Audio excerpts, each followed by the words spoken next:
such an unceremonious end to the game. But you know what? We crack on. We persevere. Let's boot it up again. I think even the same character build, I'm probably going to switch up the blacksmith for the woodcutter. And maybe go for the hunter.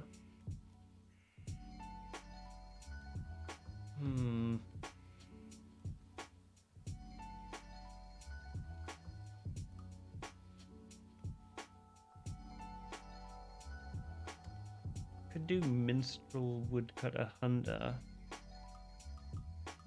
Herbalist is good just for the party heal ability though. Yeah, I think maybe we go woodcutter, hunter, herbalist. Focus on the extra bit of damage output.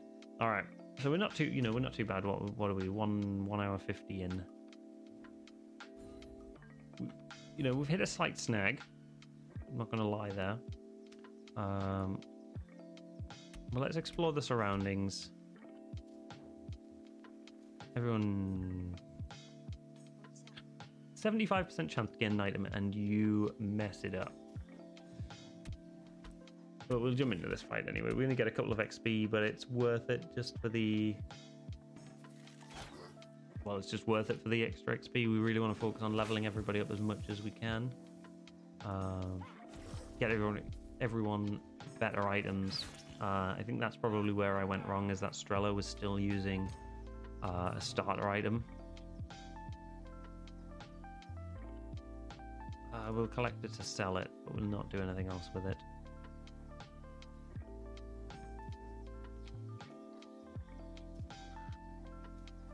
So we'll just explore around here. Alright, let me... I'm just going to be right back.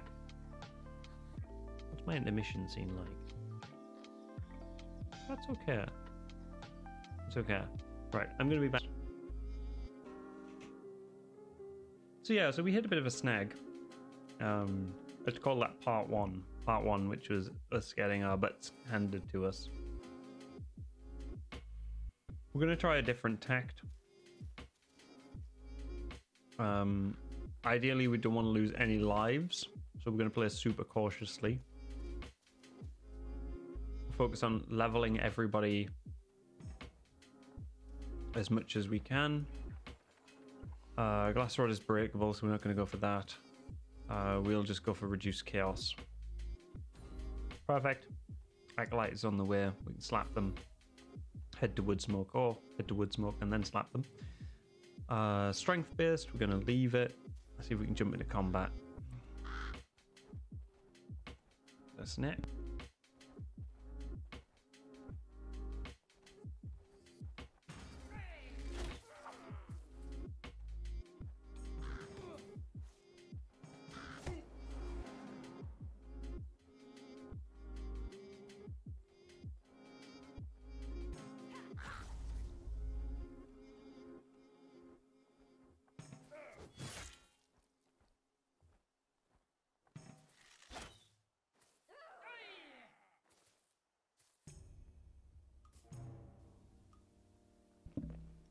Okay, that was a relatively straightforward combat.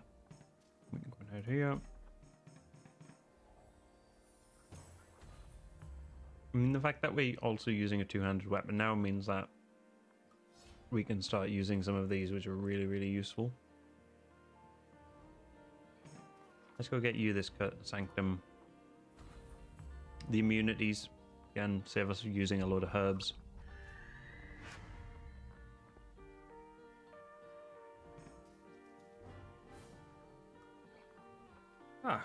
Okay. Glittering Mines, level 2 dungeon. Cult device, we'll go kill the Chaos Leader. Party resistant curse immunity, confuse immunity, scare immunity, not that great. Let's go kill a pixie to get some gold.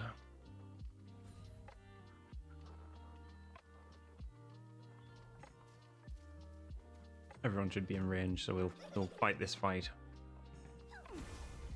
Everyone's on good health as well. Protected is a bit of a pain.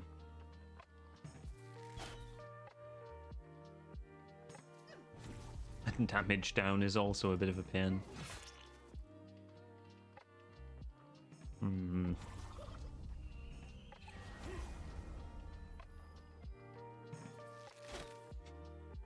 One shot that poor little pixie. Get the shield down. And then try to smite them with the Smithany's sword. Why is Smithany a man? This is real. Oh, took an arrow to the knee. Smithany and Strella. I mean, I didn't rename them, but I figured the gender would have at least stuck around. Let's open that and see who gets what. Gold is good. Let's just give you... shouldn't have given you Hagsbane. Shortbow is really good. Up your awareness. That was a good, like, hunter-specific reward. Retreat for now.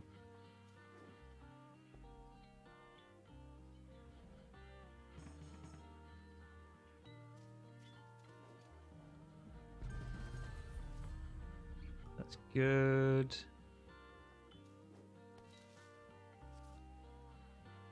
Hey, you're back. You're not lurking no more. How's it going? I don't know how much you've caught, but we royally messed up the first playthrough. We all died horribly because I wasn't playing cautiously enough. So this time we're going to play it a little bit more carefully. Try not to make some of the mistakes we made in the first one. In the first playthrough. So this is a really good bow though. It gives speed down, and 5 physical damage for an early game enemies is usually pretty good. So you'll see now, like, it pushes them right back. Like, we can kill one before it gets an attack in.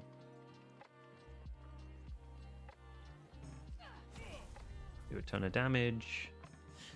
How's it going, junk account though?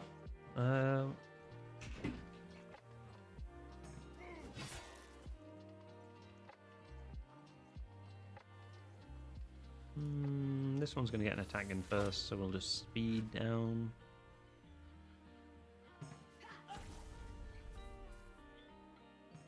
And, like, you'll see how that's the speed down ability. You'll see how that's useful as we get everyone better items.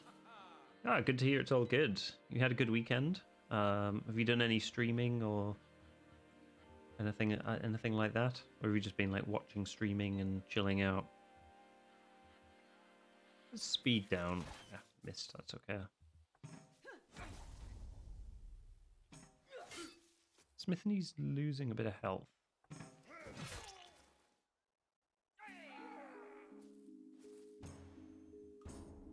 Tinder pouch though helps. Everyone's got better items. But it was really the chaos down that we wanted.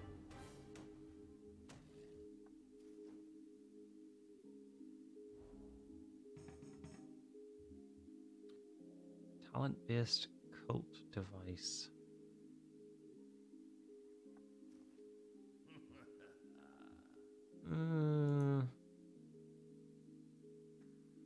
He's kind of the worst, but I think we go for it because skipping a turn isn't terrible. Nothing happened. The only thing we wasted was time. Sure.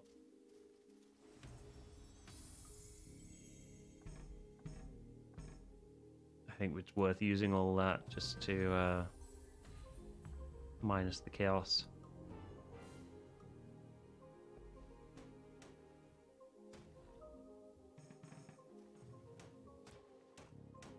This is a bit of an unfair fight.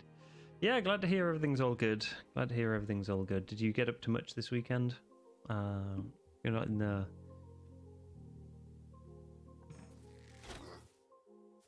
You know, you don't recall. Did you mention whether you were UK based, or was that might have been someone else I was chatting to? I should make notes. I could like keep track. Like, keep track of all of these, or everyone I speak to, and like little things like whether they're UK based or not. So I can you know, bring out some specific knowledge.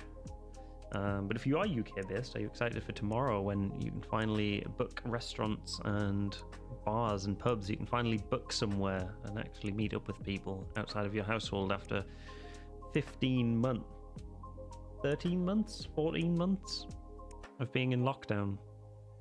Obviously not including the partial unlockings that we had last year.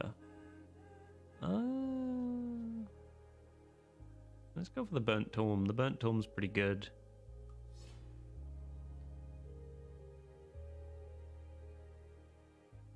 So we want to get everyone leveled up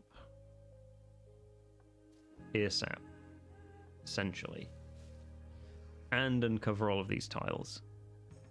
We leave no tile unturned, as it were. Ooh, strength base, that's your forte. Let's get a fancy new item. It's breakable. We'll collect it and sell it.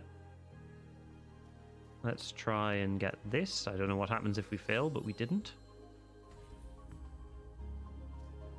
Go check out these tiles. Fantastic. So there's nothing in these, which may seem like a waste of time going that way, but it's good in that we know there's nothing there. There's no scourges hidden. We'll leave that one. And I think we just bring everyone over. Head in here. It's a level 1 dungeon. We can smash our way through it. Especially with Smithany's huge sword. Who's up? Skeleton? We don't want skeletons getting an attack, so let's just speed down these bony nerds. I love the idea of setting everyone on fire. Yeah, that dweeb gets an attack. Ooh, boost damage. Let's actually replenish some health.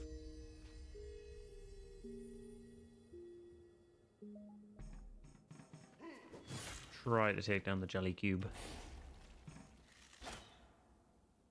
The jelly cube can poison. It can do poison damage, like splash poison damage, which would make things a lot worse for our team. Ooh, crit. Maybe should have focused. I think we made the right call. Yeah, the level up restored the health. We'll take the speed boost. We're doing all good. And look, we can even use this here to take a drink and get a full restore.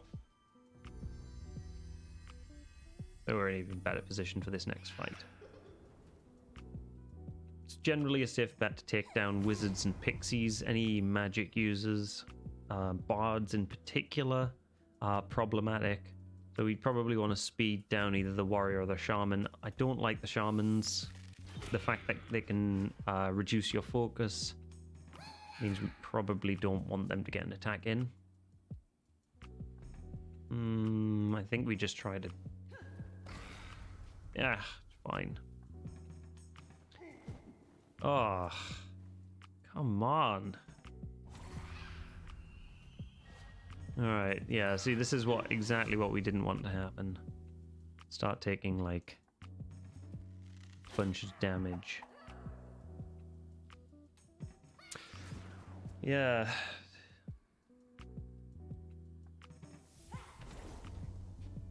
Okay, now we take them out. Doesn't really matter what we do, they're protected, so we just needed to get that protection down.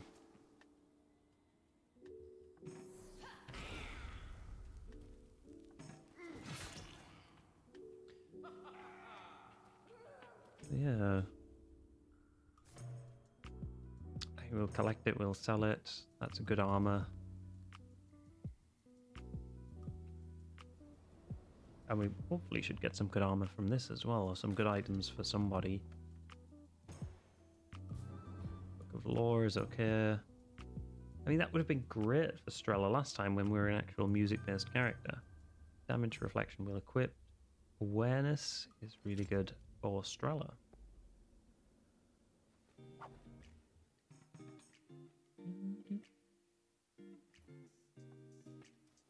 Go jump into another fight.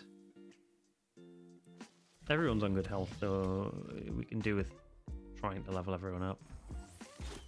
Ooh, clicked without actually looking what I was clicking, but don't regret it. I don't regret the damage.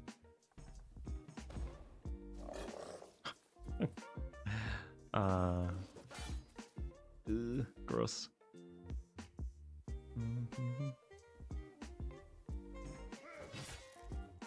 Yeah, we'll not let the plant get an attack. Probably should have slowed this guy. That might have been the better move.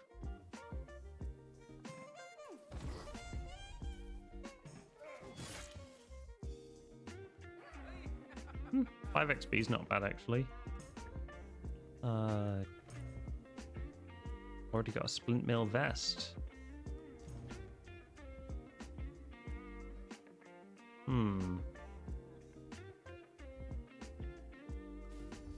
May as well use the Scholar's Wart.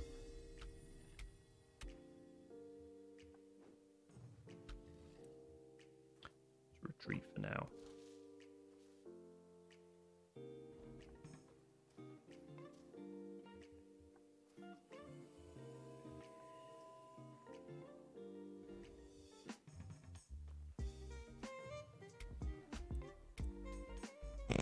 The worst ambush. 6% chance to get that roll.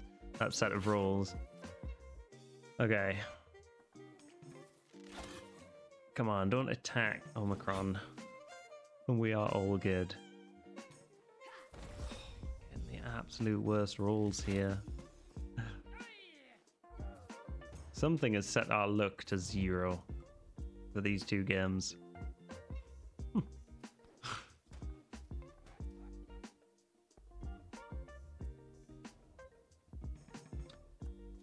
Get everyone over.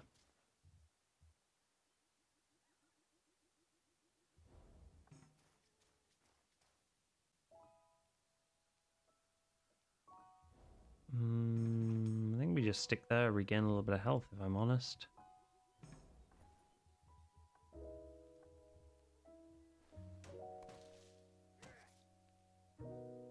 Golden roots are useful items.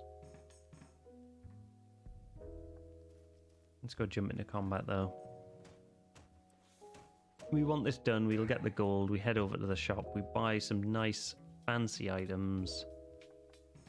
Ah, Strella. At least you dodged. Alright. Should have focused down the Acolyte.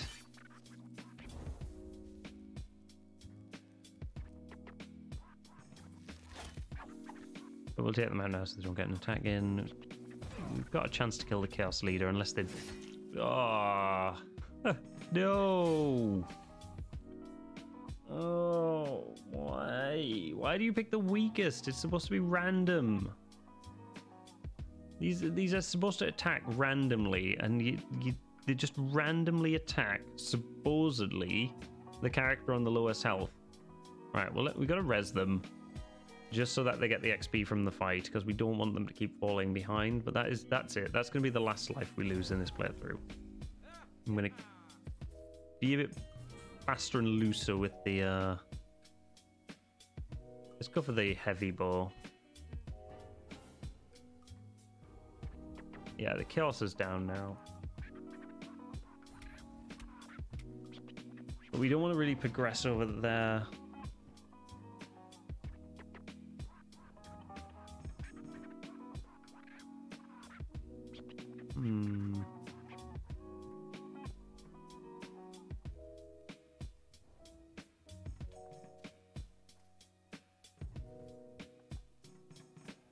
We get an item.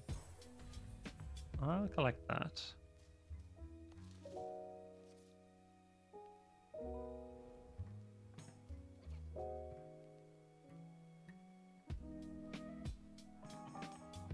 I meant to just... Do you have any items? Yeah, we can sell these.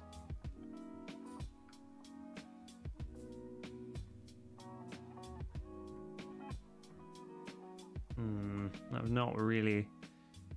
It's because I'm rushing. I think I just need to slow down a little bit.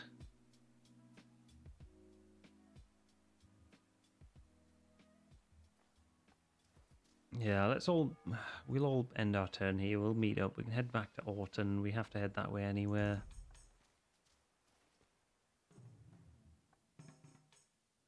Well, nothing bad happened. Pass all the money over.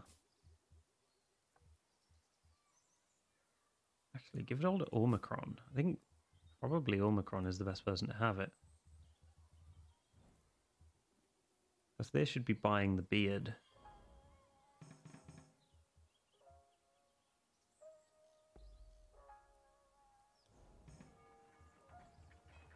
Get the pipe upgrade.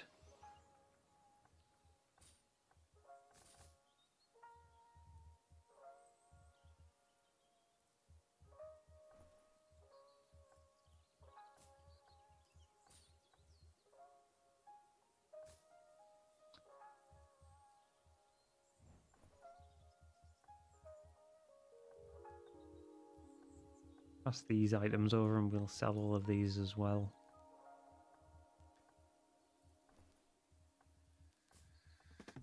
I don't know actually if I needed to pass these over. I think maybe I could have sold them directly even though it wasn't Smithany's turn.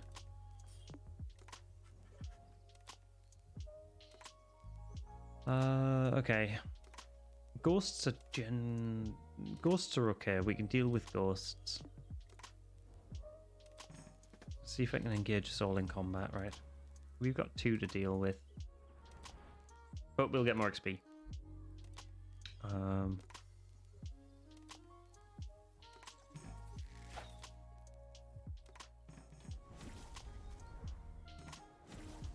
Why? Rain down fire on them.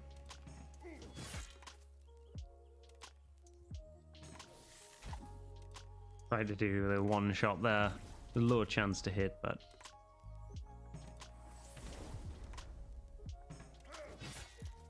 take them out the regular old-fashioned way. Cool, we got level 2 now. Strella, Smithany's getting there. Strella's close.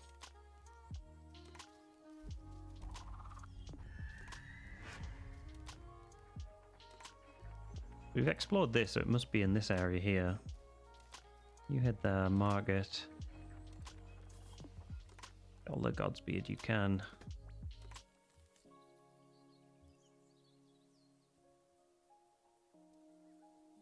No awareness based. Nothing magic based, unfortunately.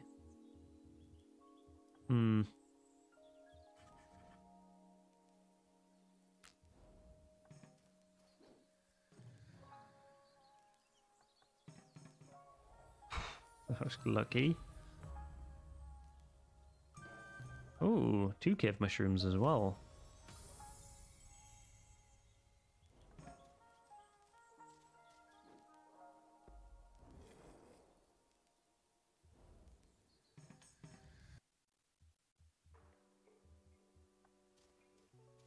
We're not going to test our skills, unfortunately. That's just a risk we're not willing to take. We'll fight a single ghost, though.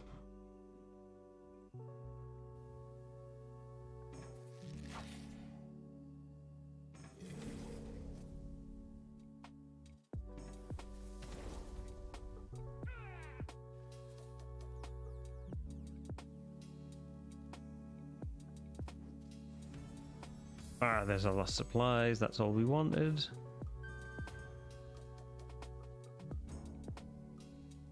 Just because it gives us that free tinder pouch, you know. The tinder pouches are super useful. Oh. Collect. Heavy sword. I think we've already got that. We want the evasion and speed.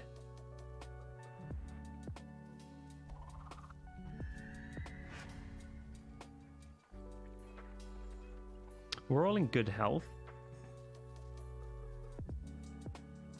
I think perhaps we head up to the glittering mines now.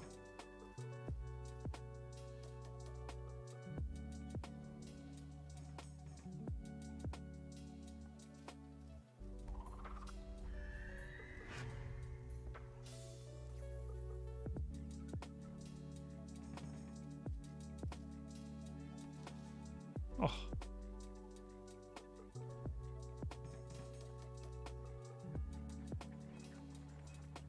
I haven't really got anything to sell.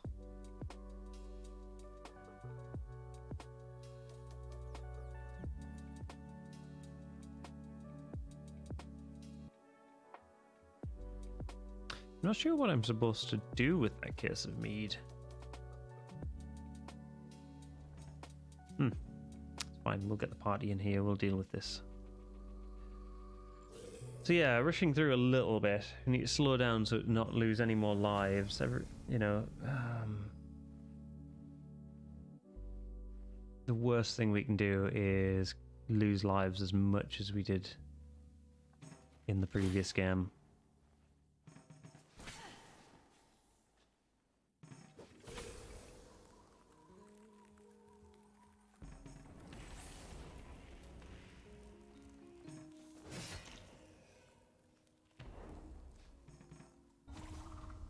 That's okay, because they'll lose that protected from being inflamed.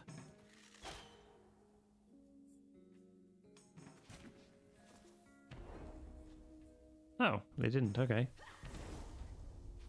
That surprised me. I figured it would have been damage from any source, but it's only from an enemy, I guess. Party evasion. Look, that definitely sounds like Strela. Since the extra vision benefits him as well. Who's up next? Right. Warriors and acolytes are generally the same, so we just maybe we should try to deal damage to whoever we can.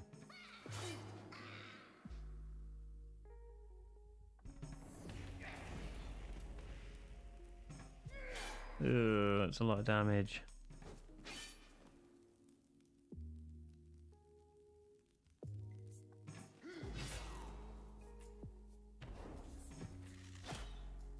Nice.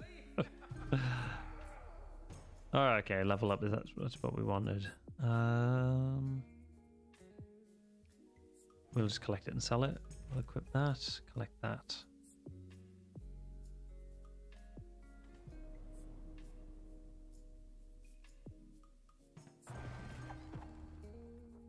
Ah, there you go. We're all perfectly leveled. We'll probably use a party heal.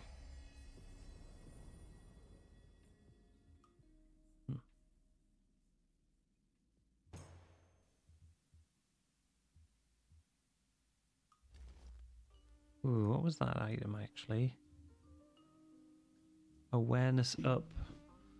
Negative talent. Let's unequip that.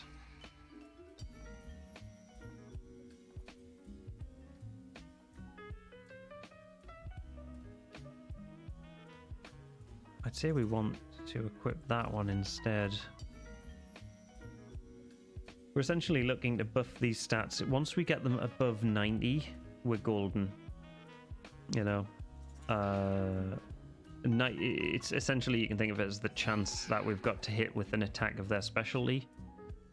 You know, like 87, 87. Once we're above 90% chance to hit, if we can get up to the 95% chance to hit, that is exactly where we want to be. The cut purse will try to steal our money.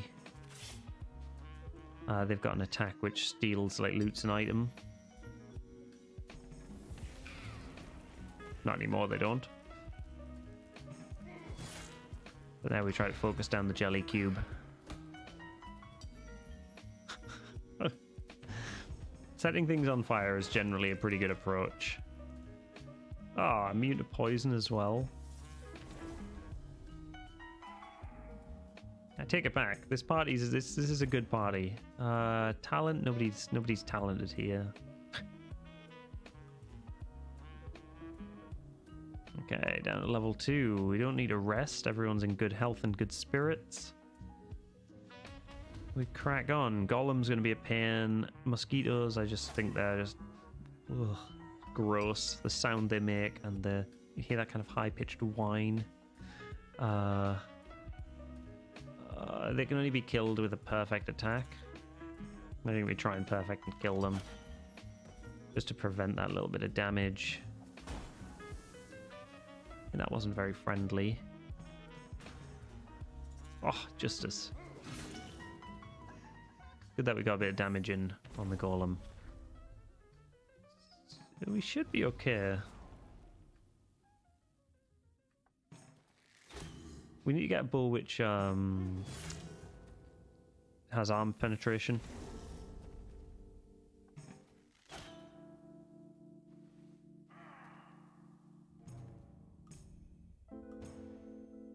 Ooh, 200 speed-based fighting sticks.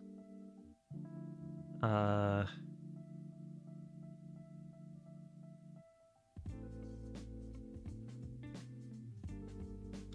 mean, it does give +3 speed. That also gives +2 evasion, so I'd lose the evasion. I'd go up to 87 speed. The extra damage and crit chance. For these fights, not bad. It's not a bad trade-off, actually. Strella's pretty versatile in being speed-based or awareness-based. Alright. So, the chance to party days as well. That is good. Alright, I just upped my speed by accident, so... that was a misclick right there.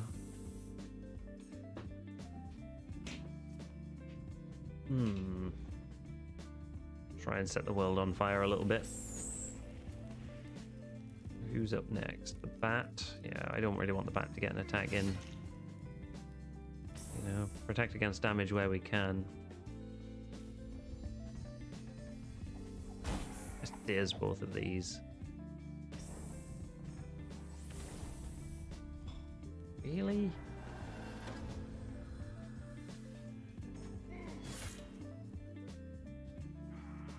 Absolutely not.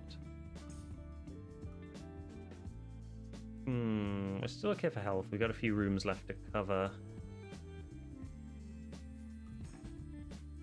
Yeah, health boost is fine. We do have 100% chance to smash through that door. And this is the boss of this kind of first section again, the Chaos Priestess. So, I reckon the Priestess is probably who we want to focus here.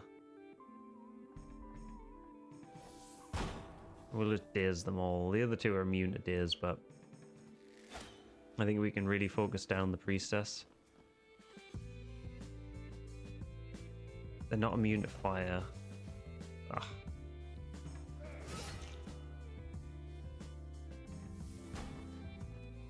If we just focused a single enemy rather than the AoE, we would have been fine there. Ooh. Taking a lot of damage. I think we party heal. Everyone back up to full. Slap down the Priestess and then we take out everyone else. It's just prioritization. That's all this game comes down to, is prioritization of attacks.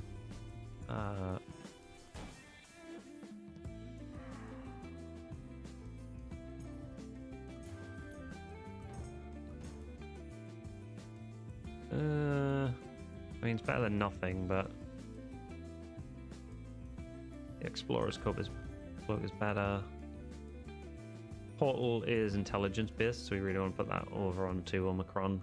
Hey, sorry, I had to mute streamers was on call and flood, but I'm back for good. Nice, no worries. Hey, no problem, no problem. You're just watching me be an absolute scrub. No one is really good at this. No one is particularly... Oh, let's try.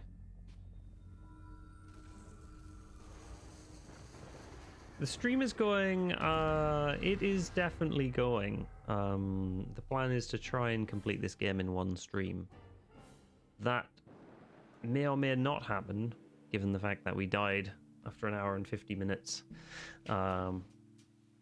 So yeah, we may have to rethink that and pick this up in tomorrow night's stream as well. But I'll crack on and, you know, yeah. I could definitely do it. I completed this game for the first time after many hours. First time the last week, all-nighter. You know, I would if I didn't have work tomorrow. And tomorrow's my first day back after being on holiday this week, which means it's just going to be an absolute nightmare of getting caught up on stuff. Which usually I would do today, but you know, streaming is far more important than spending my weekends getting caught up on messages and emails. Oh, and I just checked Slack and there's so many messages to read. I'm not even gonna dare I check my emails. I'm on my, because I've got my work laptop here. Work emails are not too bad. I only have 70 to look through. Most of them can be instant deleted without looking at that, so that's not too bad. Not too bad. What about yourself? Are you at work tomorrow? Are you full-time streaming or working and part-time streaming, that kind of thing? What's your split of working, not working to streaming? Where are we going?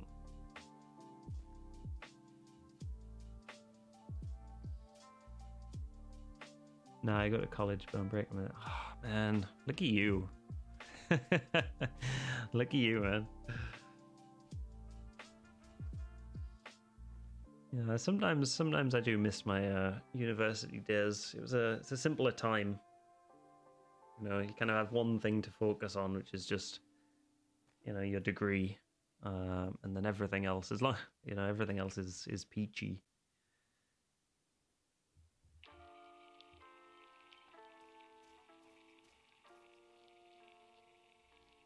But no.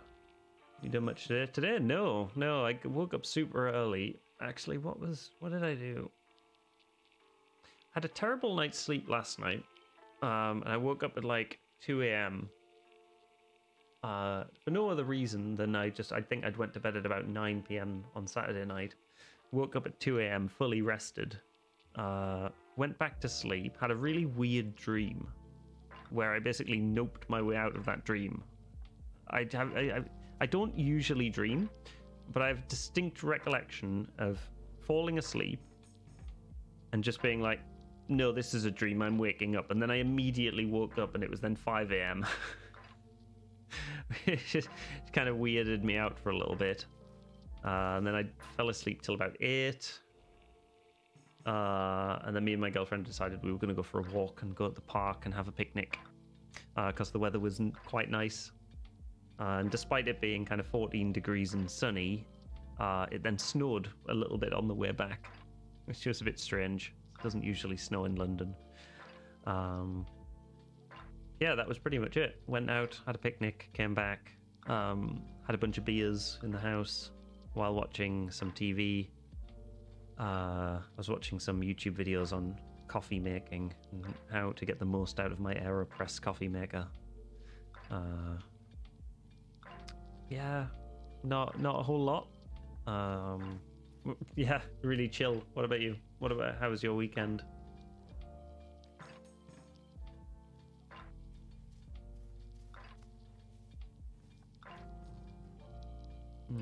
Sweet.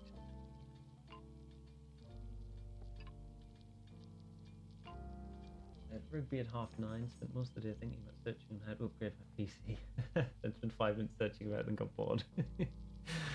Sounds like a nice day for you, to be fair, in London. Can't wait to go there again. Oh, you've been to London before. Where are you? Where are you based? You'd obviously, you know, rough, vague geographic location is perfectly fine if you don't want to give away much information. Country is okay.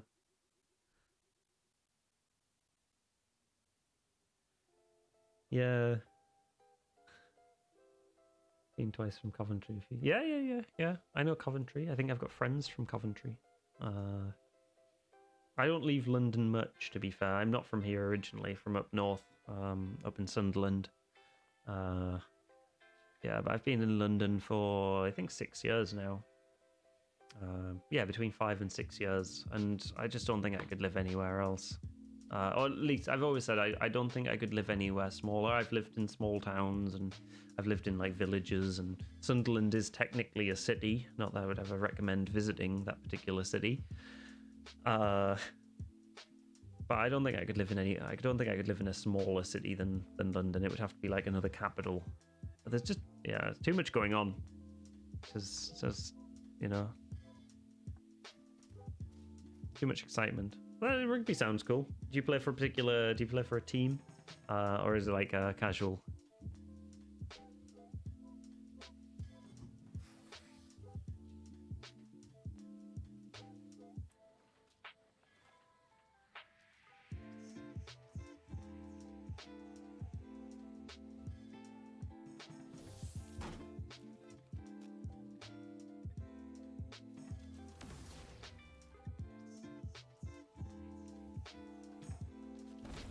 Oh.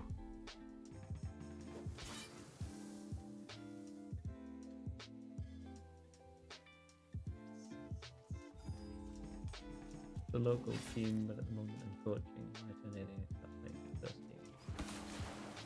Ah, awesome. How are you finding coaching? Because that must be like completely different experience to playing, right? I mean, it's a whole different skill set, whole different approach to the game.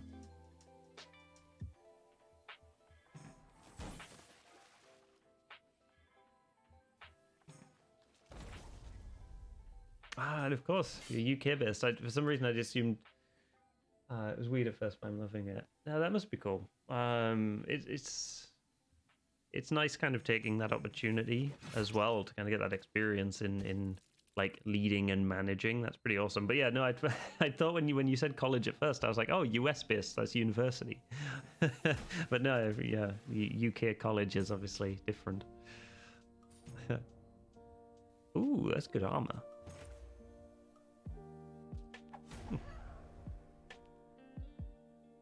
Yeah, no, glad you're enjoying it though. Maybe it's not quite the same, but it was similar to my experience with kind of leading a team, which is what I do at the moment. It's strange moving from, like moving from what you enjoy doing to leading and managing people. What sport? Not a sport. Development team programmers, leading a team of software engineers to build apps. But yeah, it's strange kind of going from being a full-time developer where you spend your time doing the actual activities, doing the programming and engineering, to now managing and leading the team, which is a lot more like organizational and process based. Has a lot of kind of transferable skills, I would imagine. Like, you need to know the team, you have to be able to build relationships, you have to like know people's strengths and weaknesses, all of that kind of stuff. You need to be able to develop them as well, like develop the people on my team, like career goals, and manage them, organize training. Yeah.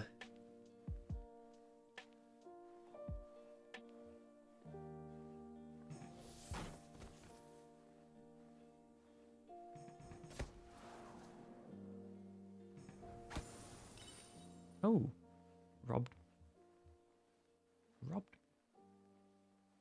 Okay, I was confused. I would have loved to get into code and all that, but I had my own problems. I kind of leave school in year 9, was homeschooling, and learned English, math, and science. If you ever are still interested,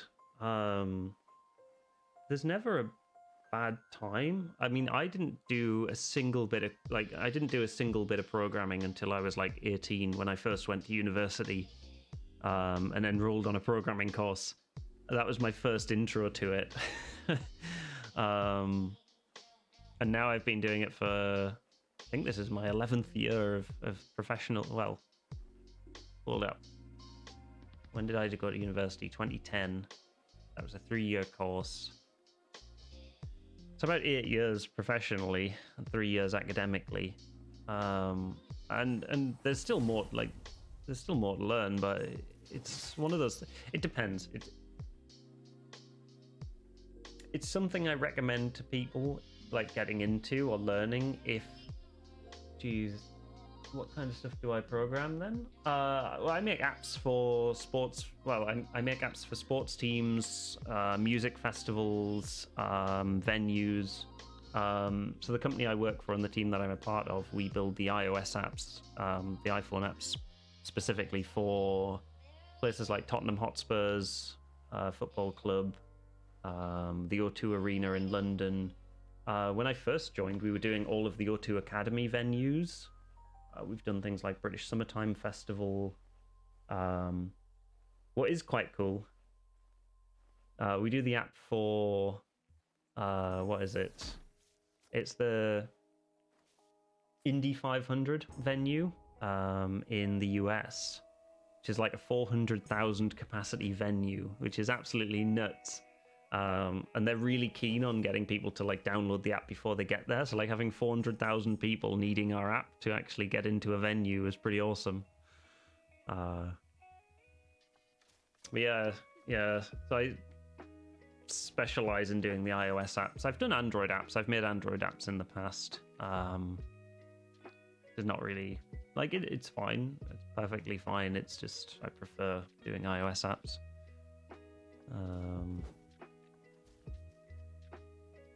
Yeah.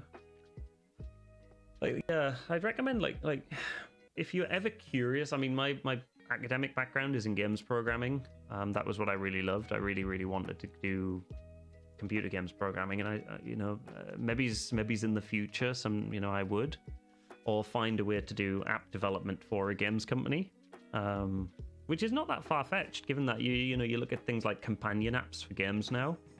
Games companies are recruiting for app developers to build a sort of companion for their games. Destiny 2 has the companion app. There's a few others which also build that kind of thing, but that was my background, what I really wanted to do.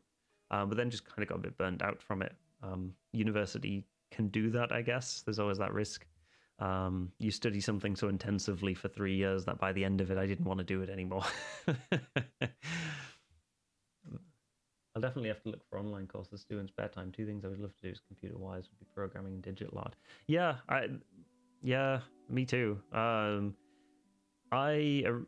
originally wanted to do games art. Like digital art for 3D modeling or design, like level design or something like that. And while my spirit may be willing in terms of my ability to spend time doing art and creative pursuits, my skills are somewhat lacking in the artistic department. So I had to and I just thought, well, I like computers, so I'll do programming instead.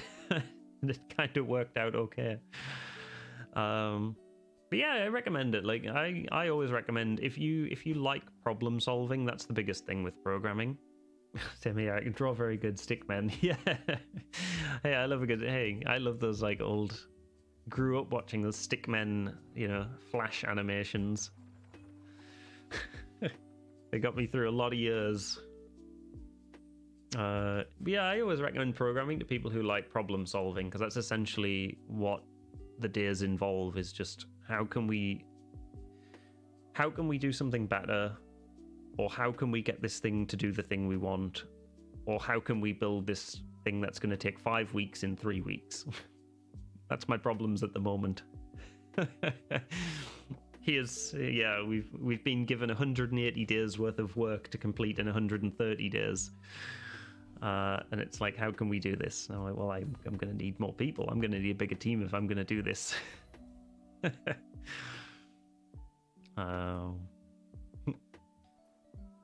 Yeah, the other good thing is that, yeah, as I said, it is very problem solving. If you like solving challenges,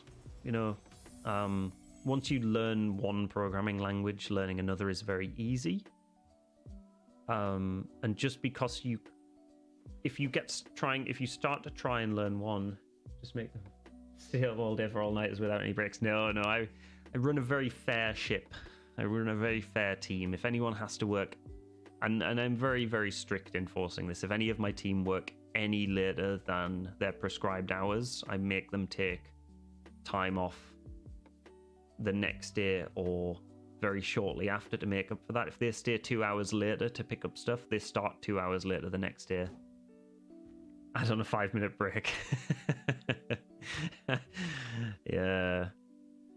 No, it's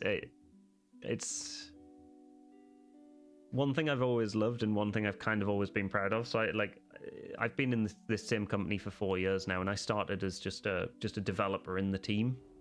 Worked my way up to like senior developer and then to team lead. And one thing I've always been proud of is we've never lost anyone in the team. No one's ever left the iOS team. All of the other teams have had people come and go, just as a company, as you naturally do. But our team hasn't. Nobody's decided to quit. People have temporarily left, but then come back, or they've changed team, but then worked part time on my team. But they've never. Yeah, and that's I really love that. I really love the people I work with. Like they're super talented, and I love just being fair to them. I know how hard they work. I've done their job, and they do far more work than I do now because I'm spending all of my time managing them. So yeah, I just got to make sure, I've got to make sure that things are fair for them, so that they continue to stick around, they continue to grow in the company. And that they eventually come and replace me, as I grow in the company and either get a promotion, manage a department or something like that. Or they just take on more responsibilities and start learning more and giving them more opportunities. And yeah. So I think it's quite similar to what you're saying about coaching a team. That you're giving people the right opportunities. One day you'll own the company. Man, I'd like to own my own company someday. That's kind of one of my goals, is to start my own development company, or just building my own app and releasing my own apps. That's the weird thing. Like, people think, oh, you can build apps. You should, have you ever built any of your own? And I never have. It's something you don't actually have to do. Build your own apps to get a job as an app developer. I don't tell anyone, but I don't even use apps that often. So you don't even have to use apps to be an app developer.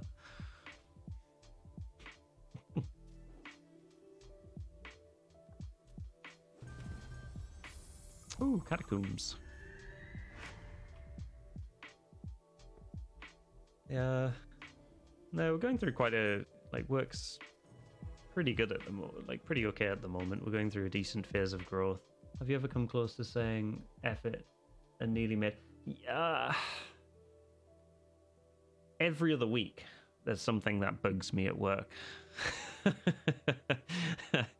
Fortunately, I can vent to my boss. We have catch-ups every 2 weeks where he asks me how things are going, and we have quite a close relationship, so I'm quite comfortable telling him that things are going to shit or that things are not going well.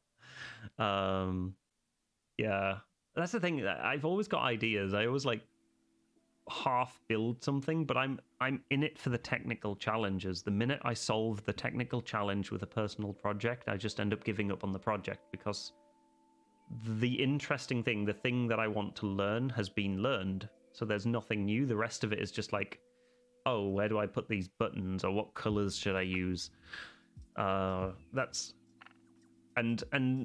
while I don't mind discussing that stuff when I'm working as part of a team, but on a personal project where I'm doing it all myself, it's just not that fun. If I could rope in one of the graphic designers I work with to help me, then I wouldn't have any problem, I don't think. Or you can finish spare projects, send them my way and take the credit. Well, what I've started doing now is just that's how I got into streaming. I got into streaming because I wanted to do live coding, and I wanted to teach people how to code. As I've been kind of getting a bit older, I found that a lot of the enjoyment I get now is from wanting to teach people things and wanting to maybe pass on some of the knowledge I've gained to other people, whether that's, managing teams, whether that's programming, whether that's general just life things, I really like the idea of just teaching people things. And so yeah, I'd started live coding and doing building an app on Twitch. However, the downside to that is that it's very difficult to get viewers to come and view live coding, because it's not exactly the most exciting thing unless you're very passionate about wanting to learn it. Let's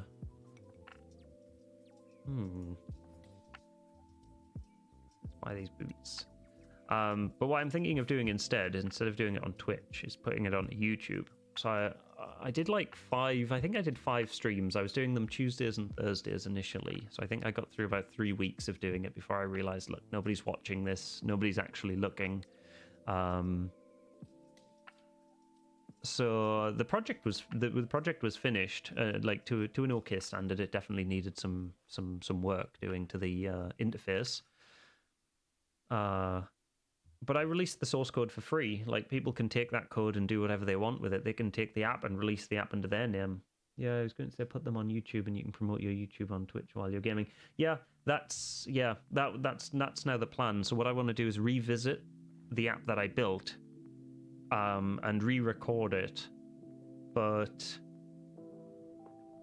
putting it on YouTube instead and breaking it up further. Like, one of the issues I think I found was that because my streams were like 2 hours long, 2 hours of live coding is a long time, especially for people who are beginners or trying to learn and follow along. 2 hours is a big commitment for people, whereas if I break it down, put it on YouTube instead, you can really take it step by step and talk through some things in more detail. And making the app, does it use free software? It does. So for Android development, it uses Android Studio, which is free to use. They use a programming language called Kotlin.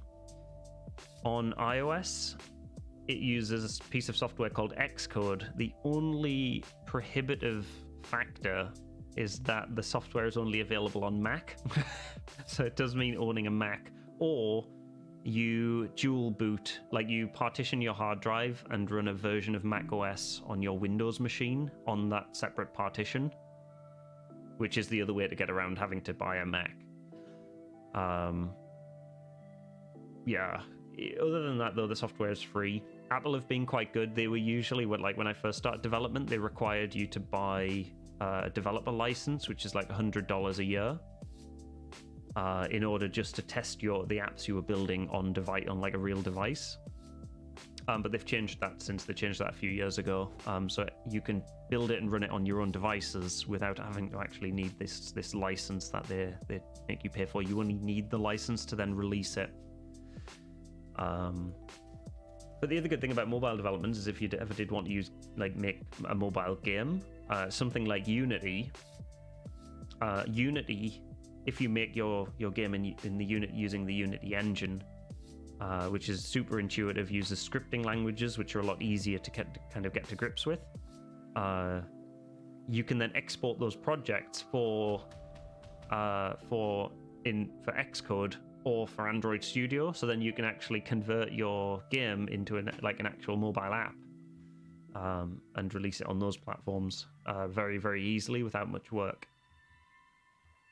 Ooh, let's try and daze them.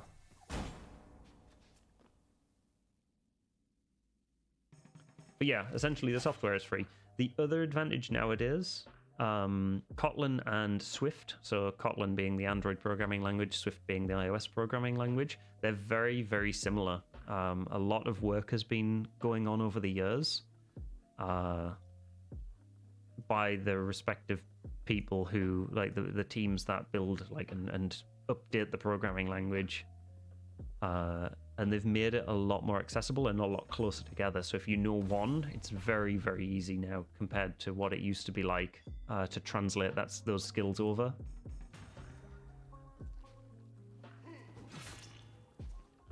Oh, nice. But yeah, the app that I was building on stream, it's a Japanese language learning app for rapid recall of katakana and hiragana, and then eventually extending it to kanji, and then extending it, making the app more flexible so that it supports other languages like Mandarin or Mandarin or Thai language.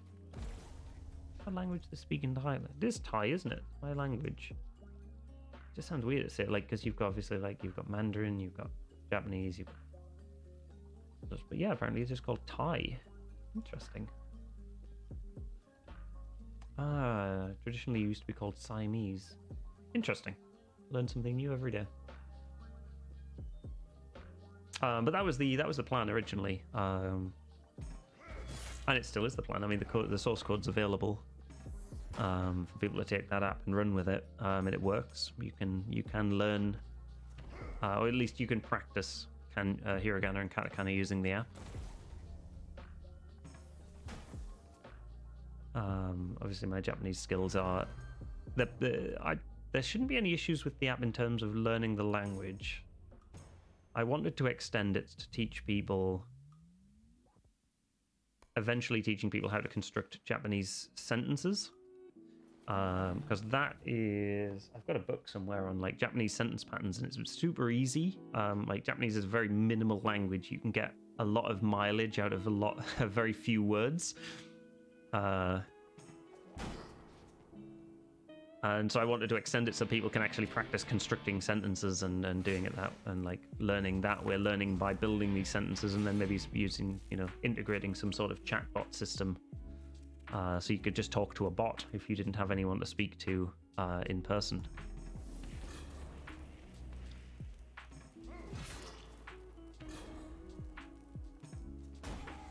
Get that guy down.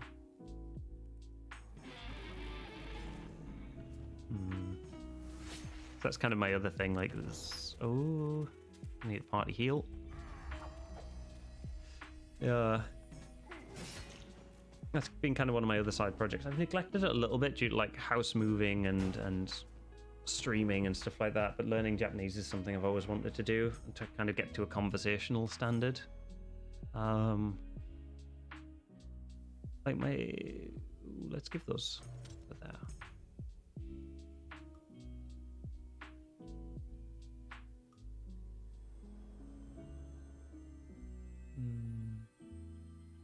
Let me know when you make the YouTube. I'll definitely be giving it a watch. Yeah, definitely. That's the thing. It's. I've created the YouTube account. It just doesn't have any content on it. I just need to sit down outside of my stream schedule to sit and record like 4 hours of programming tutorials and edit it all together so that it all makes sense. That's the challenge that I'm finding, is like the actual video editing. I can do the recording of it, but I need to do a separate voiceover and then overlaying the voiceover onto the coding. It might not be too bad.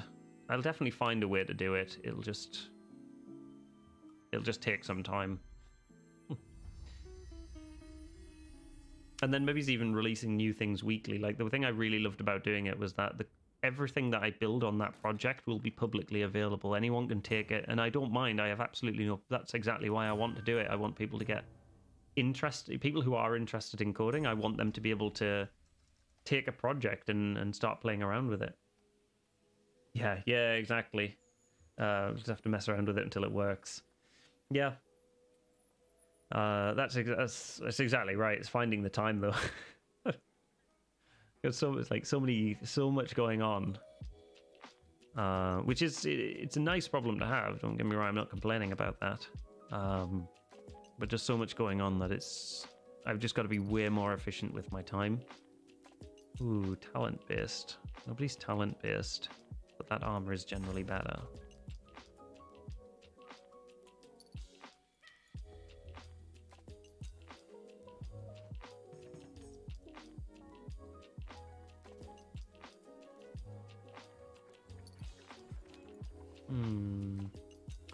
Those are fantastic boots. Let's get that. I have the opposite. I have too much free time and no hobbies to fill it with.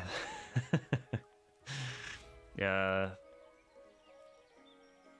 That's why I always encourage, like, me in my advanced age, I always encourage and would encourage to anyone who'll listen.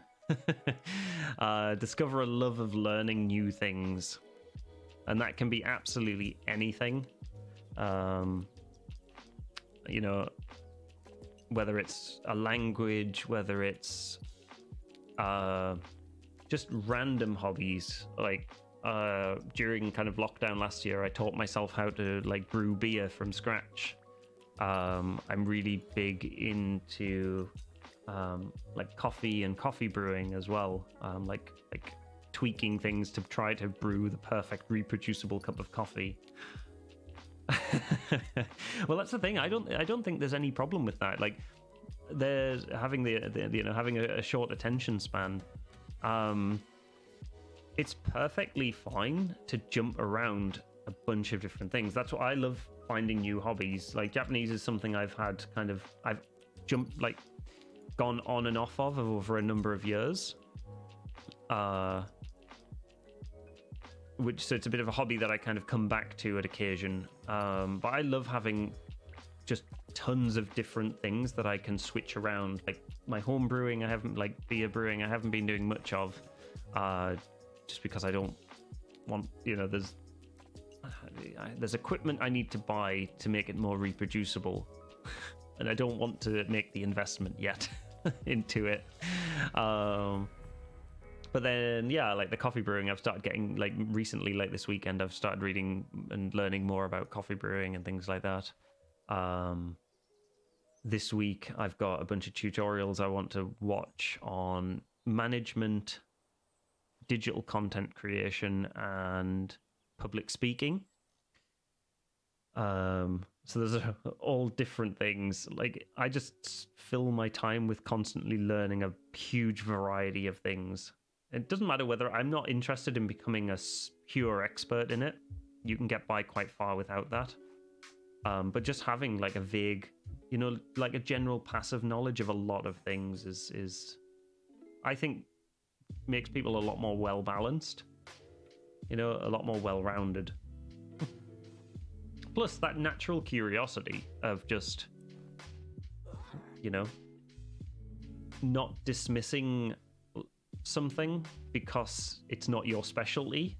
Like, I don't specialize in public speaking, but just the fact that I'm curious about improving it and curious about what can I be doing to improve it means that it gives me a whole new sector of knowledge to look into. Like, there's so much information out there, and the more you learn, the more you realize that there's more to learn and that there's more possible things to learn.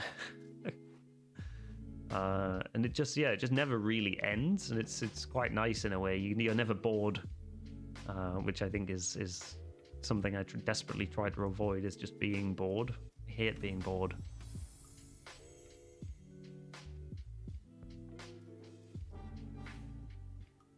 There'll always be something out there. Exactly. Yeah. One of the reasons I love programming. There's always a new language. There's always a new technology. There's always a new way of doing things. So there's always constantly things for me to learn.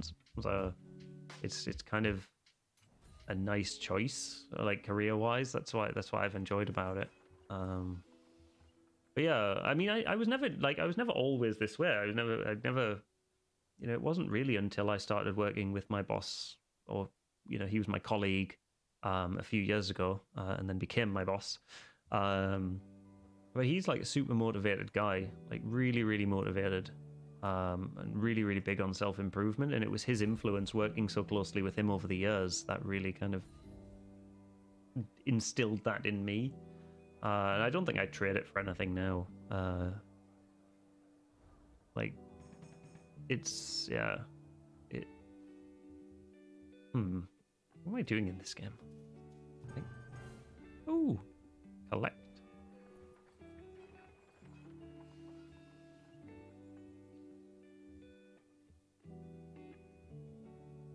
But yeah, I wouldn't be put off by a short attention span. To be honest, I have the attention span of a child, but in the last year or two I've gotten into space and NASA and SpaceX. I'm in love with it. Sit there for hours watching videos on it. It's one of the only things I can sit there for hours watching. So yeah, I mean, that is a budding passion right there. That's where a passion stems from. You find something that actually captivates you, and just like dive into it.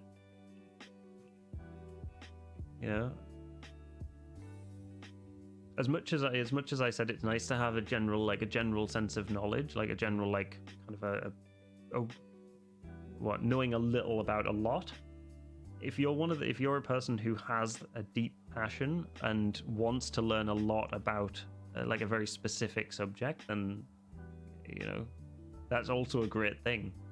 To really become like a specialist in and just really knowledgeable about that kind of thing. And then it shows in other areas. Like if that's something you're super passionate about and you find other people who are also passionate about it. Only problem with going into space makes you realize how small we really are, and in my opinion it's impossible that we're alone. Yeah, I mean that's a whole other discussion, isn't it, as to whether we're actually alone in the universe. I'm kind of on the same page. Like,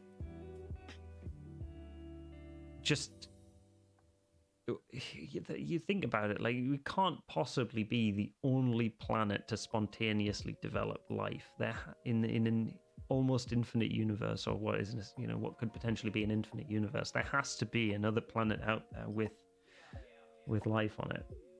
We're a tiny pixel on the world's biggest screen. Yeah, on the world's biggest like 3-dimensional screen. I know, I need more money. There definitely has to be. Whether we get to a point where we discover it in our lifetime, or whether it's hundreds of years from now when science and technology improves and things like space travel advances as well. Obviously, I mean, even just in like kind of our lifetime, we've seen so many advances in space travel. And I think competition helps to push that along with things like SpaceX coming on the scene, and even was it Virgin are doing their we're planning to do their space flights. Having these extra competitors has definitely pushed it along, and if we can get to the point where we can also do that with like satellites and things like probes and other sort of reporting technologies that we can send out into space to get a better picture and a better look at what's going on out there, or even just sending signals further than we have in the that has been done.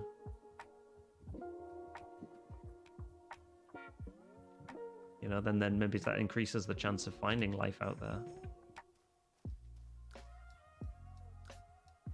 Right, let's give the big boots over.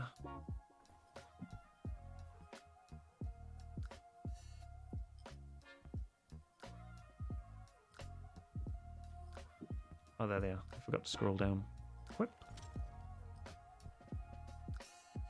Yeah, now we're back to the game, though. We're on a good move. In fact, we've got one character over 90 stats. Means that we are in a good position. SpaceX has been amazing. They made rockets that are 100% reusable and are currently designing and testing rockets for the Moon and Mars. And after that, knowing Elon was going to look at the next big planet. Yeah, like,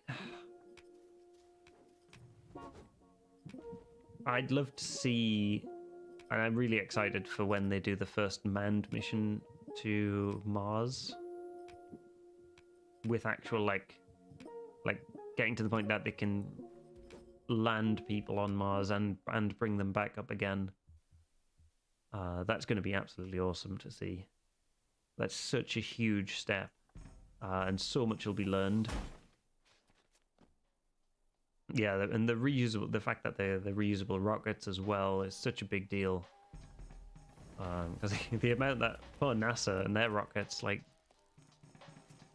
it's just single-use things that get discarded over the ocean, like especially like the boosters and things that they just discard as the rockets are heading up. If they can, I know. Probably SpaceX uses something similar, but if at least they can re-land and refuel. At least I think I saw them. Perhaps I need to read more about that. How they use their boosters. If their booster rockets that they use to propel the manned part of the shuttle into space is actually reusable, or is it just the manned section itself? It says weapon brick. NASA's moon rocket costs like $2 billion, but is one use. SpaceX Starship something like $2 million. Yeah, that's where SpaceX is going to win this, I think, is just the fact that they've... I mean, it's definitely going to be cheaper than NASA's, isn't it?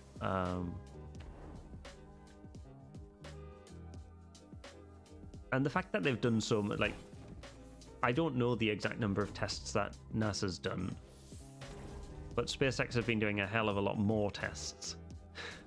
At least that make news.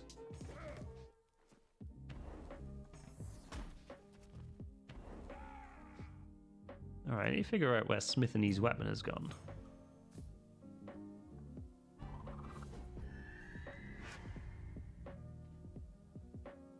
Did it get broken? Something... Did I sell it? Did I give it away? SpaceX are doing rapid tests, yeah. I mean, obviously they've got a lot more... They probably have more pressures in terms of like producing results, but also the fact that, I mean, it's just Elon's way, isn't it? He's very... He understands and he gets it that in order to make progress, you need to do these tests. It's not like with... Ooh, this is a good guy to chat to. It's not like with NASA where it's government funded, and so... Oh, the guy's disappeared. Government funded, they have to be a lot more careful with their funds and where things are going. With SpaceX, they can afford to be a little bit more adventurous in their approach, because obviously Elon Musk's funding it through things like investment, but also the success of his previous companies gives him that bit of credibility. The fact that he knows what he's doing, so he can get access to funds easier and therefore make better developments. Oh, get an item. But again, I could be completely wrong here, so don't quote me on this.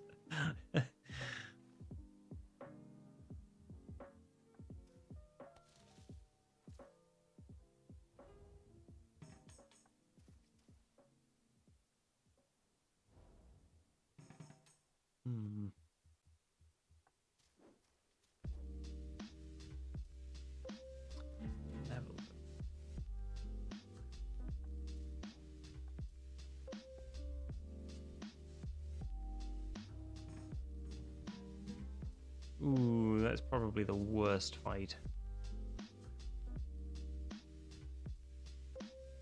Kind of want the level up. Let's get the ambush.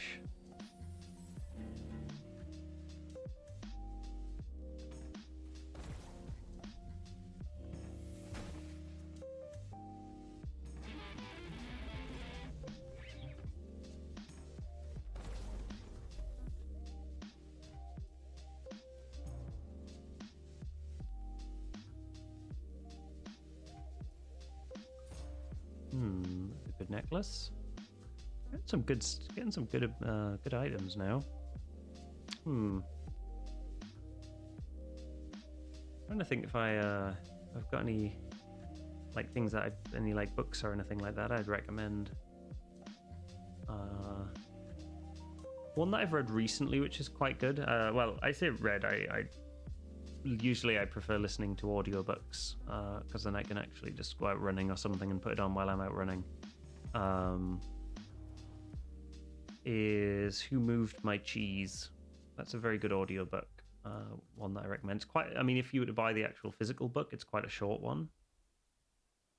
Yeah, audiobooks. I prefer audiobooks just because it, like, for going out running, there's so much more engaging than just listening to music. I find, like, especially if I have just a specific playlist, once I know what the songs are, I then know roughly how long they take to end. And books are a lot more engaging at keeping me tricked and out running for longer. But yeah, Who Moved My Cheese is a good book I'd recommend. I've been recommending it to everybody after reading it. And it's around... There's a couple of poignant quotes from it. Essentially, it's around 4 little characters in a maze. Don't know how long the book is, so you have to erase the book. Yeah, exactly. it's all right. It's worse when it'll tell you, like, I'll start the app, it'll tell me how long is left, and I'm like, right, I want to go out for an hour, and then I've only got like 50 minutes of the book. So I know that if I go out listening to that book, it's going to end 10 minutes before I get back from my run. So I have to run in silence for 10 minutes because I don't want to stop just to turn the just to like find something else to listen to. All right, let's go and kill this guy.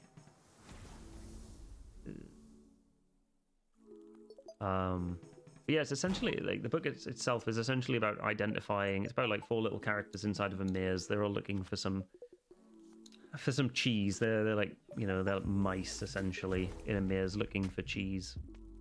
And the book, I'll not give too much away because I think it's a good one. And if you can find it free online, you know, as well, it's worth just checking it out. But it comes down to a couple of like little quotes. Like one of the poignant quotes from it is, "What would you do if you weren't afraid?" Which I think is a really cool one. Like there's so many times where, you know, we don't do something because we're anxious for some reason. You know, I had the same before I started streaming. I was like, well, you know, I don't know, what if I'm boring? What if my content is crap? What if, you know, people are mean to me on the internet? You know, there's all sorts of like weird little worries that I had. What if I make a fool of myself? You know, and all of that. Ooh, that's a good one. Movement speed. Yeah, let's give that 2. Oh, maxed out movement. But essentially, it comes down to identifying, you know, thinking of yourself as a mouse. What is your cheese? What is the thing that you want? Oh, he's already devoted. Okay. You know, what is the thing that you're looking for in life? Is it money? Is it a job? Is it a relationship? And really kind of identifying that, as well as like, how do you approach it if your cheese is moved? Like in terms of money, you know, you might get a job and it starts out well paying, but then it starts to stagnate. Like you're not getting, you know, and if you're kind of financially focused, you might want, you know, you obviously want to earn more money or something like that. So then how, you know, what's stopping you from moving on? I love your stream, the calm lo-fi background music, and you're really good at talking. And then there's the gameplay as a bonus, so I'm happy you got into it. I was recommended to watch you. No, thank you. That's a really nice thing to say. I mean, that, you know,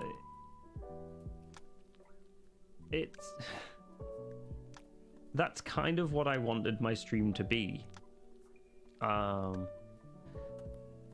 Is just I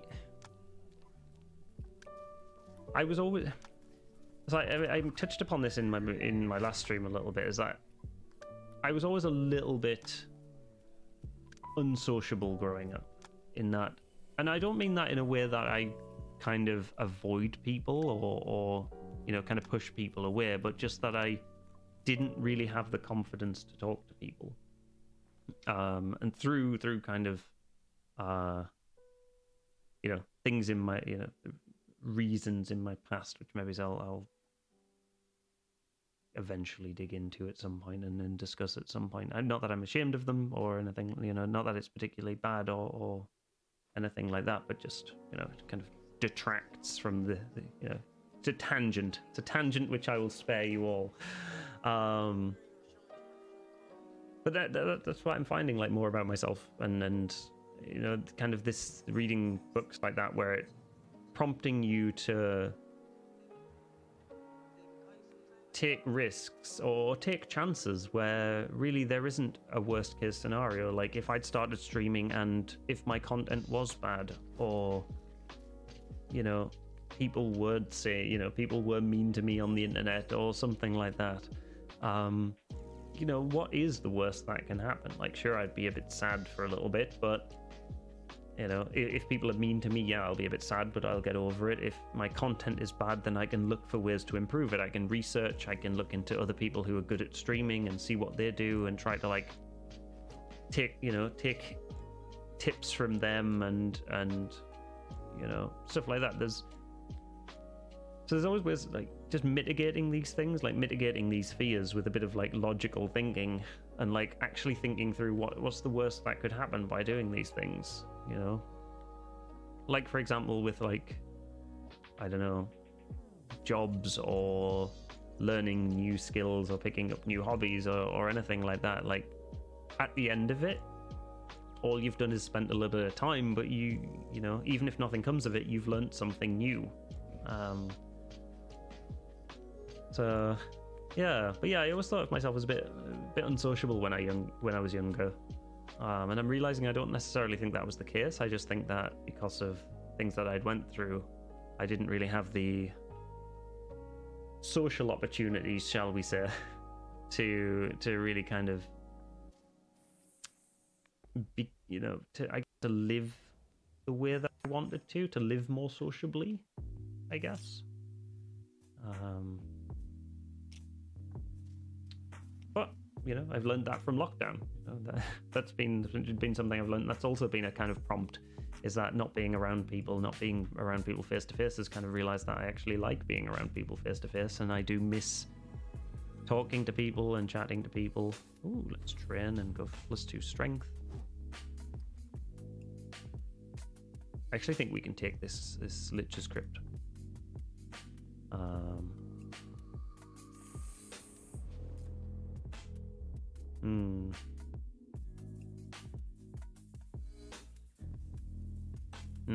Yeah, I've kind of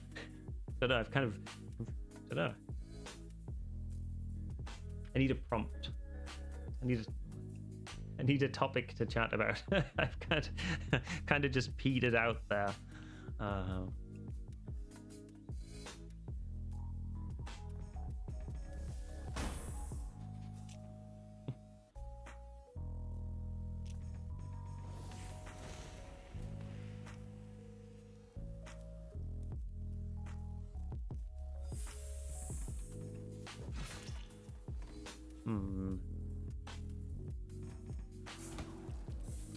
This game. Oh, trying to think of a topic. Yeah, like I'm the same. Like when you let me yeah. I can always chat about this game. I don't know how popular this game is. I picked it up because some of the people who I usually play online games with, some of my friends. Oh, I just realized Smithany is on 1 health, which is not particularly helpful. So let me end this fight and heal him up.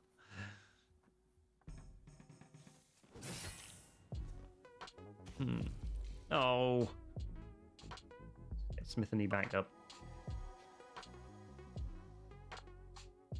Yeah, I don't know how popular this game is. I picked it up because, yeah, like some friends were playing it, and it's multiplayer, so we're like, right, you know, why don't download it? It was on sale, sure. But I know there's often a few people, I know there are often, like, people streaming it, but not, I don't know. For the quality of the game that it is, like, for just, like, a nice, chilled game with, like, nice graphics and relatively easy to learn, kind of hard to master difficulty curve. Yeah, I never knew. I mean, admittedly, like, the amount that I keep up to date with what new games are coming out has lessened over the years, just because of other priorities. But I never heard anything about this release, this game being released. We need a party heal. But once I played it, like once I started playing it, just kind of couldn't stop, and I'll keep coming back to this every now and then. Plus the fact that it's turn-based, like I can just log on, play a few rounds, make a little bit more progress, and then log off again. I find really nice.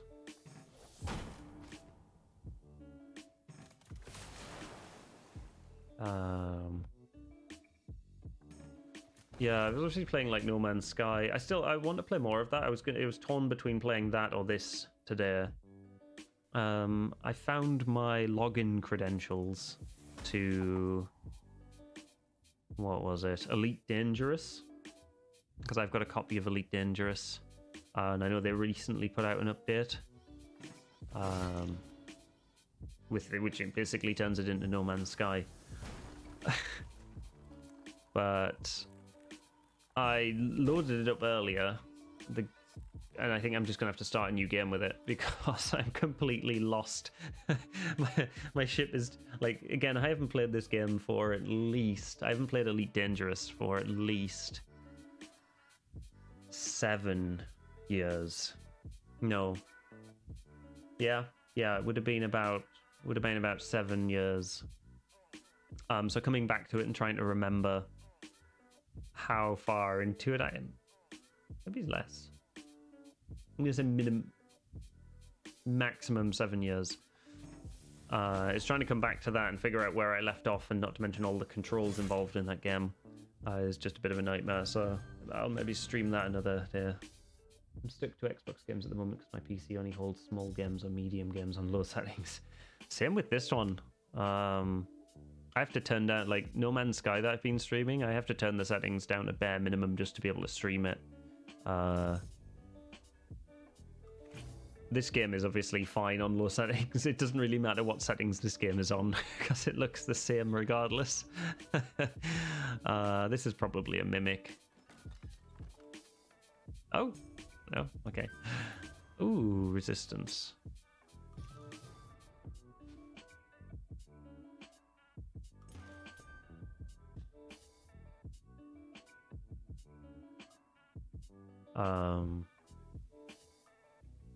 I really miss playing my Xbox. So you play which Xbox have you got? Xbox One, or is it the? I'm so desperate for a big PC upgrade, but I'm like £1,000 too short. Yeah, that's the problem. Series X. Series X, is that the new? Fancy. Series X. Yeah, that's the new one. I've still got. Where's mine? Mine is like. I will reveal to you my my storage room at the moment, and you'll see there's a Master Chief over there with my Xbox sat underneath it and a bunch of other storage boxes because I haven't still waiting for some furniture to be delivered. But yeah, I think that's my old Halo Xbox One. I never got the Series X. I'm waiting for them to release a Halo edition. Once they release the Halo Infinite Edition Xbox, the old 360 and the original one, and now the Series X. I've kept them. I think I've kept all of mine. They're all at my parents'. I've got the original Xbox, the big chunky one. Yeah, original Xbox One. Yeah, I've got the original Xbox. I've got the Halo Edition 360. No, I've got two Halo Edition Xboxes. Because one they released with Halo 3, which had the gold disc tray, and then one they released with either Halo 4 or maybe ODST. So I got that one, and then I bought this one with Halo 5 with the Master Chief statue. And then, yeah, once Halo Infinite is released and they bring out a Halo Edition Xbox, that's when I'll get a Series X. Because I'm just a sucker for buying Halo stuff. Is by far, I think, I haven't played it for a long time, but I still rate it as one of my favorite first-person shooters. Especially ODST. I know ODST wasn't as popular as some of the, and Halo 5 in particular wasn't maybe as popular as some of the others, especially like the original trilogy. But ODST, like the atmosphere and the soundtrack to that game is so good, and just like the kind of open worldy exploration in it. Ooh. Magic Sword is good.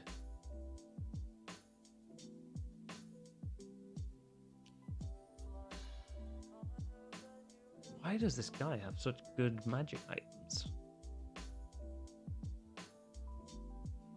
And it's a one-handed weapon as well.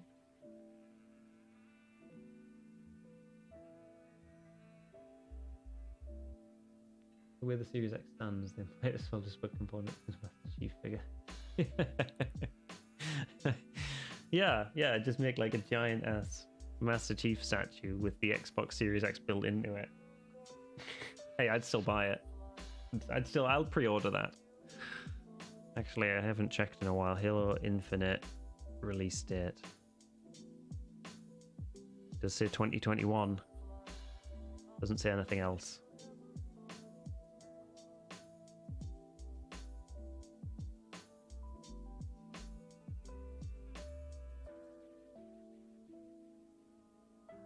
Jeez. Still in box. I just saw they're selling the Halo 3 limited edition console is on eBay for £1,400. It's absolutely ridiculous. Yeah, it would look absolutely awesome. I mean, the Master Chief is probably, I really do think is one of the coolest kind of first-person shooter characters, especially like, again, same with anything. If you look, you know, I'm a bit of a fanboy when it comes to it, don't get me wrong. So I've read like the books, the Halo books, really like Fall of Reach, just that book alone, the first book in the Halo series of novels, is so good for just giving so much extra depth to the characters.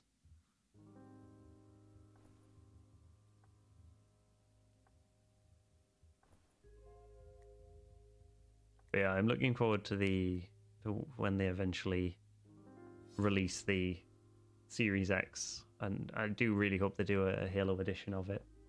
They have to. I mean, it's Microsoft's biggest cash cow. They have to do that just to make way more money than they would otherwise.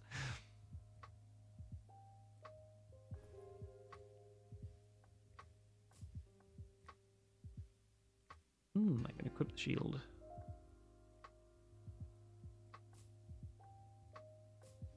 Yeah. What else? So, what have you been playing on your Xbox recently?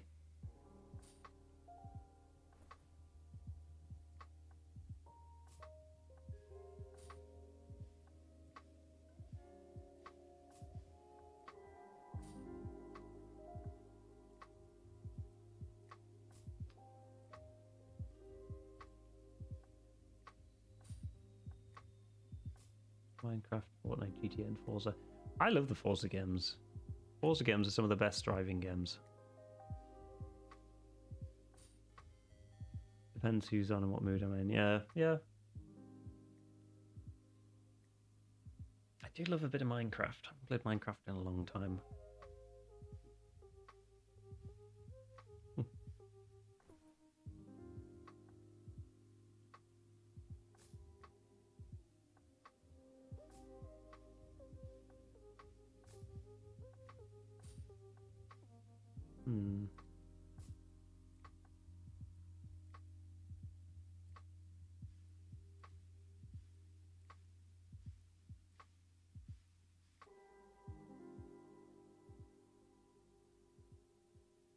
Does Minecraft on the Xbox, does that have support? Does it have like mod support? Or is it quite like kind of locked down in just sticking with like the main the kind of like, I guess, vanilla Minecraft?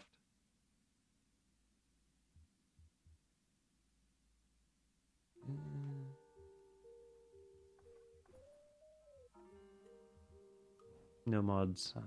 Okay. Yeah, I figured it would probably be pretty difficult to figure out how to do that on a console, like to enable mods to be run on a console. Still though, I think vanilla Minecraft's pretty awesome. I mean, you kind of have to respect the game whether or not you like it, just because of the whole, like, how successful it was. in launching like an entire, like essentially like an entire genre in like procedurally generated worlds, in like how deep modding has gone, in how it's a lesson in you can create an incredibly successful game without having to rely on, like, I guess, like gimmicky things like excessive violence or stuff like that. Yeah, exactly. If a game can last over 10 years and still be one of the best selling, then you must have respect. Exactly. I mean, whatever happened to Notch? You know, nobody. He's just living it up now in his like multi-million-pound mansion, isn't he? Just relaxing. But yeah. Oh, what do I want to buy some fancier boots. 1211. Yeah. Yeah, the amount of money he's made. But you know, I guess that's the dream, right? You know, whether it's a game or anything else, you know, you want to build something successful, sell it for a whole load of money, and just retire and enjoy the rest of your life. Maybe someday. Maybe suddenly everybody will realize that they always needed a Japanese language learning app. Suddenly I can sell it for millions. Even though it's a free app. Yeah. Well, I mean, you say that like a lot, like a lot of the code in, like, I have no basis for this, but knowing programmers, a lot of the code used to build Minecraft will have been, you know, borrowed from somewhere else. Will have been, you know, it'll have been like, oh, how do, you know, Notch will have been sat there one evening a bit stuck, and he'll be like, oh, how do I make a procedurally generated world? And he'll have just Googled that, and somebody will have done that in a slightly different programming language, and he'll have adapted it, you know. And how do I make, you know, how do I do like terrain deformation and like stuff like that? A lot of it is just Googling and seeing what's being done, unless you're working in like the cutting edge, you know, unless you're working for like Nvidia or AMD or something like that, like a processor manufacturer, or if you're an academic. Yeah, you just could. Yeah, I couldn't figure out how to make circles. The one challenge Notch never solved. Hey, coding squares is a lot easier than coding coding circles. Ugh, coding squares is a lot easier than coding circles. I'm trying to decide whether to buy these boots. Nah, we're gonna carry on. I will buy the Godspeed though. It's expensive, but I think we can justify it.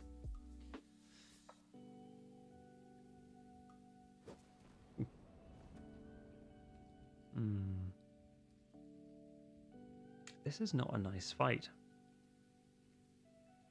The Feral Mage is immune to being dazed. He's not immune, so we're going to smack him back.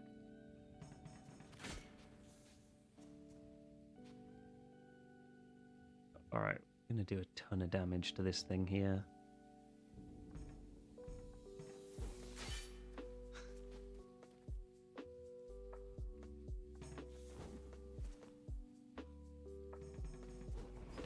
No, don't set everyone on fire.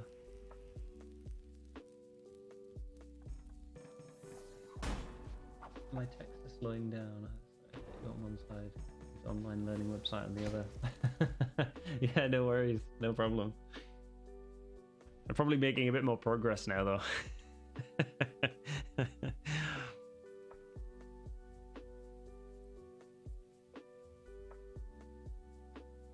What do we go for? I think we kill the mage.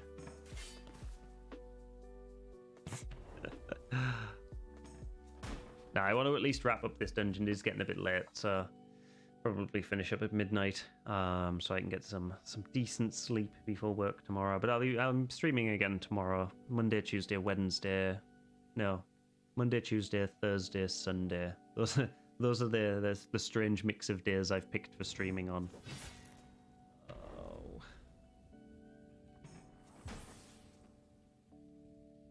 Let us party heal. And this playthrough is looking a lot more promising, so I probably will carry on with this tomorrow.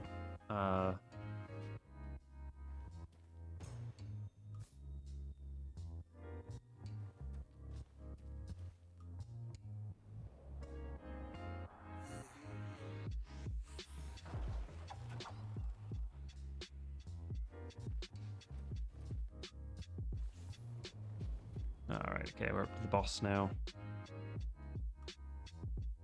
We are very well equipped. They're all immune to being dazed.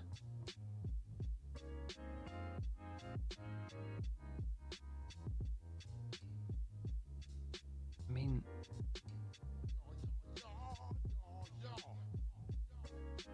You tend to go online when I jump on, so I'll probably lurk until the boys have gone. And I'll sit and watch.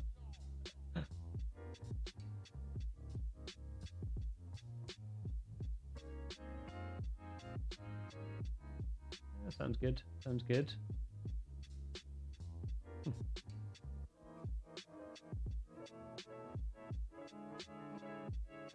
don't know who to take out here. The Bone Warrior reflects physical damage. I think I just try and daze them. I won't daze them because they're daze immune. But yeah, a little bit of damage is fine. Ooh, that was rough. No, Smithany.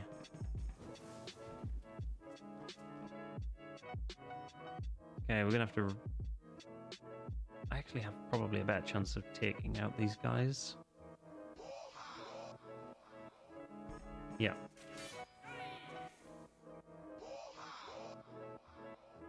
Let's get Smithany back up. 24 health is not a lot.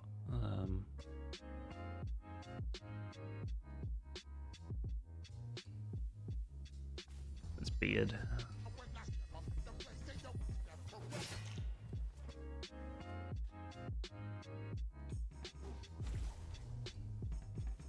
You tried to break one of our weapons there.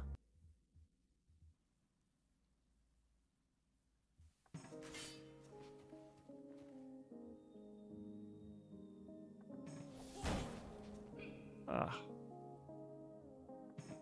Alright, let's take him out. Now we've just got the Lich to focus on. That's fine.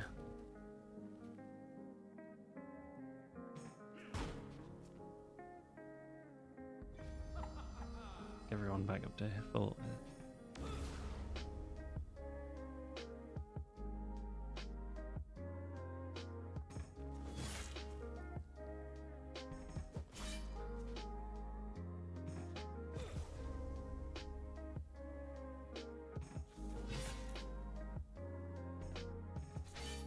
Ah, come on. No. An acid attack. There we go. Acid's a horrible status, but if you can end the fight, it goes away when the fight ends.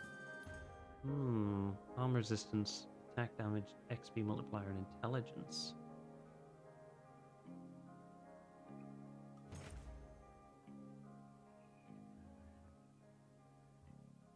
Yeah, we'll sell those.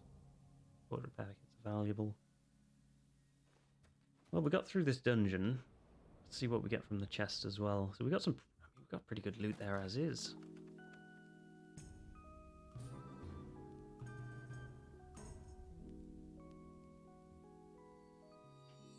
I have to dig out my old Raspberry Pi as a lot of these courses involve those. Ah, you're doing a bit of like Python programming or something like that?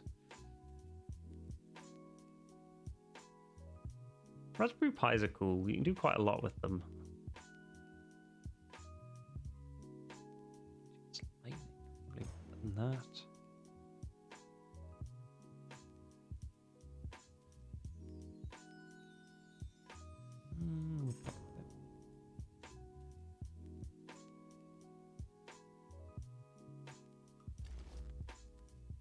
What are you learning to make with the Raspberry Pi?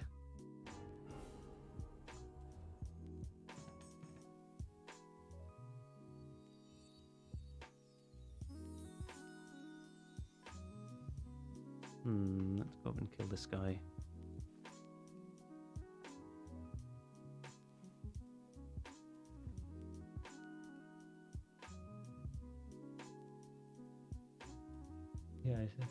Yeah, I started before leaving school, so I'll have... Definitely.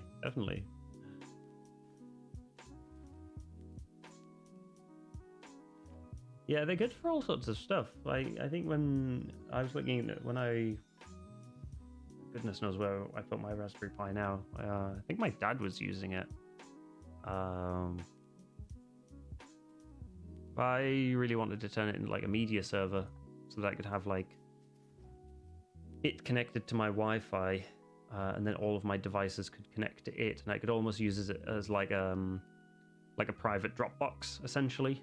So because I use a Mac and my Windows machine, being able to transfer files via the cloud on a local network would be really useful. So I wanted to use my like Raspberry Pi for that, and also like media sharing as well. I've got like hard drives full of old TV shows and anime and all sorts of stuff, music as well, that I used to listen to. I don't listen to it much anymore, but it's like things like Spotify and SoundCloud are obviously a lot more convenient. Probably what also killed me exploring further into the Raspberry Pi media server thing, but how many turns are away? 5 rounds before this thing disappears.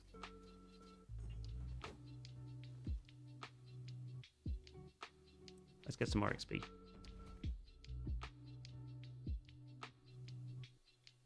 Ah, like let's just whack this. Smack the bear. And we kill the bear. I don't think we can kill the bear.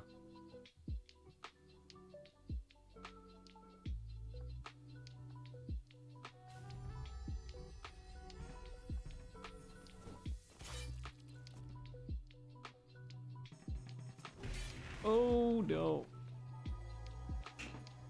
Why is it absolutely brutal?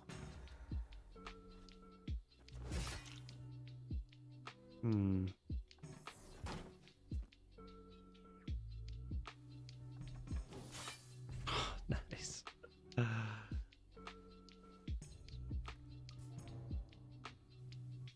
Ooh, that is a good one. +2 armor.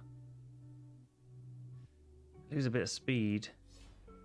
Only 1 because I was maxed. I was over the maximum.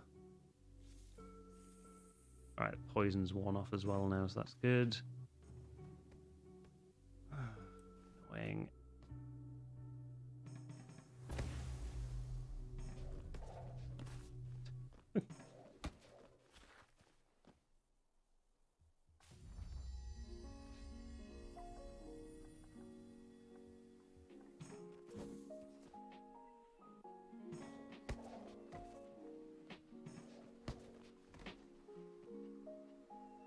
Okay, we're gonna...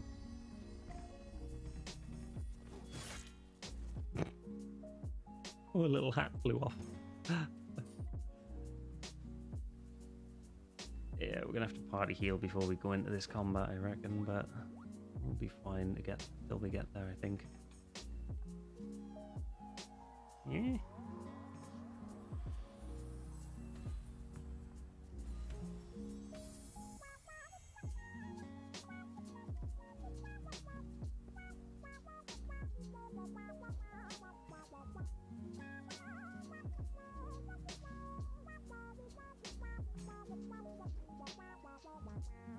.3k Earth block. Only 3.7 till I get the glasses go. That's what you're saving up for. That's a top tier reward right there. It doesn't actually affect anything. These glasses are purely... I can see perfectly fine without the glasses on. They're purely just to make my eyes a little bit more comfortable because I spend probably about 12 hours a day on the computer. I do want to do more and better things with the rewards and challenges. Make them a lot more fun and interesting and engaging. I just haven't decided what yet, because that's going to take. Oh no, I'll have to add an option for drunk stream. I think the drunk stream would be a really good idea. I mean, I was already a little bit tipsy when I started this one, just because this was. I mean, this was the. Well, I don't know if you'll be able to see it on stream. It's a 6.5% New England IPA. What did I have earlier? I had an 8% New England double IPA, and I'd also had sour ale, I think, prior to the stream, just with dinner, just while watching some TV. So I was already a little bit tipsy starting this one, but I do like the idea. More of a cider and vodka guy. Never been a fan of beer. Yeah, I only recently, maybe it's the last 3 years, I think, got more into like craft beers and things. Kind of unofficially at college, it's probably more of a cider person, because I loved how kind of sweet it was. I loved the kind of the fruitiness of ciders. Let's retreat.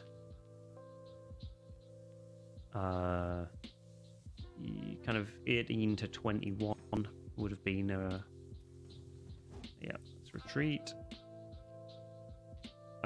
Would have been all about mixers, you know, vodkas, tequila, that kind of thing.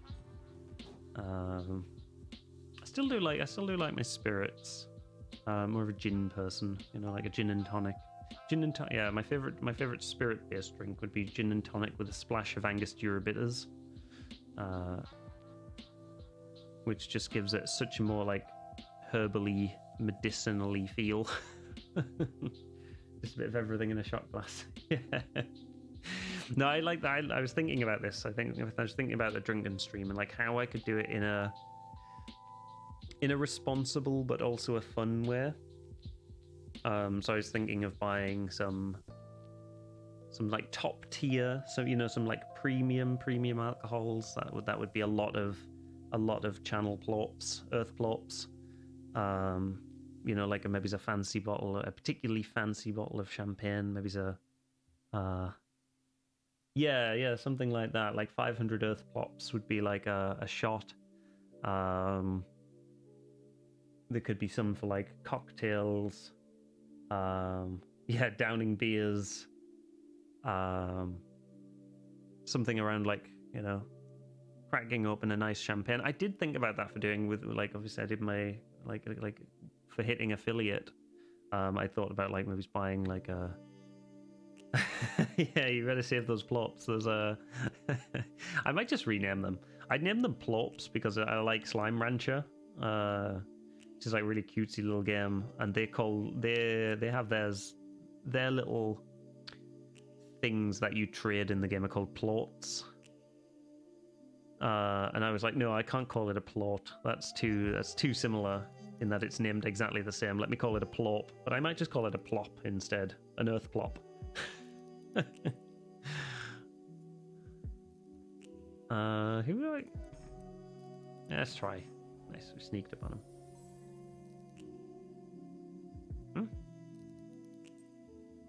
Pick a sneak destination and it won't let me sneak up on it. What?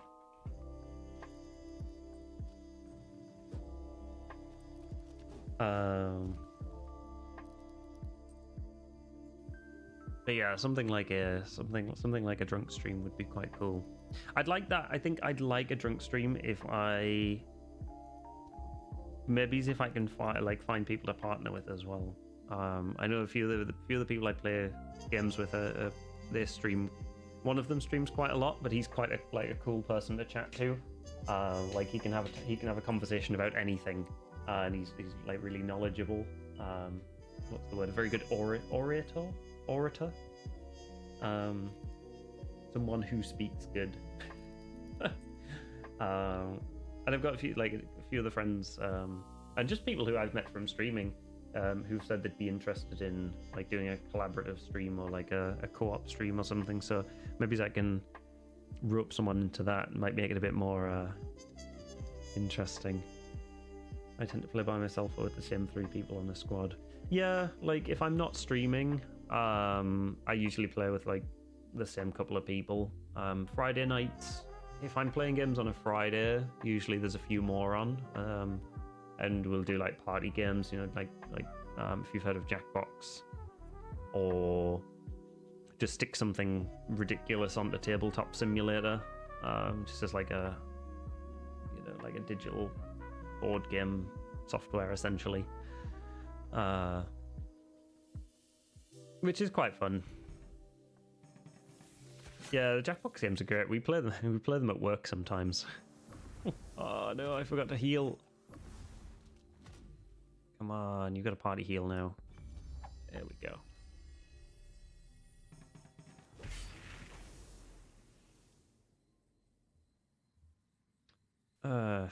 Who to deal with? The Bison Taw's a real pain, but I think we want to get rid of the wolves to prevent them doing damage.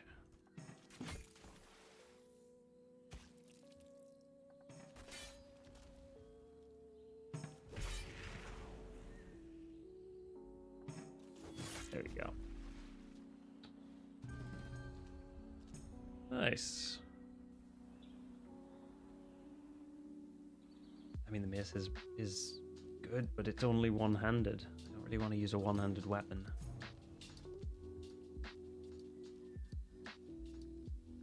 That's probably better.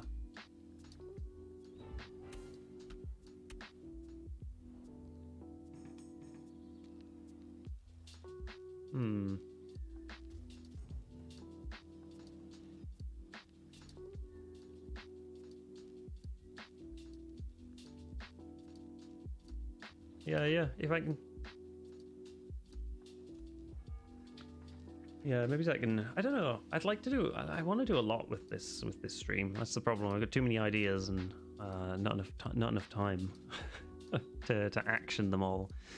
I'd love to do like a regular... I really like the idea of like helping other people, like, you know, maybe other like small streamers and stuff like that. You know, like maybe it's at a similar level to me, or maybe it's at like a slightly smaller level, and like helping them grow and find, you know, and I don't know, just like find people to collaborate with. Just stream at work, but tell people to a call. I mean, working remotely, who would know? You know, as long as I just don't tell them what my username is, so they don't go and sit and watch me streaming.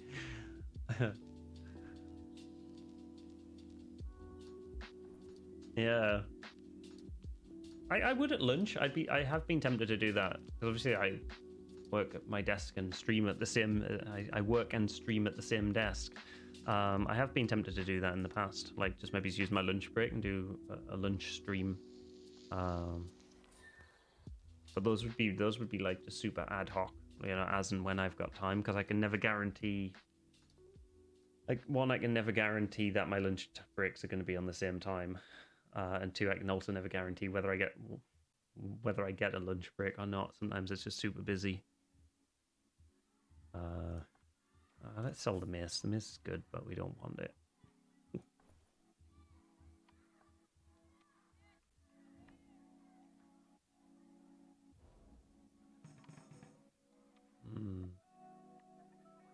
Yeah. One bad thing about not liking school is spending more time thinking, how do I get out of this? Less time thinking, how do I change and enjoy this? Yeah, I think that's that's something that I think takes a long time to learn, I think, unless you start thinking about it now. And you find the same problems, like you have the exact same things in work, like the problems like people have in school and college and everything. They don't go away. The nature of them changes, but the fundamentals. I do know how to get out of things. I mean, that is also very helpful as a useful skill, being able to get out of doing things. And if you can do it in a way where it doesn't look bad either, like if you can do it very skillfully, then there's nothing too wrong with that. It depends on how much you use that skill. Yeah, being able to rephrase a problem you know, like especially I still struggle with that. Like, it's very easy to get bogged down in negativity, especially when you just don't like things. It's like a complete weirdo. No one wants you. No, that's the thing. If you act too quirky in the tech industry, people just think you're some kind of hidden genius, and then they expect more of you. People think, oh, if he's that weird, he must be some sort of expert.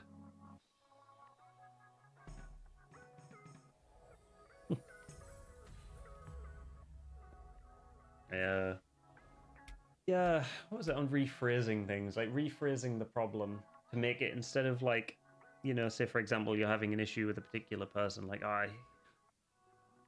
it could be perceived that way. It could definitely be perceived that way.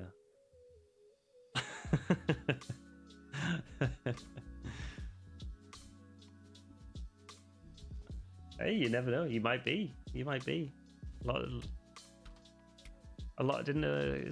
it quite a common thing that a lot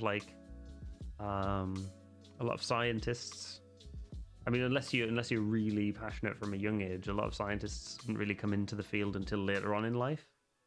Wasn't that particularly true for like Einstein?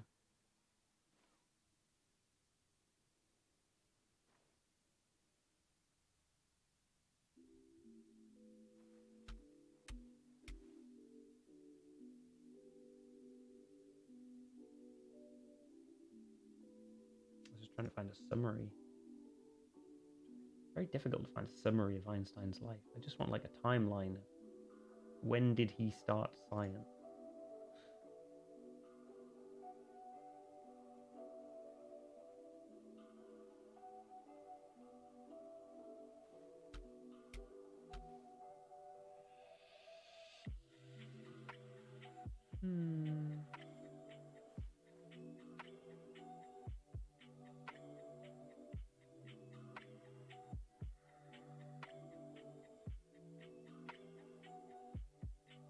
He was pretty intelligent, it seems, obviously. Yeah, like I feel like that, like maybe it's just one of those like collective lies, like an old wives' tale kind of thing. But I feel like it's true. I feel like you know, yeah, we want to sell these.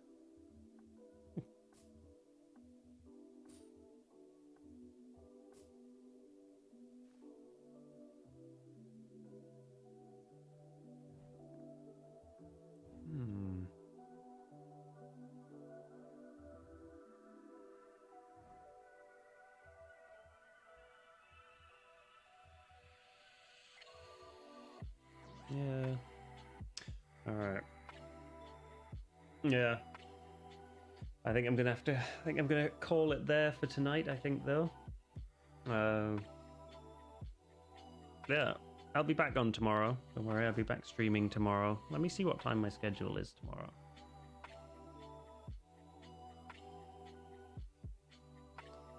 It says 10 p.m. I might move that back. I might move it to like 9 p.m. instead. And then do maybe like 9 till 12 or something.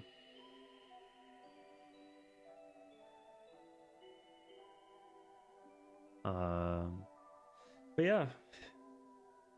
No, it's been good chatting. It's been really cool chatting. Yeah, good night. Yeah, definitely. Hey, if you can't make it tomorrow, as I said, Monday, Tuesday, Thursday, Sunday, I'm going to try and commit to that. Like, it's been okay. Like, those tend to be my quieter days of the week. So they should be fairly easy to commit to quite regularly. And I can usually give about a week's notice if I do have to change my schedules anyway for people to, you know, for you to adapt to that. But yeah, have a good night. That's what I'm going to go pretty much straight to bed. And yeah, you too. Have a good day. Hope you know. Hopefully you have a good week. Let me change my stream ending intermission thing. But yeah, and thank you to everyone else who's been watching, who's been lurking. If you're not following already, feel free to follow me. You know, creating content quite regularly, trying to do streaming 4 days a week. A mix between For the King and No Man's Sky, with maybe a variety stream in there. Maybe it's like a chat recommends or something like that. If I can't decide on what to play one evening. But yeah, thanks for watching, and I'll see you all tomorrow. That's fine. That's fine. Where were we though? We got to kill the Mind Lord, solve the Forgotten Cellar in the Poison Bog, and then mystery objective.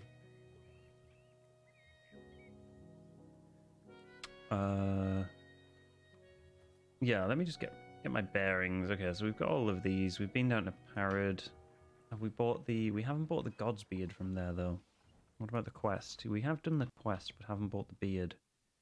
Do a quick check of everyone's equipment, see how they're doing.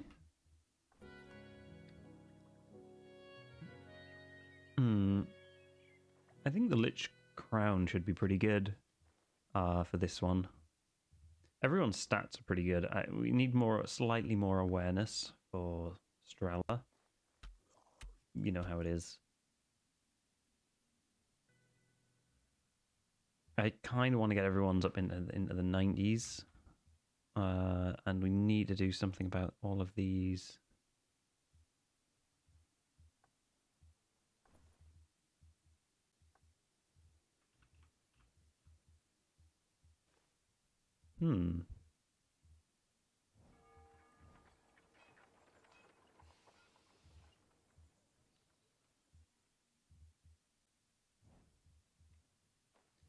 I don't know where to head. I guess we head to Jonneberg, but there's a ton of poison around here. I guess we head round.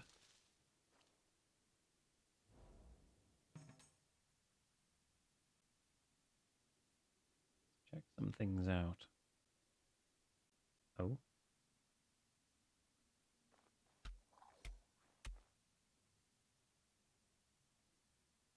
Let me just check. I was just going to have a look at the...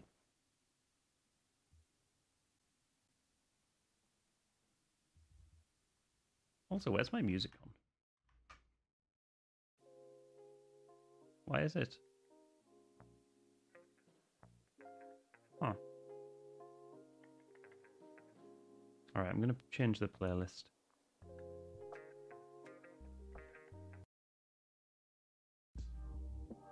That's a bit better. There we go.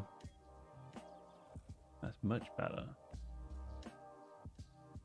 Just saw the For the King is getting incredibly popular nowadays.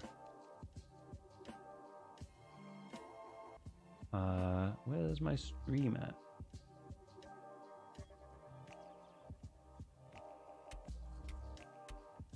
Oh, maybe that can update some things.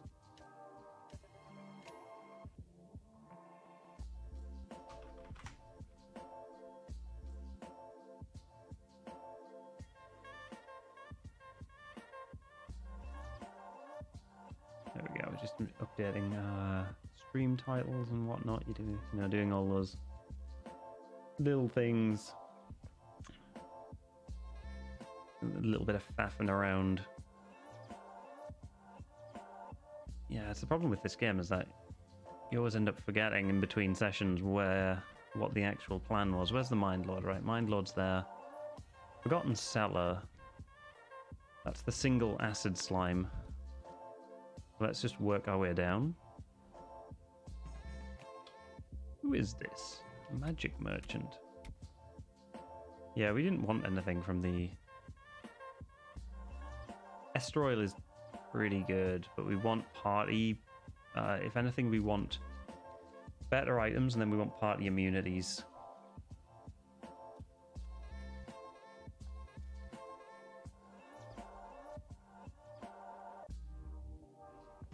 Okay, you can head to Jonneberg. We'll get this quest. Chaos isn't coming up, so isn't much of a concern. Oh, talent-based katana. Katana... No. I think we go for the assassin in the bog. Sure. And then we'll just work our way down. We're going to send in Smithany anyway. I'm not overly concerned about the fact that people are far away.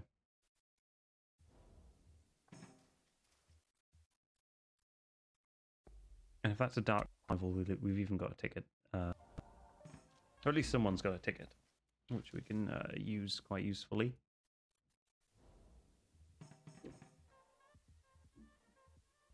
Okay, Smithany, heal up. Oh god, I forgot how terrible your heal was. Okay, heal up again. That's a little bit of a waste of beard. I think we try and fight it. We try and fight the acid slime. We've got a Panax to get rid of disease elemental effects, so that'll protect us from poison.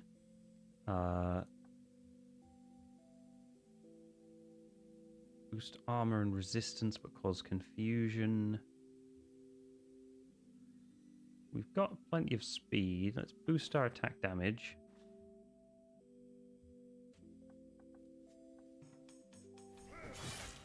Should I say that? Okay, we stick for the higher percentage one. Burn is okay, we can deal with burn. And we're going to get 2 strikes. It'll get 1 more hit. If it imparts acid, yeah, that's fine. We'll end this fight in the next hit. So. Useless item. As usual, you don't get good items from those things. Ooh, I gotta turn my brightness up a little bit. Yeah, so we don't chaos-wise. We haven't got a lot to be concerned about.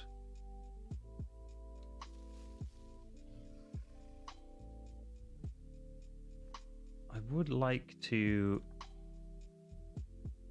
portal down to Parad, though.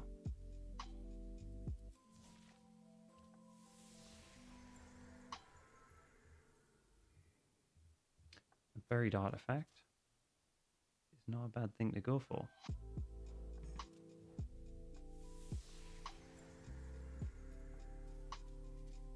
So we just crack on. Everyone can group up down here. We might even be able to portal back. Oh, is that another poisoned land? Worst. Let's gain the extra movement.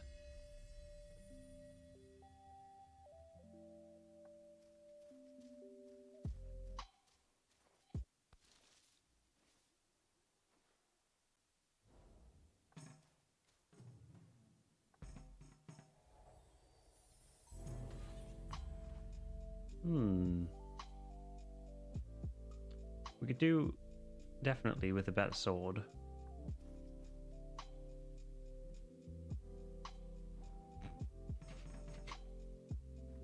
Goddamn boners. Oh. Perfect.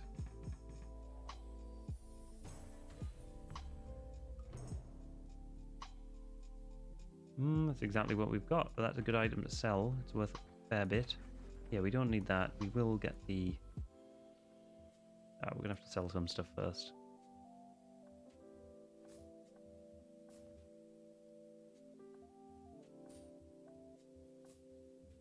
How much have we got? 30, 60, 90... we need 108. We've got 107. I think we'll sell the dancing nettle just to save a bit of time.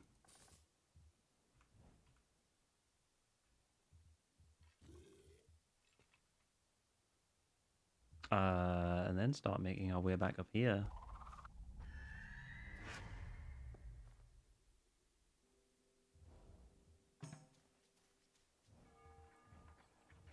Oh, God's Beard here as well. Weird.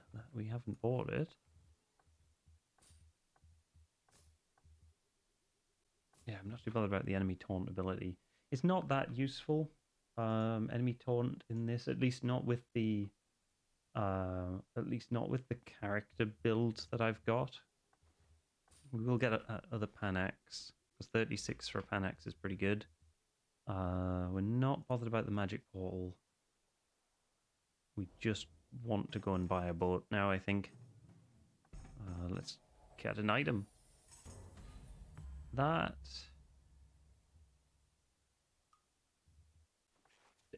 Earlier on, that would have been a really good find. The refocus ability in particular is super useful. Yeah, you can leave because you don't have any money, so just sit there nicely and get your health back. Omicron, get over there as well. We didn't need to bring everyone, really, but I don't know what we would have spent their turns doing otherwise, so...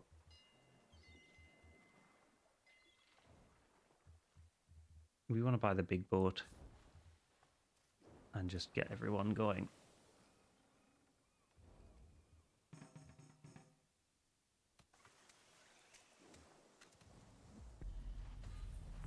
Get everyone some max health.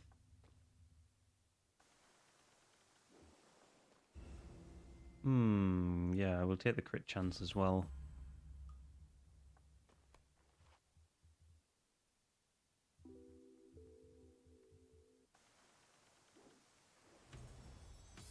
Ooh.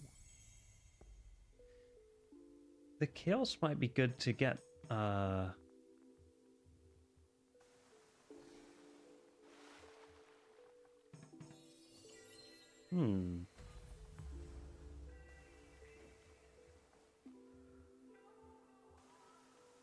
just want to explore these islands a little bit. I want to try and uncover tiles. Since we've got a little bit of, I guess a little bit of freedom. Probably should just jumped out there. Right, luring pool is good. Pipesmith is even better.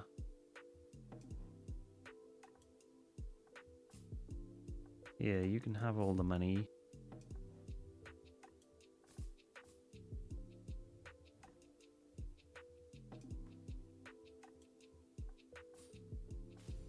Ah, I don't eat it. The worst thing.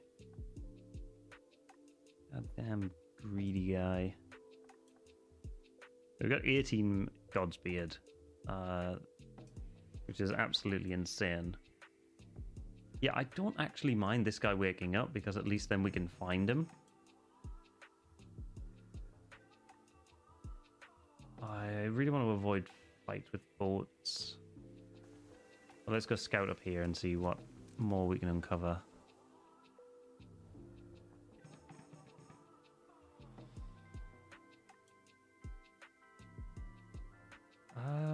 We should be pretty good there, actually.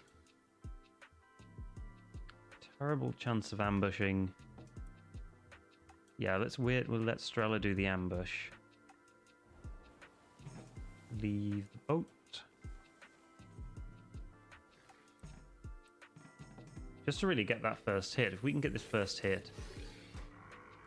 See who's... Right, what's what? So the Mind Lord...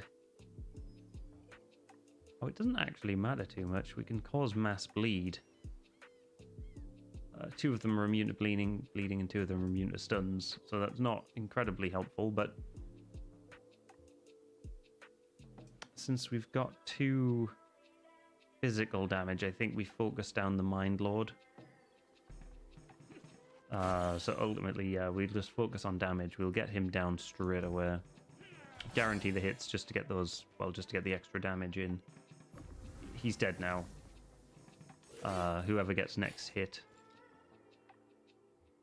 Saying that, physical damage is going to absorb 12, which will do 15. Got a chance to ignore armor, which I think is worth taking. The Undead Knight is going to be a little bit of a pain, just because they are tough, and everybody else is real armored.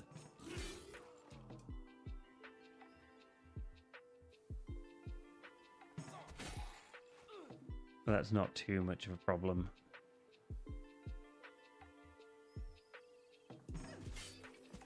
Let's just destroy this guy, right? Undead Knights I always stay away from. They're so tanky.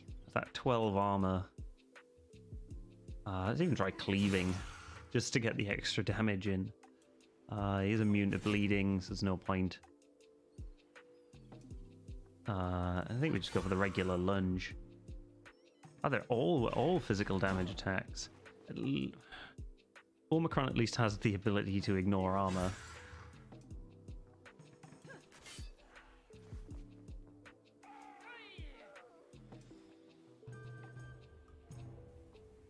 Let's just collect that.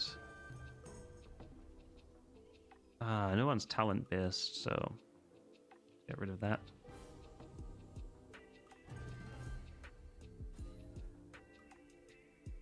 Oh, so we can actually go and do the King's Maze. King's Maze I'm not even going to attempt until we're at least level 7. So we're probably going to go and hunt some Scourges. Oh.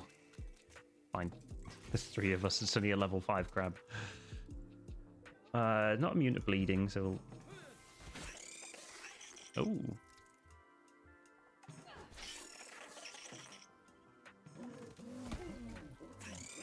That's a lot of damage, my dude.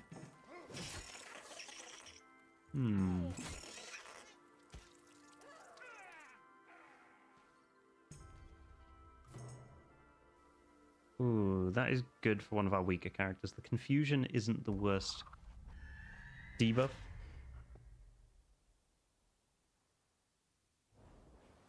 Pick everyone up. Gambling Den. We're not really that interested in the Gambling Den.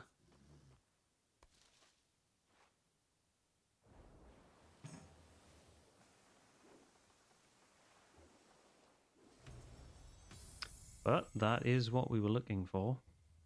Level 6 might be a bit strong. I don't even know if that is the Desperate Church. Again, that's the one thing that bugs me really about this game. Who is it? Strella. We want to get Smithany's turn. It might be a tough fight, but we might be able to do it. I don't know if it's worth... Let me give the Vision Scrolls, or at least give one of them over.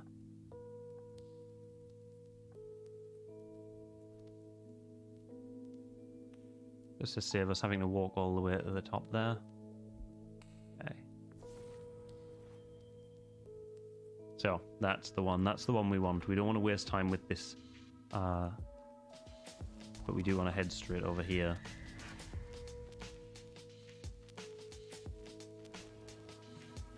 Get everyone off the boat. This is where these Vision Scrolls are really, really useful.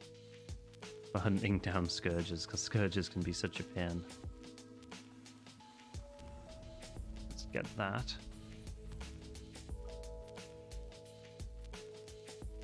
And we might even be able to get it before. Yeah, it's just one big enemy. Oh no.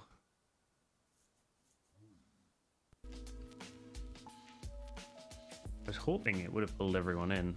It's fine if it activates, yeah. So it just hides the enemies temporarily.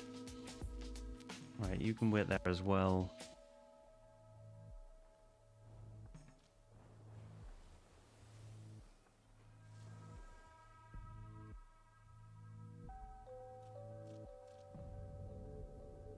And we'll fight a Scourge.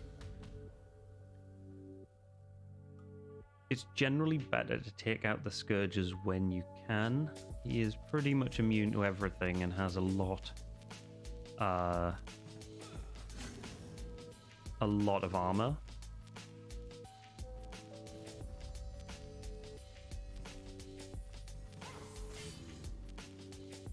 So Omicron's probably going to be doing a lot more of the damage.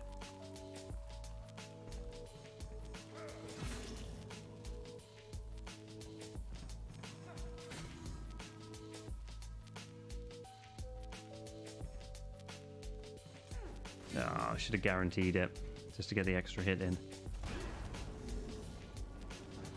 We're still doing okay. Yeah, with 2 rounds of attacks, we should be fine. Yeah. There's not a whole lot of pressure in these, it's just keeping an eye on your characters, everybody's stats. I mean, that is a really good if I didn't want to lose the 4 strength, and +1 awareness isn't terrible, but we'll sell it. None of the characters really need it. No one's particularly benefiting from that, and we only lose some important stats by getting rid of it. So let's get everyone back on the boat. Pick everyone up. And I think, yep, that's okay. A level 7 assassin camp. No, we're not quite ready to deal with level 7 assassins. We are, however, ready to go armor shopping. So who's our mage? Do you have a mage robe? See, that is a terrible item for that character. Let's buy the wizard's robe.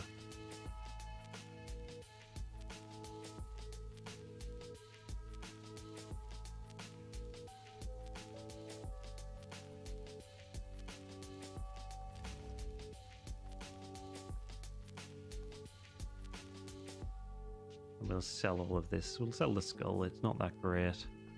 Mystical hats. You know, a lot of these items are just not that great. Already, like, we've maxed out intelligence now, so we've really got nothing to worry about there. The focus will be getting a better weapon. We've already got a visored helm. We're using two-handed weapons. The boots that we've got are really good for that +4 strength and +4 physical damage. It really just comes to saving up for a weapon now. So let's leave, and I mean, there's not a lot. We can kind of take it easy a little bit and go fight some things. You know, pick on a bunch of level 5s. The Assassin's Camp we don't have to worry about. If the Kraken shows up, sea caves are good. The Kraken might be a concern, but even then I think we might be able to take it, you know.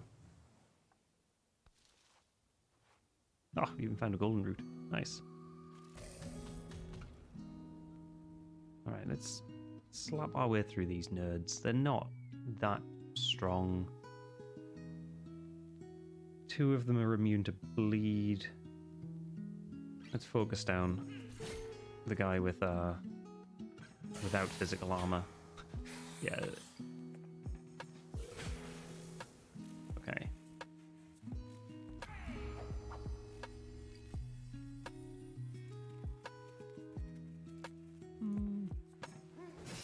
Magicians are painful. The rest are not that bad.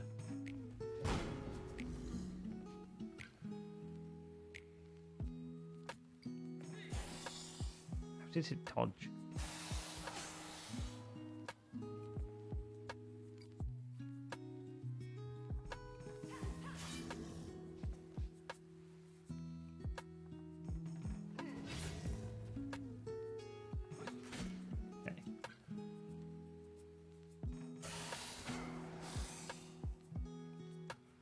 The health we're on as well should be able to get us through the rest of this dungeon without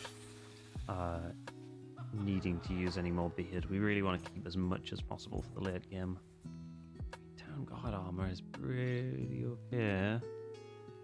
7 armor, 5 resistance. We'd lose 2 strength at +92. Let's collect that. That might come in handy. If not, we'll sell it. Always focus the powder monkeys. Oh, we've got 2 chances to hit the powder monkey.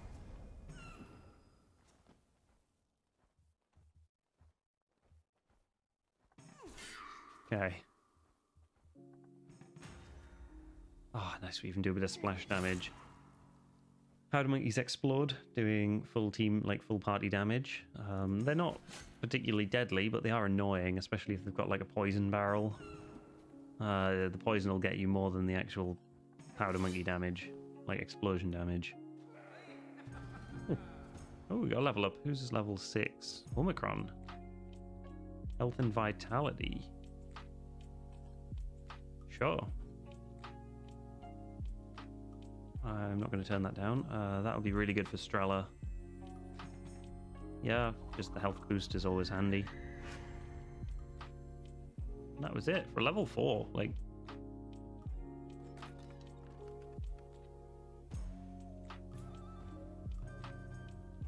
who hasn't got a pearl? You can have purify. And damage and crit chance is always good.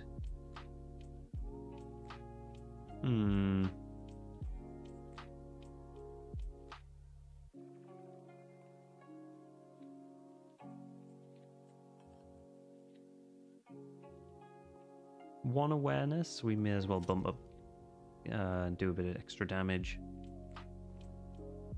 We'll get better boots later.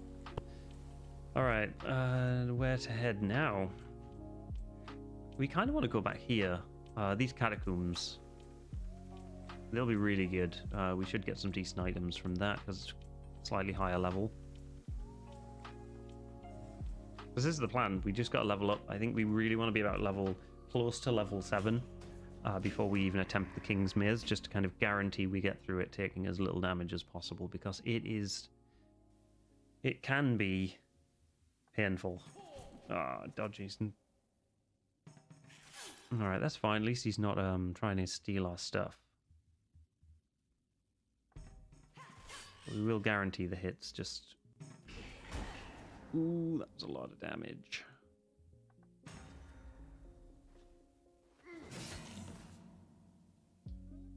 Don't target the dazed person. Why? Absolutely not. Alright. We're focusing down the troll next.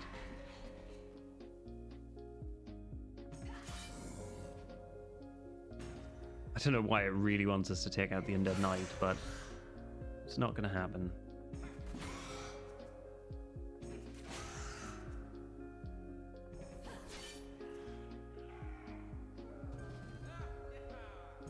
Oh, there we go. Level 6, that's always good. Adventure boots. Awareness and speed. I mean, that's pretty much perfect. Those are the boots we want.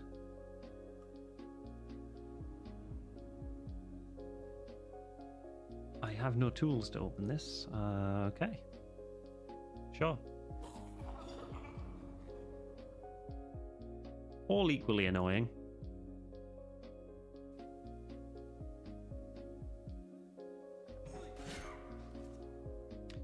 Best to deal with the powder monkey.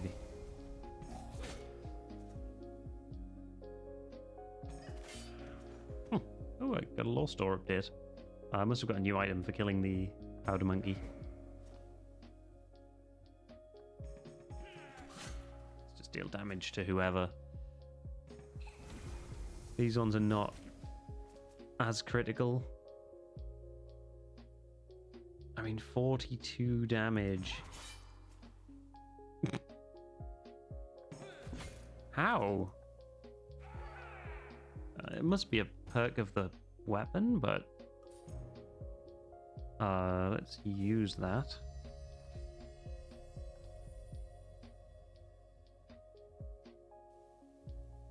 Ah, damage against spirits.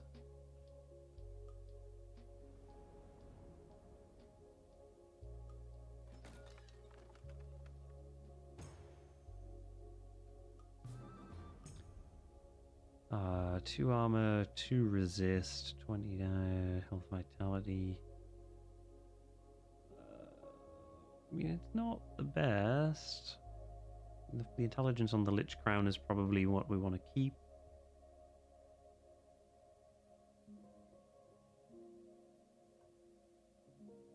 I think maybe it's worth it.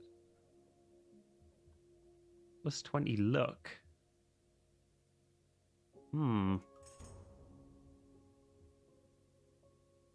We don't really have a vitality build. But I think we can... Let's take the fur armor. And still having 92 is good. We can decide whether we want to sell it or not. We're all level 6 now as well. I think now would be a good opportunity. Oh.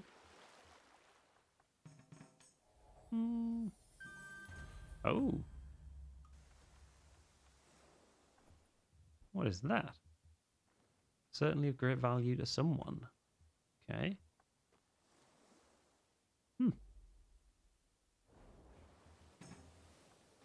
Get out of the boat. Let's go fight this scourge. This one has spirits, no? Priestess. Okay. I mean, it's probably best to risk the bleed. Everyone dodged.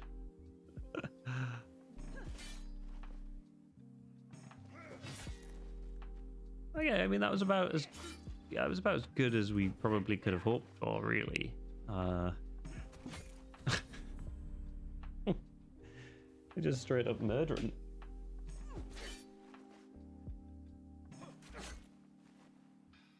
We do need some better weapons, though. These weapons that we're using are absolutely abysmal. Ooh.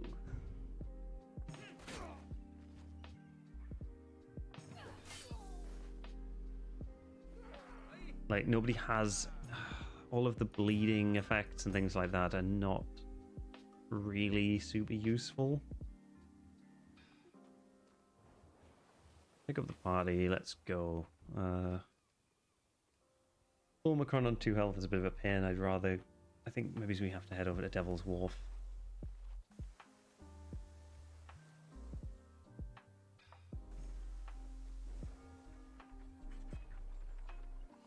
We don't need to reduce chaos, everything's looking pretty clean.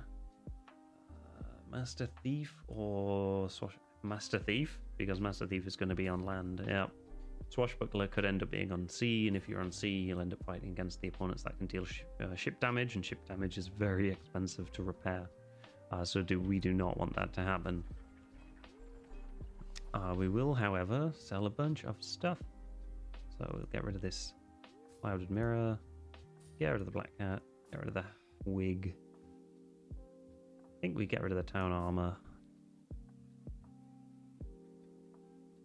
And the splint mail vest. We really want something better.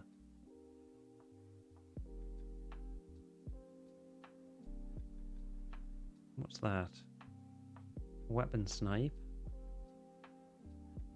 I think we want the great bow for Strella. We're going to move her back into an awareness build.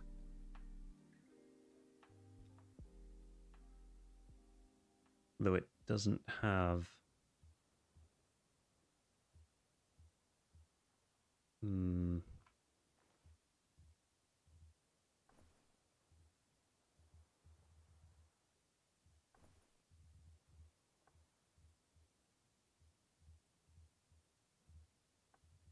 It doesn't really have... Oh, hey. I did figure out the green screen. How's it going? I'd still like to do more complicated things with it, but just a nice looping Earth video is okay for now. I want to go hard on a you know, like I don't know if you've seen Starship Troopers. The Starship Troopers is it Earth News, Starship Troopers News Network, something like that. The Federal Network. Love to do like a sort of screen like that and use a bunch of like Starship Trooper transitions. If I could figure out how to make them.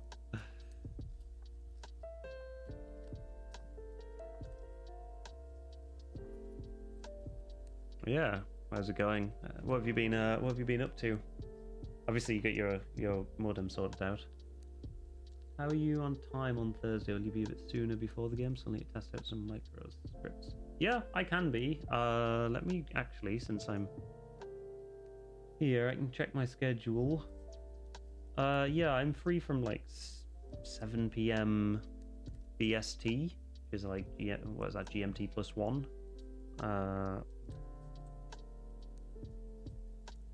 So yeah, essentially yes. I'm free. I can be free.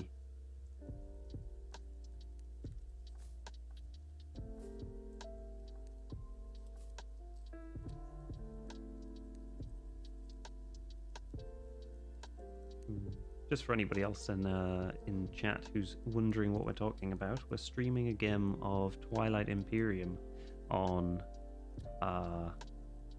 Tabletop Simulator. Myself, Guardian Angel, and a couple of other guys. So that should be really cool. That'll be on Thursday's stream. I'll probably adjust the times if I need to. I think they might be set up to be the right time. Yeah, sounds good. Yeah, looking forward to it.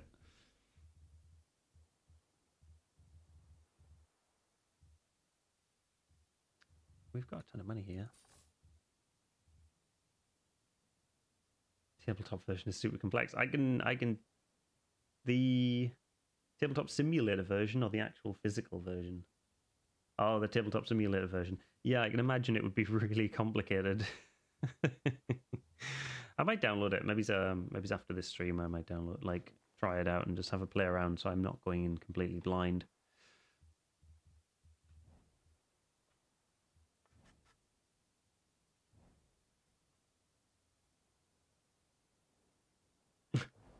There's more versions. How many more versions do people need?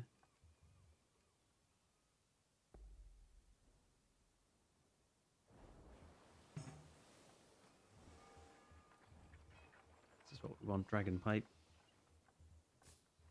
I'll try to hit you up with the link. Oh, sounds good, yeah. Yeah, drop it on Discord or something like that and I can pick it up later. Right, let's get that Dragon Pipe. Ooh.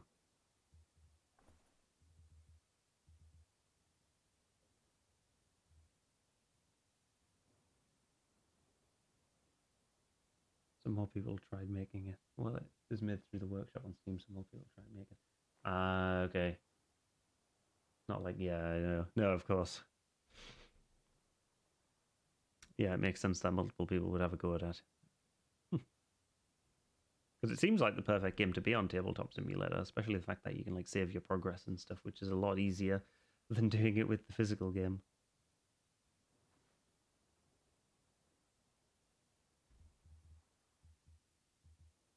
Hell yeah, I tried to play it with my girlfriend at the weekend just to learn the rules a bit. Was it last weekend? No, maybe sometime last week. And it took 40 minutes just to set the game up. Just with all the pieces, sorting out all of the different pieces and tiles and cards and shuffling and whatnot that has to go on with that game. Honestly. Yeah, anyway, got to run, but we'll be in touch. Sounds good. Sounds good. Thanks for stopping by and letting me know, obviously. Now, what's going on with this music?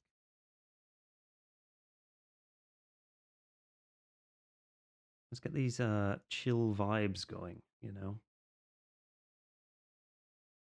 I think the software has died.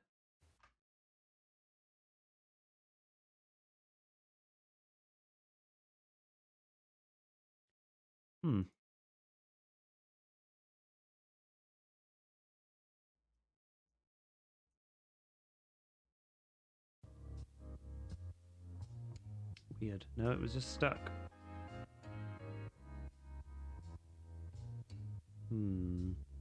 I still got to figure out what to get. I kind of feel like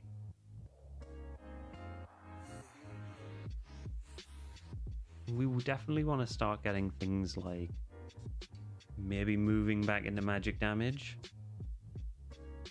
I think the Great Bow is worth buying, passing straight over to Strela. The armor, the extra bit of armor is nice, but let's give that, and we'll sell the Bandit Glaive because we just got it for free anyway, so we may as well make a little bit of money. The fact that we've got a reset now is kind of where we want to be. Reset is super useful. We can actually start preventing ourselves from getting hit, especially because Strela, given the huge amount of speed that he's got, puts him pretty much first in every combat. And let's make our way around the coast. Pick party. Let's get out of here.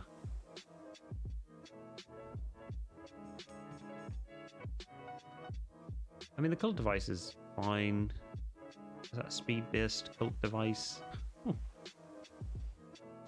End that turn.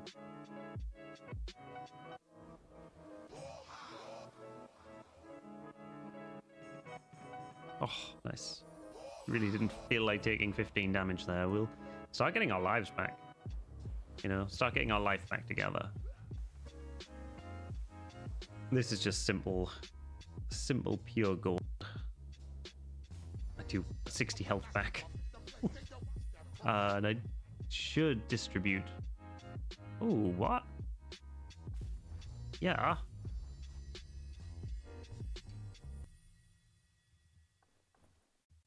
Why won't you let me stroll? Okay, let's give one to you and give one to you. Cave mushrooms, let's give one to you and one to you. Basically just trying to dish out our actual good items. Dancing nettle and dancing nettle. You got 5, goodness.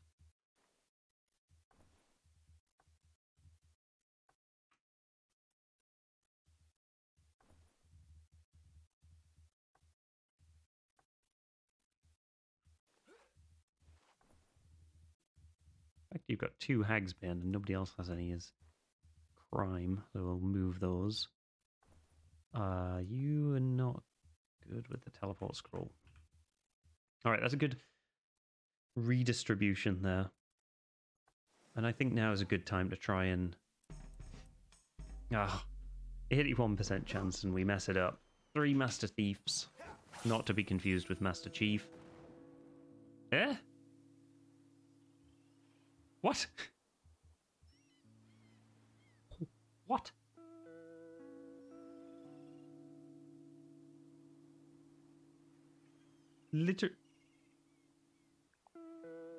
What? I don't even know how that happened. Right, you're getting reset.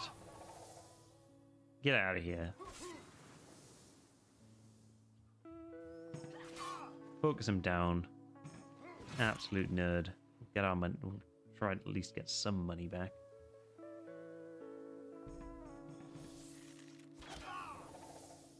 Yeah, see, this is where reset is super useful. Just, I mean, it would have been nice if I hadn't have been robbed.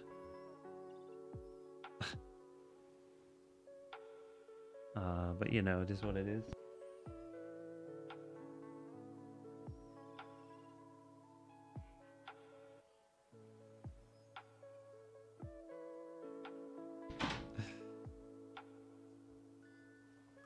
I think we just go hard on the awareness for now.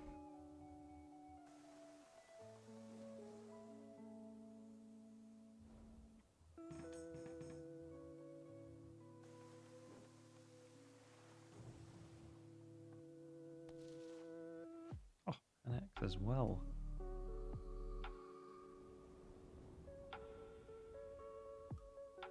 Mimic? Yeah. That's fine.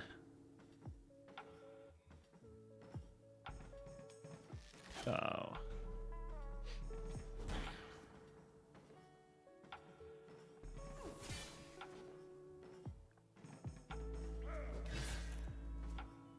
We're doing okay.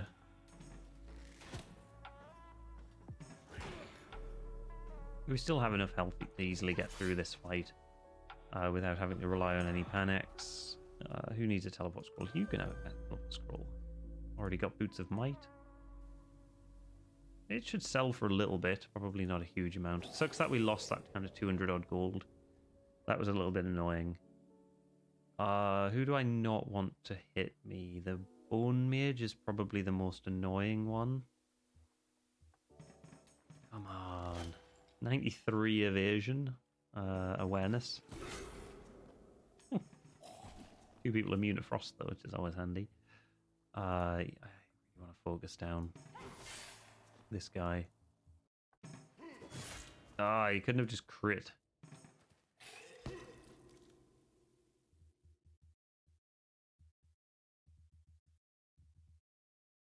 He'll get a chance. I think it's really poor chance, like hitting.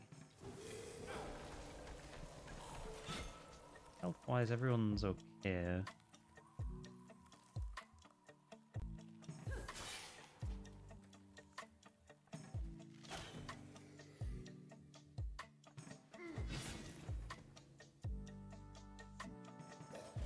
Nice, that was a good dodge. I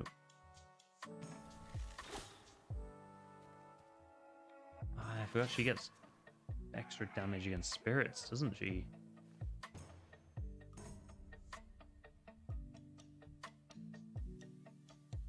Well, we're getting all of our money back anyway.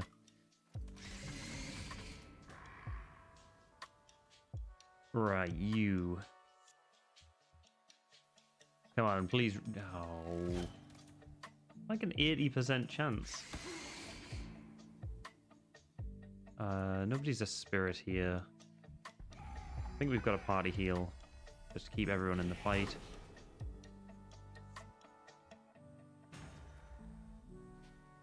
That's about as good as we could expect.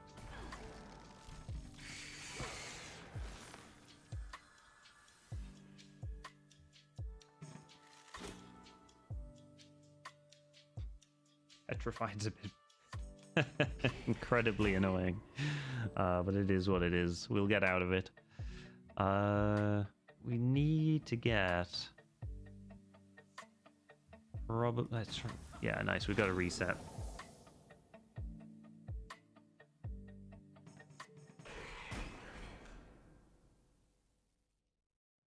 I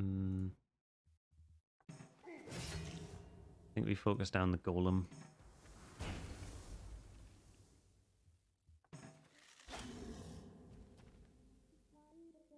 Come on, break out of it. There we go. Right in time. Let's reset you. You're not getting it.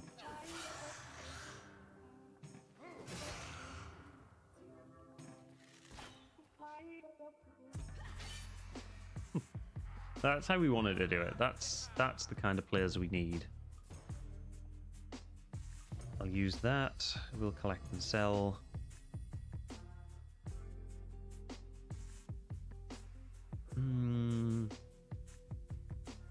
Physical damage, though.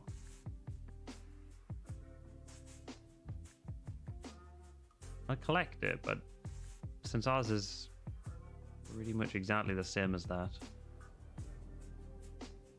there's no real advantage to taking it.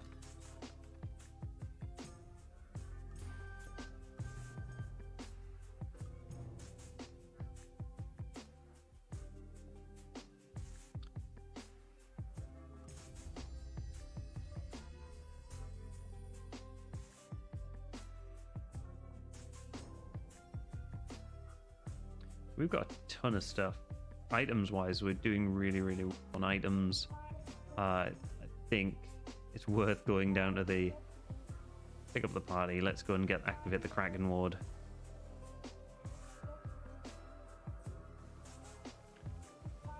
As much as it would be to fight the Kraken earlier on. Ooh. Another great cave. Sea caves, catacombs, anything like that. Really, really good. Who wants to be reset? You do. Ooh, you do. 1 second.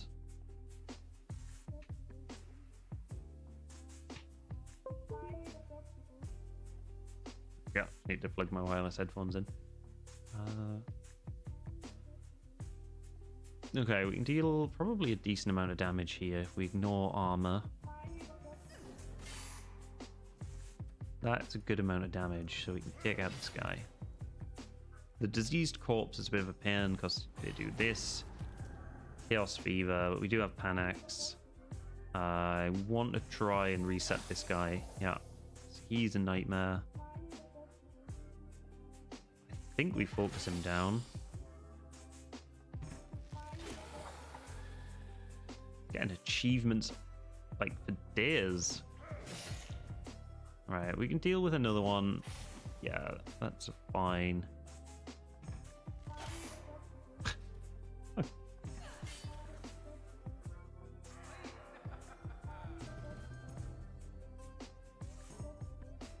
Ooh, armor resistance, talent, and luck. I mean, none of us are using talent or luck, so I think we just crack on. You can use that. We don't really want to be diseased if we can help it. But of course, it always happens when we find a healing fountain in the next room. And it's a good... Strella's a bit weaker. Yeah, I could benefit from the higher amount of health and just the slightly less armor. Okay, who's going to be first up? No! Should have reset. Yeah, fortunately we've been okay. I can deal with Entangle. Oh, the Powder Monkey's going for it, isn't it? Okay, alright, fine. We'll just do whatever we... Probably should have killed the Cave Spider.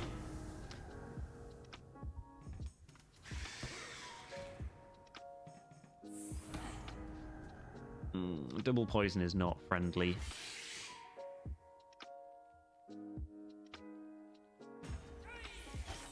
Reset the snake.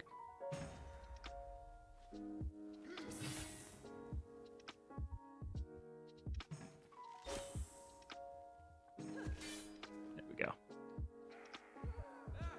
Get a ton of damage in. Collect.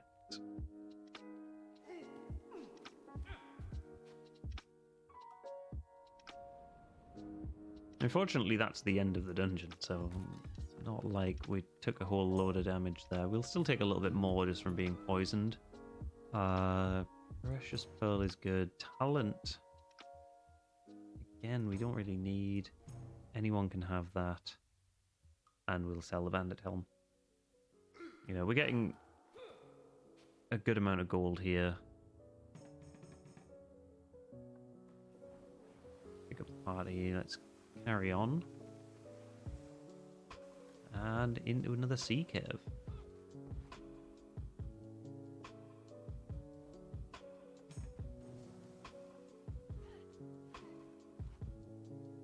Immediately gonna have to heal. And not the friendliest of chaps. But we'll reset you. Party heal. We're off to a good start.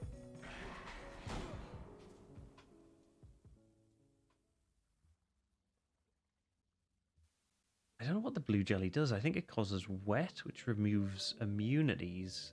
And if that's the case, we probably want to focus down the Bone Warlock.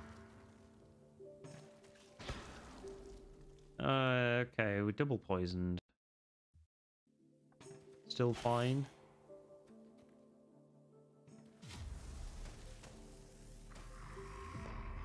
Nuisance.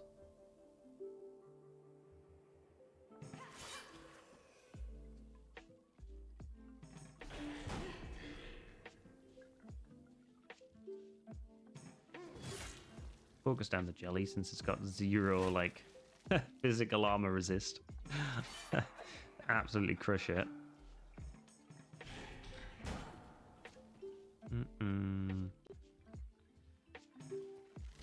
It's always worth risking the reset. Fine.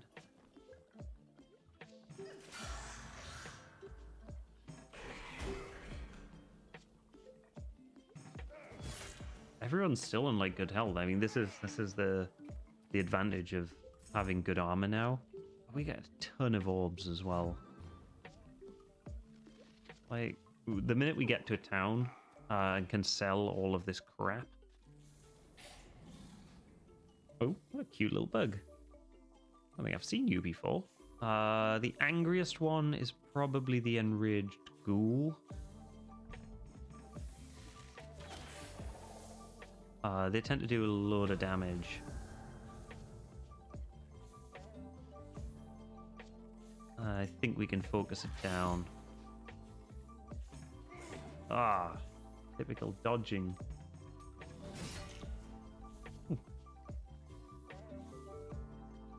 Let's just kill it.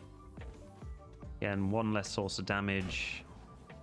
That was a bit rough, but fine.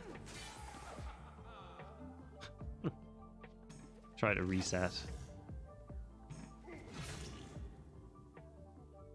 You can't do 45 damage. Yeah, I thought so. Absolutely nowhere.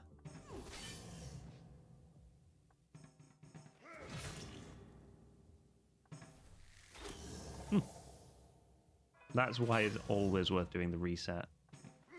Never let them get more hits in than they need to.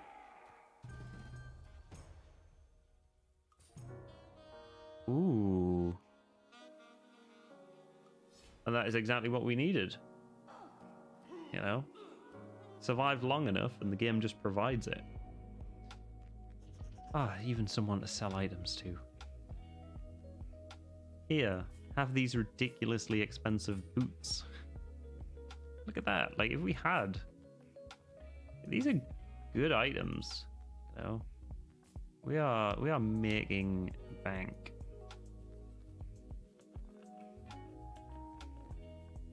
Give you the God's Beard.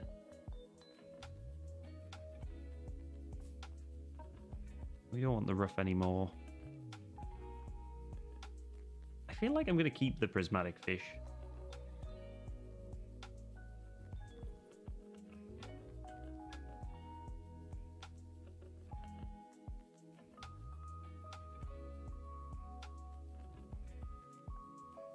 Sell the staff. And everything else, like, everything else is pretty good. Ooh, okay. Freeze, single target, target group, single target. Nothing. We've already got a sword spell. Unless... Scare immunity's not that great.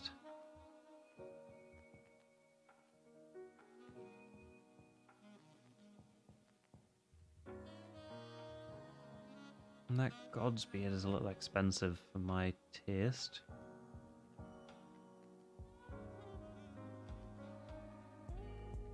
Let's pass for now. See, we just found one. There you go, we saved ourselves 50 gold by just finding it. I need to give Strella.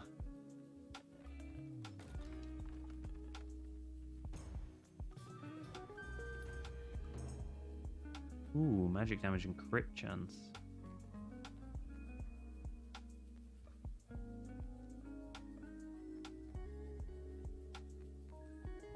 See, it's physical damage, but the 8% crit chance might be better than the 25% damage against lightning. We haven't come up against lightning yet. Let's collect that to sell, and that box are always useful. Don't. Okay, we're fine. We're fine. We're not cursed. Who has Panax? Get that Panax over to you.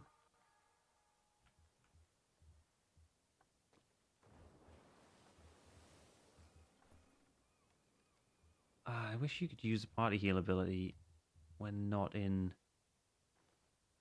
combat. When just in the overworld.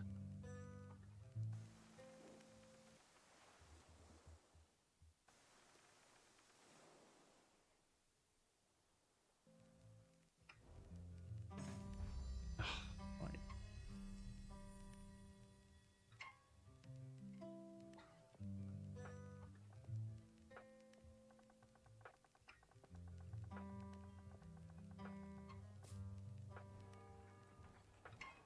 Services? How much is it? 18 to stay at the inn. Yep, that is 100% worth it.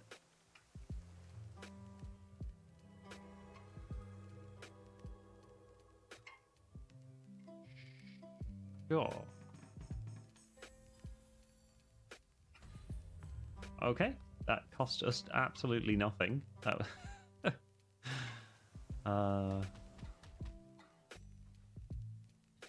don't know why the game's being nice to us now.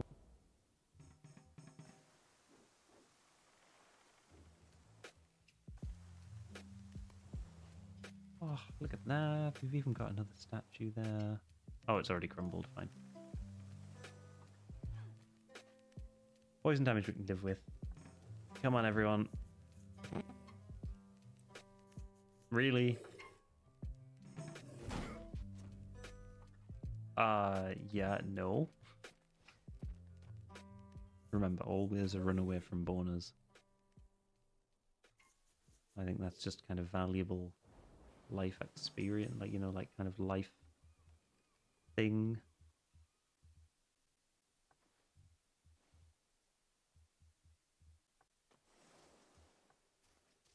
Pull everyone in. We're doing really, like, there's absolutely nothing to worry about, I don't think, with this. We've got 4 lives. I'm going to try lockpicking it, hopefully. And it's not even a mimic. The game is being so nice to us.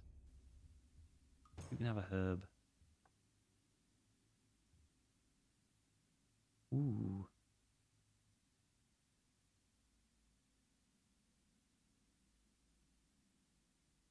Are we going to come... I don't think we come across spirits much in here. We immediately probably will, but... I guess it depends on the chances. Yeah, I didn't think it was. It's more like physical enemies in here. Who's going to attack? Oh, come on. No! God damn it. It's my own fault for not healing, obviously, but... Okay, get back up.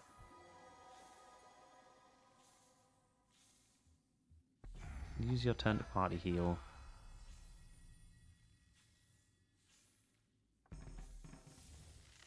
I'm not giving this guy a turn.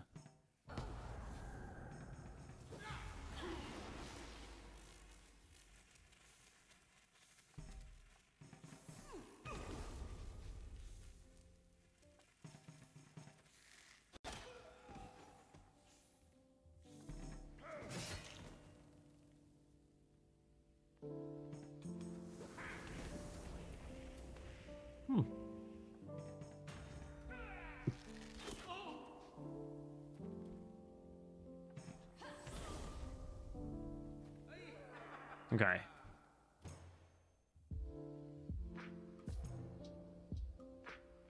The fact that she has jungle rot. It's not a curse. Yeah, we'll get rid of it.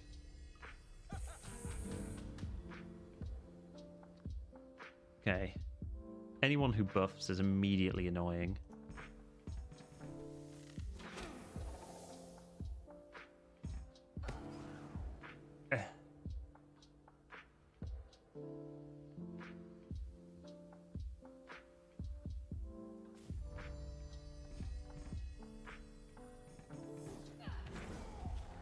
Just one-shot them, those nerds. These are not too bad, actually. We've got a... Now we can stun as well. Okay, petrified we can live with.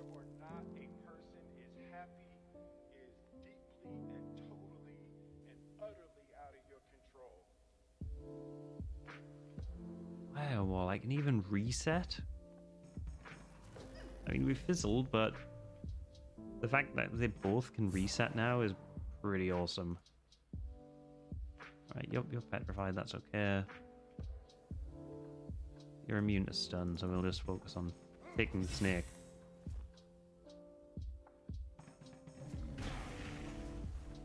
That's rough. Come on, don't focus.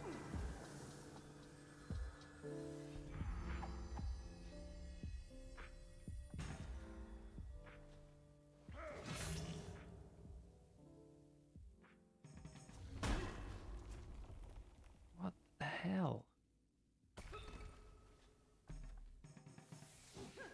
Get out of here.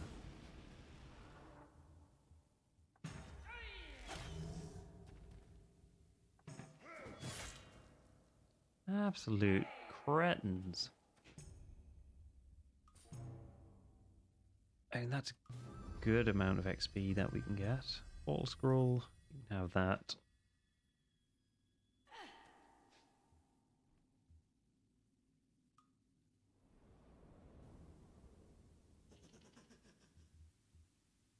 I mean, we're gonna sell some stuff. We've got a lot.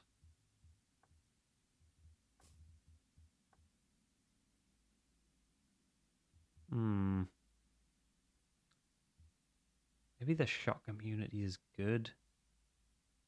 I don't know if it's better than the crit chance, though.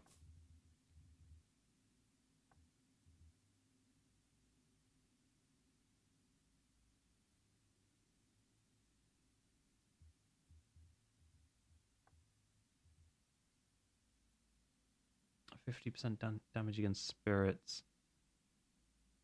What do we come up against? See, we've gone through the kind of swampy area where the spirits predominantly are. We end up with against a lot of like demons, fire elementals, golems, that kind of thing in the later game. So I don't even think the sword spell is going to be that useful anymore. And it's a common item. We can always get it again. Fancy rough, we're not bothered about. Boots, visor, helm, we've already got. Armor. We could sell the carnival ticket.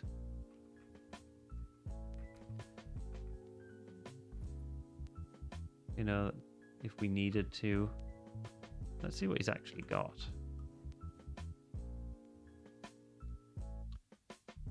I mean, if that was a target, like if that was a group reset, maybe. Scare immunity, no.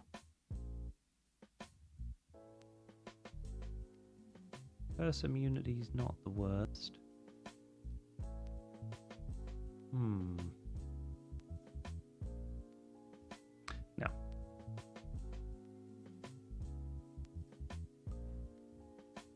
I think we buy the Panax.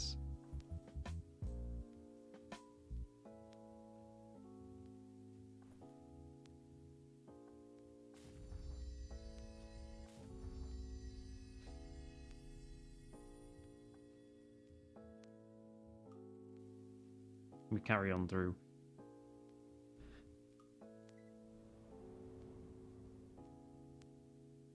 Oh, talent based. Oh, what? 95% chance to get through and you fuck it up.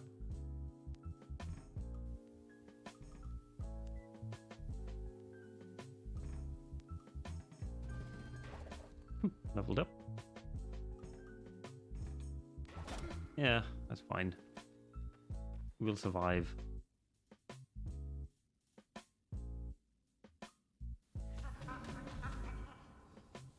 Powder monkey.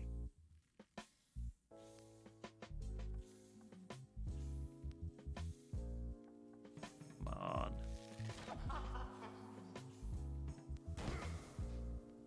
We might be able to.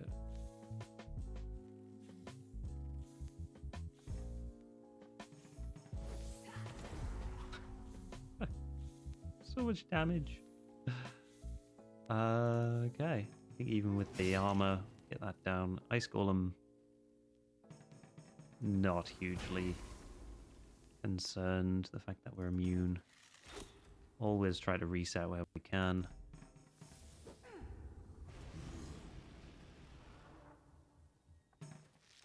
And then focus on DPSing.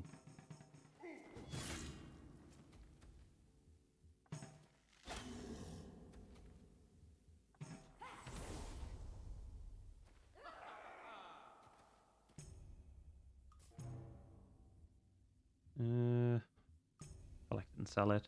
Resistance, manage, magic damage, max focus.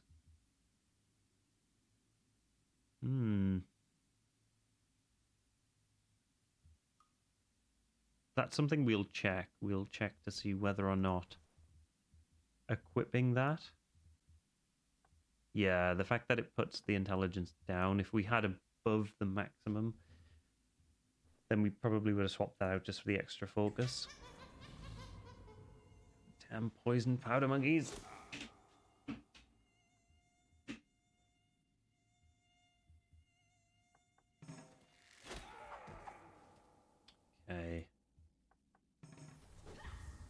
reset the powder monkey.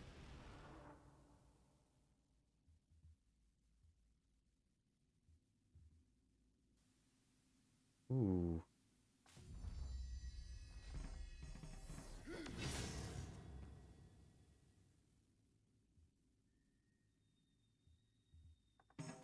I think we try to kill the powder monkeys and then we don't have to worry about it. We'll take a hit, but yeah, it's not too bad. It's fine. Get out of here.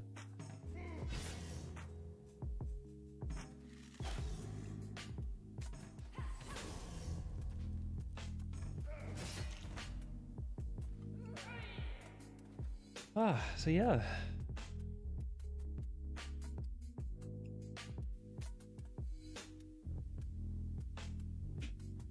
How's For the King? I've seen For the King's being quite popular recently. Like, there's some guy playing it with like 22k viewers.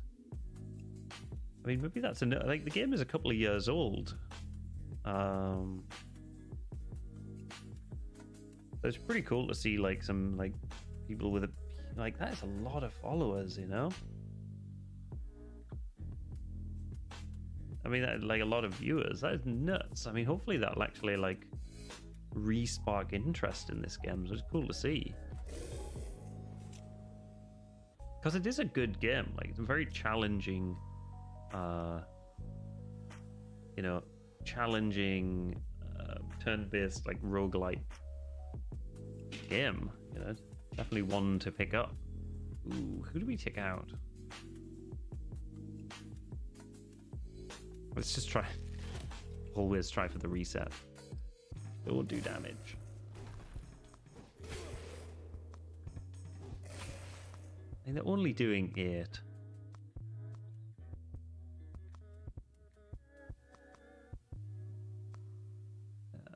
I don't think it's worth resetting. I think just... Oh. There we go. I think we just focus them down.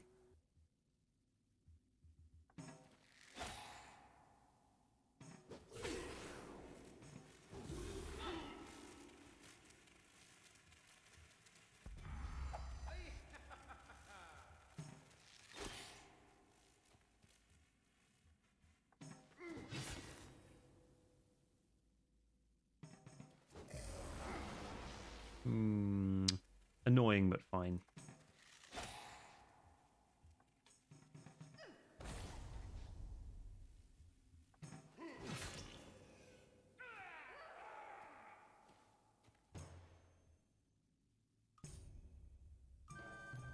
Ooh, physical damage. Let's use that. If we can get Smithany doing like almost like one-hit KOs, that's really one of the best things we can hope for. That Chaos Fairy's annoying. They're all kind of annoying enemies. I'm half tempted to use an orb. Since we've got so many of them. But at the same time... No, let's try to reset.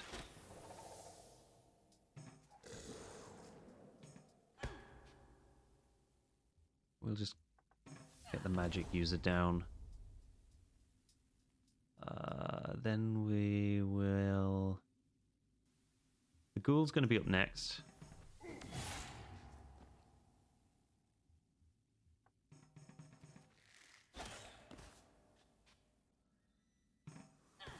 Okay, we can kill it before we'll get a hit in. And that gives us the perfect opportunity to reset the snake and smite it.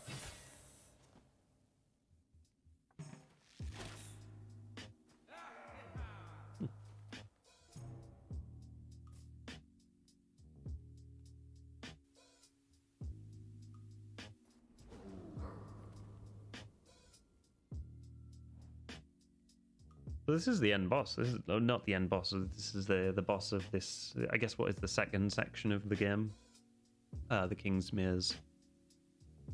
You got these two annoying priestesses.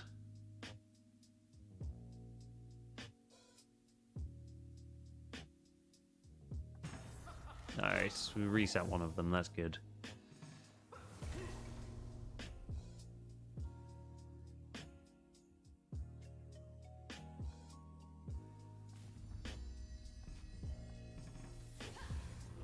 reset that guy as well.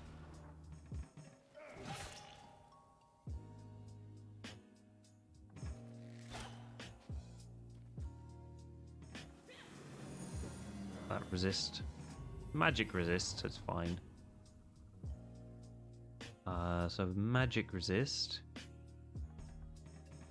Let's reset this guy again. Oh, interrupted? Yeah, no, that's fine. That's good. That's what we want. I thought he meant it interrupted my attack. And we'll try to take down the Ice Priestess.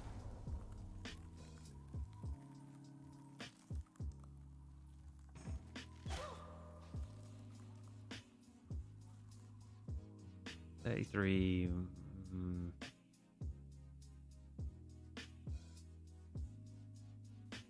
Not enough to kill. And I'm worried. Let's buff evasion. And reset the Bison Tor. That sounds good. Oh, get off the floor. Stop wasting lives.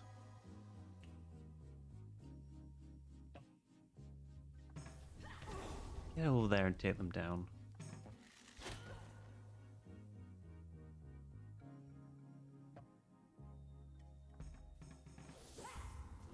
Reset. Get out of here. You're not getting turns.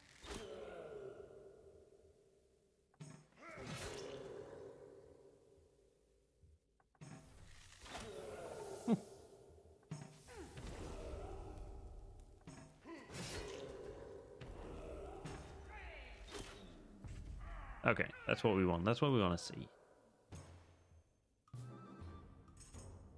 Steel immunity, eh.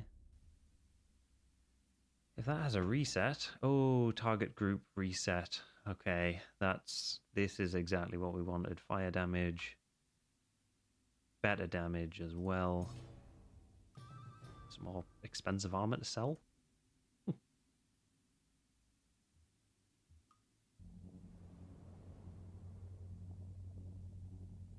What is it? Talent Fist. We'll just 100% it. This will knock Chaos back -2, I think. And our Chaos is already really low down.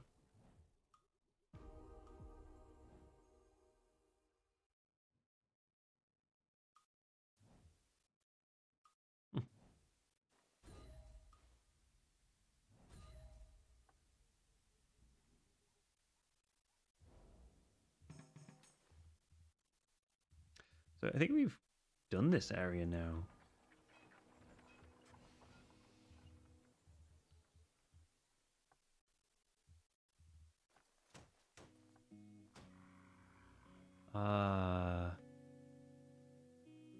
Don't know. I kind of just want to get back to the boat.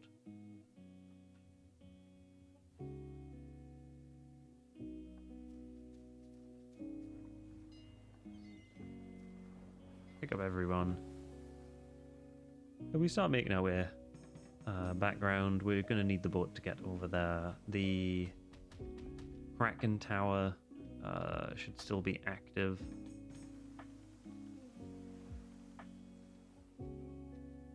But the fact that we've got so much money...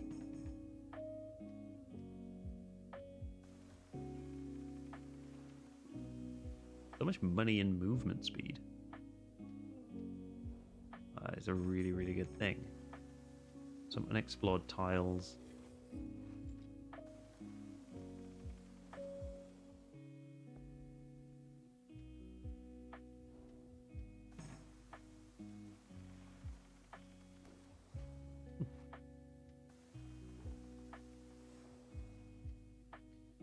Don't want to leave a stone unturned here.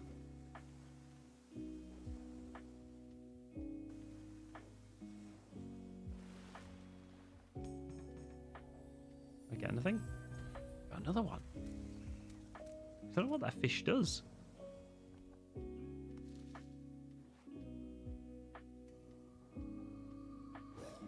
Okay, so we've got some fancy magic to try out here.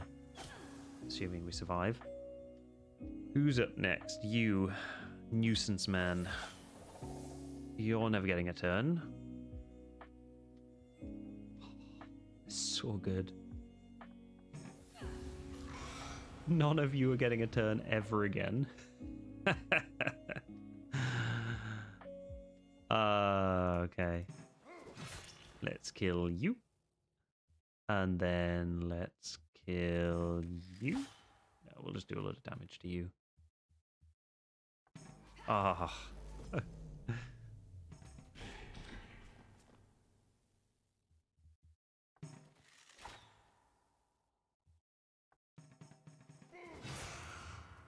Critical hits. Yeah, this is exactly the kind of... We're getting to the optimal build right now. The fact that we have a party reset ability with an 80% chance is awesome. It's definitely a mimic. Oh, it's not. I'll just take that extra 100 gold. You don't have a Hagspin. We don't really care about the Pirate Court. We don't have anyone talent-based, so we don't want any musical instruments because they're dumb. And we'll carry on.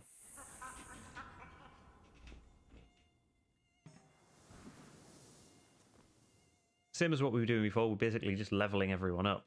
The higher level we get, the easier our future fights are. The less Godspeed we use. The less Godspeed we use, the more we can use in the boss fights.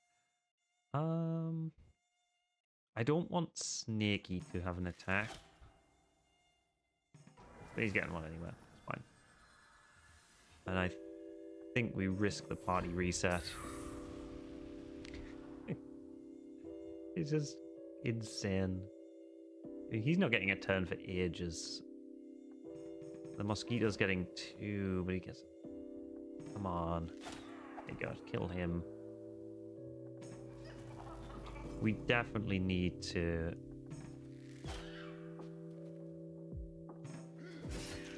increase the chance. We need to find an item that gets Omicron's... What is it? To restore focus. That's going to be the main thing.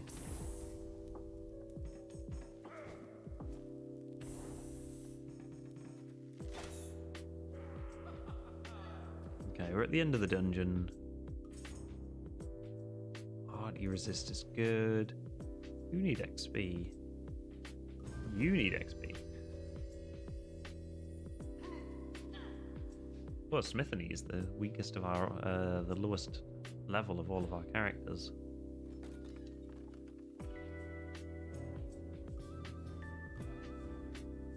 You have so many of these. Let's use that. Still not as good. I think what we're looking for now is items, essentially. We want to start getting the top tier armor, some better weapons. Oh, a rogue wave, fantastic. Oh, what?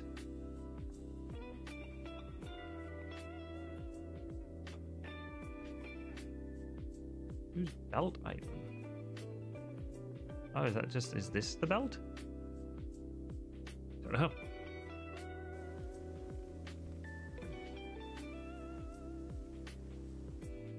Ah, we even got over here without incident, so I think what we'll do is have a bit of an explore.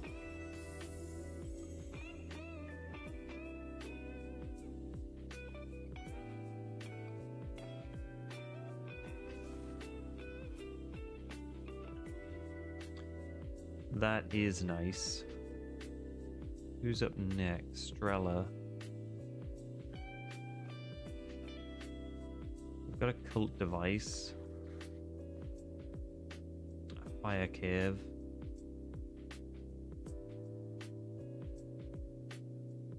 think we head up to Hasta. Do we have any more of those scrolls? If we do... No, we've got to purify... Nah, we're fine. Okay, fine. Not a problem.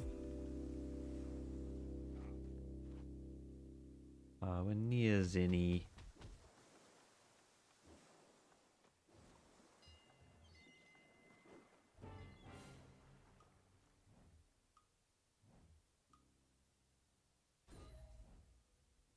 There's one demon cave. There's another demon cave. That's really good. Westboard. We don't have any chaos coming up, but we do. Ooh, party armor 5 strength.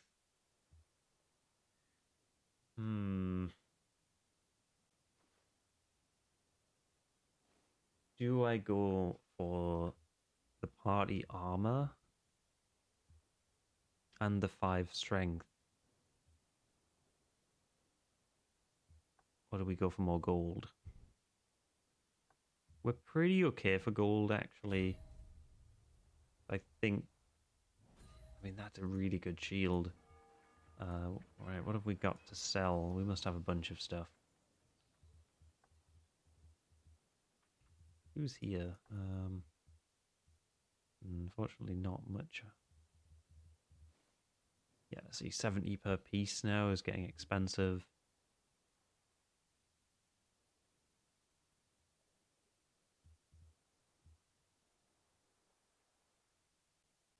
Fire sword's not the best.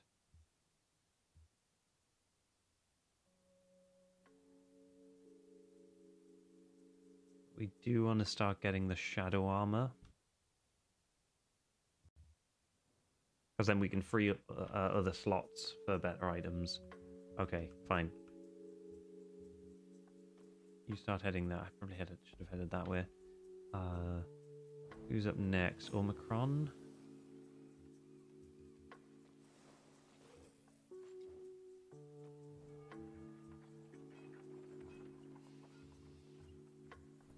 You've got some items to sell, right? Fire staff can sold. Sell the mage hat, get rid of the pearls.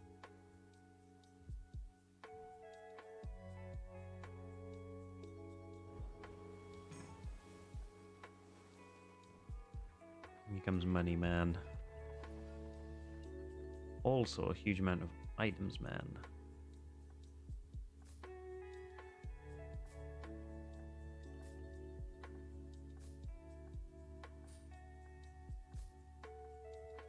I mean, that is absolutely silly. In fact, we've got like 2k.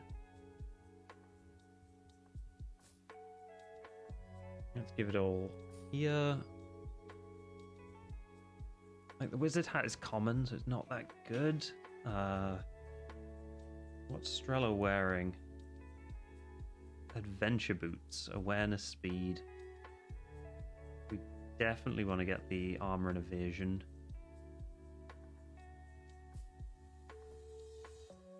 Pass those over.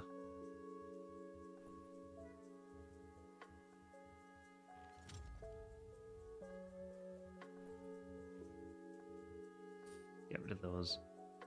Stat-wise, how are we looking? 42 evasion's pretty good. We can get that up higher, though, with the Shadow Hood. What's the helmet?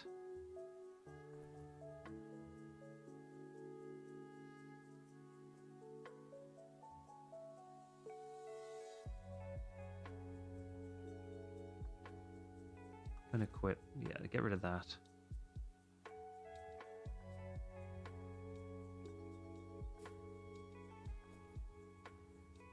Like, you can probably find these items, that's the thing.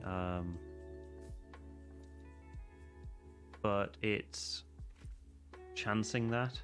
Like, do we want to go into fights with armor and equipment that isn't going to be as good? And I don't think we really want to.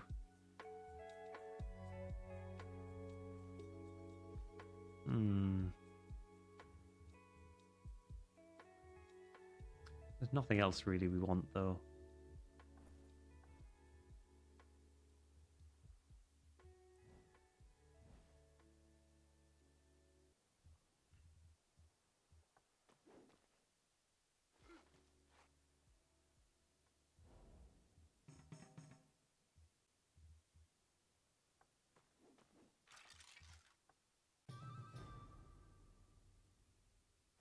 Ooh, okay.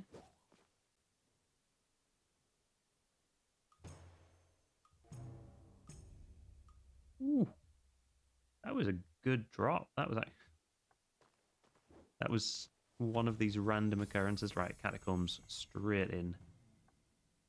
It's level 7. We'll definitely get at least Smithany up to level 8. Okay, who's coming for us? Angry Clam's annoying because it requires perfect hits. The Dry Corpse or the Mind Bender? Probably the Mind Bender.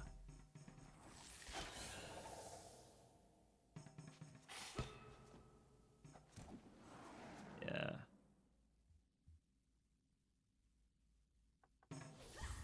Let's just team reset everybody and start just absolutely clobbering them down.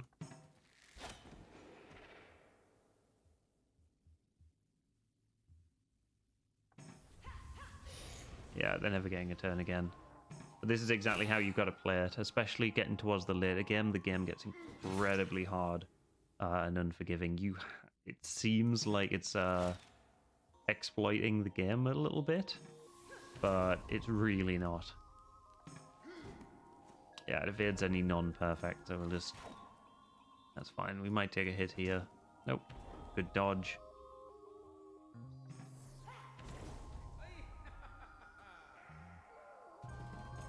There we go. You've got a level up. Ooh, armor minus evasion. Health regen.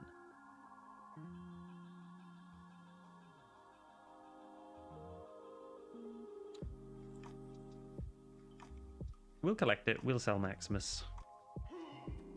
Cute little weird kitty thing. Right, we want to pass over some herbs.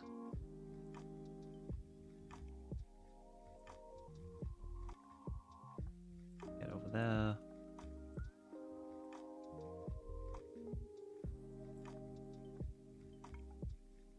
Distribute Panax.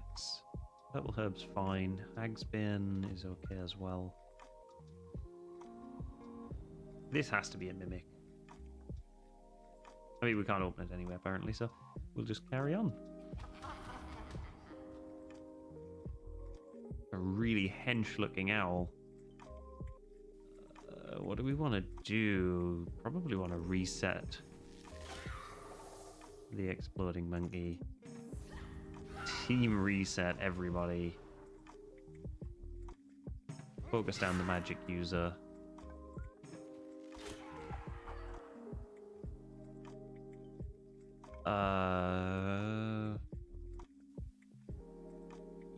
Yeah, no, fine. Okay. I don't really want the owlbear getting a hit, if I'm honest. That'll give us a chance to take down the powder monkey.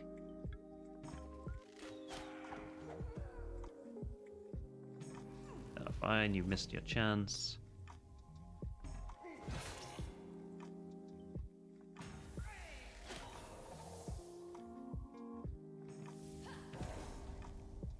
And now we've got more than enough damage and turns to kill it before it deals anything to us. But I don't think anyone got a hit that turn. That was like a perfect round. That's exactly what we're looking for. And we need to start finding ways to replicate that. So buffing, we need something to get focus points back. Is going to be important as we go on. More money.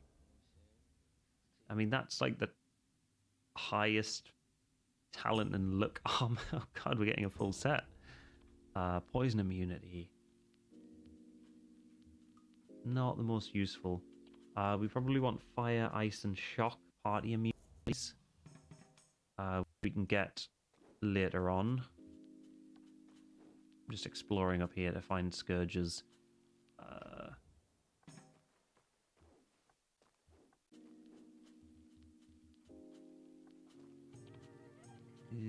Full party restore. That is horrible. That is also horrible.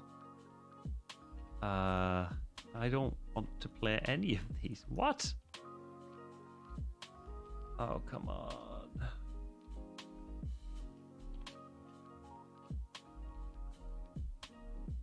I mean, if any, out of all of them, like, what have we got? 50, that's probably the best one we've got. Oh, jeez. Ah, that was stressful.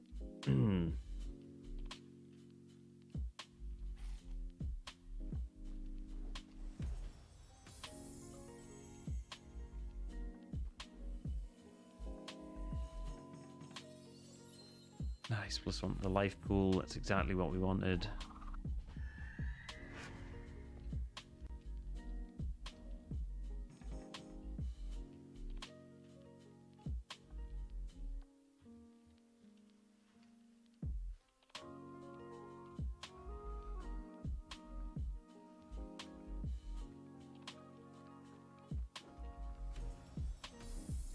Aha.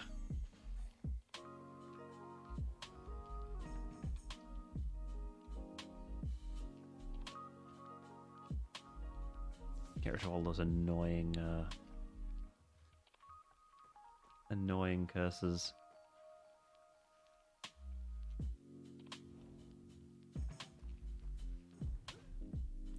Retreat from him.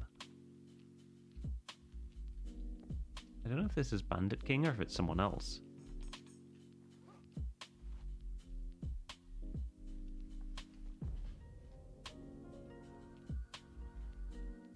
Okay, we need to get you up here.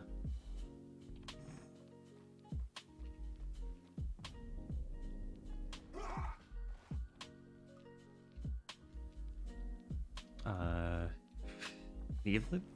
We'll just reset one of them. 20 damage, that's fine. Let's... Oh, no. Okay. He's immune, so we'll just take out...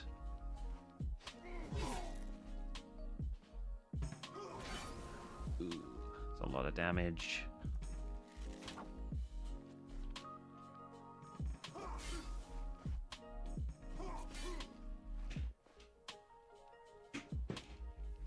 Let me get comfortable.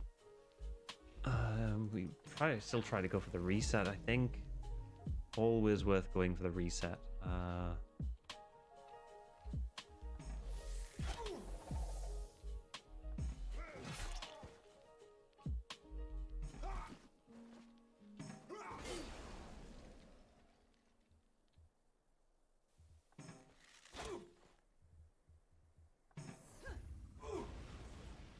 Alright, that's just what we needed. That'll give us the opportunity to get ahead.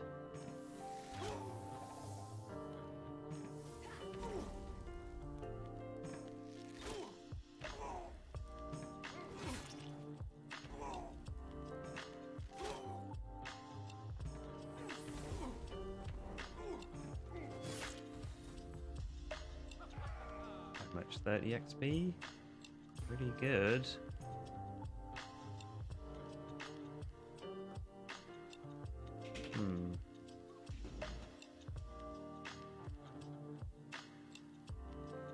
Now I think we just kind of want to head back down.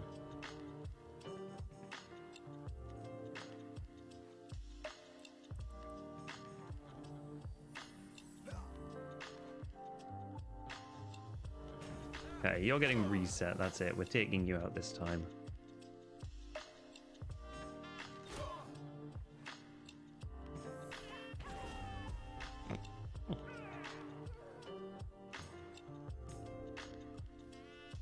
Yeah, that was worth it. The lockpicks are always handy, good items to carry.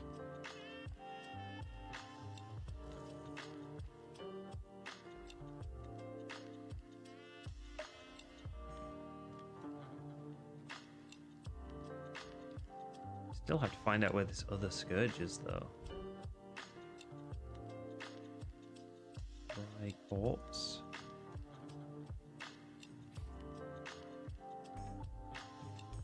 Yeah, that's fine.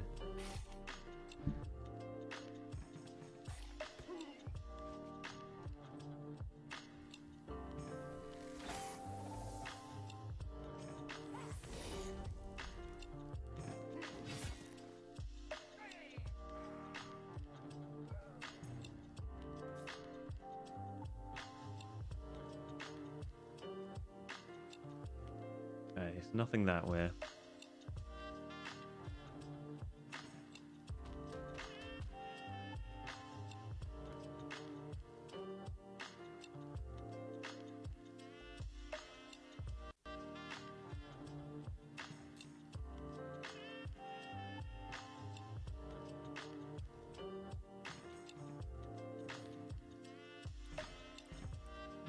I'd rather use that and sneak past than try to fight it by myself. Not that I couldn't kill it, but I just don't want to take the damage.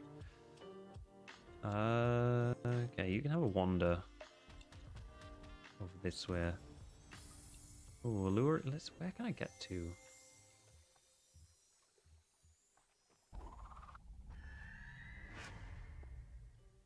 That was a good turn. There was a lot of solid movement going on there.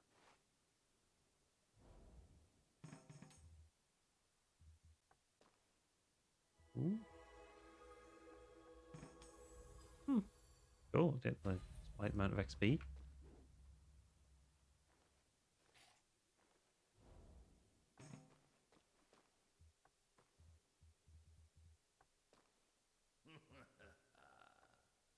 Oh. Come on. Okay, fine. And a 476.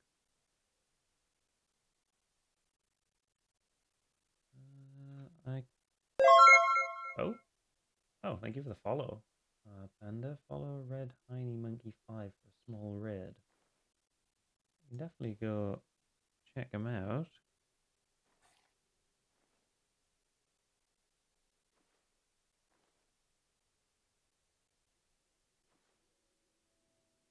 Oh, why not? There you go.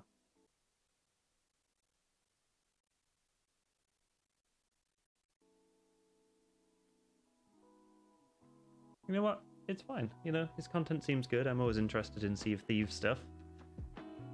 Hey, how's it going? You say you've just been streaming Junk Account.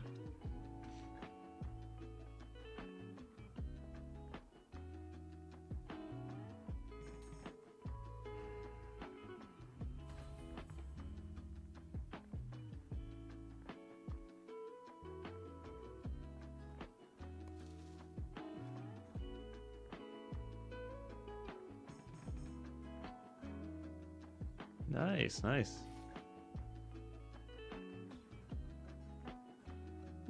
How was your stream? Ooh. That's what we need. That is perfect armor. We have a wizard's robe. Good, thanks. How's yours? Mine's going okay. Yeah. Going as well as it can be, really. We're making good progress. I actually do think I'm actually quite hopeful we can complete the game in this stream, which will put the play time to... We can probably finish this up maybe by midnight. So that'll be, what, 3 hours, 4.5 hours to complete the game? It's not bad. Not bad, because it took about an hour and a half of the last stream, I think. So then, yeah, an hour and a half plus last stream plus 3 hours in this one. Maybe 3, maybe coming up to 5 if we have to play late. Right. Anyway, I want to buy those items. I want to buy.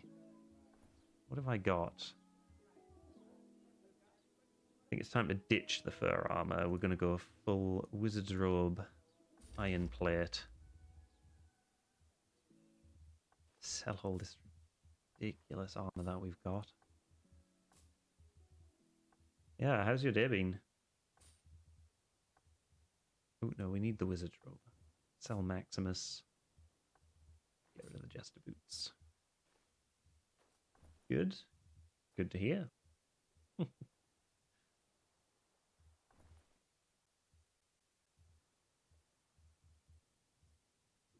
Yeah, no, it's been a bit quiet around these parts without you chatting.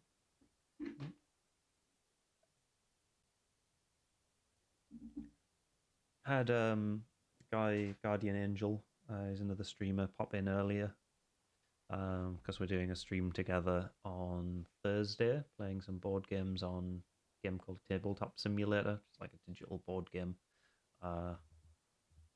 game, I guess. So that should be quite cool.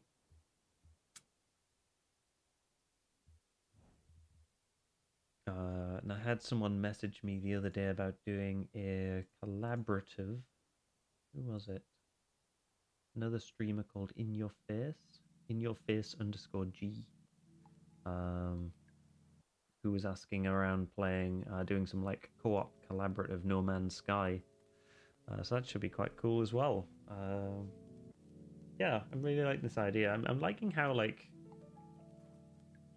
I kind of thought that maybe streamers would be a little bit more, what's the word? Egocentric, perhaps.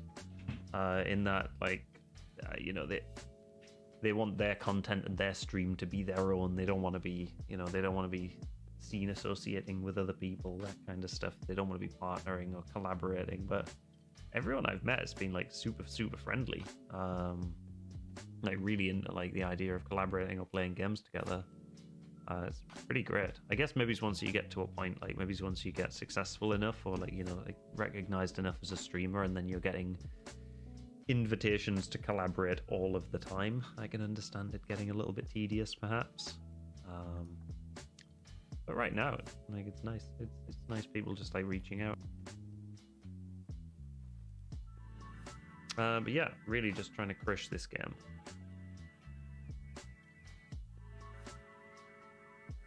Wait there. Everyone else can go. Oh no.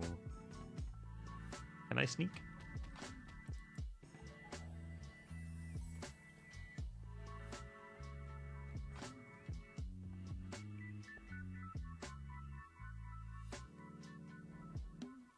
Not gonna be able to sneak past that, I don't think. I don't really want to fight the owlbear. Oh, we're fighting the owlbear. This might actually be okay. Yeah, you reset, and then we just do a ton of damage with you. And then reset again, so you don't get a turn. And then more damage. And then a final reset. Essentially, we've gotten ourselves into a state where this game is a little bit broken now. In that the characters and our character abilities and stats have broken the game. Not that the game itself is broken. Basically, we've got this item, the Great Bow, which has... So I guess first of all, we've maxed out our stats. 95 is the highest you can get, which means, generally speaking, it's for a regular attack, it's a 95% chance to hit. For a reset, it gives minus 10%, so it's an 85% chance to do an effect called reset, which if you target an enemy, it basically takes its position in the attack queue and then moves it back an entire turn. So an 85% chance to do that ability is awesome. Then Omicron over here has a really cool fire book, like a magic tome, which can do a target reset, target group. So we can reset the entire group of enemies we're fighting, like push them all back one turn, and we can keep doing it. So they just don't get any attacks in. Which is exactly the position we want to be in, really. It sounds broken, and that's because it 100% is, but that is how you win the game. And now we're just basically getting all of our items.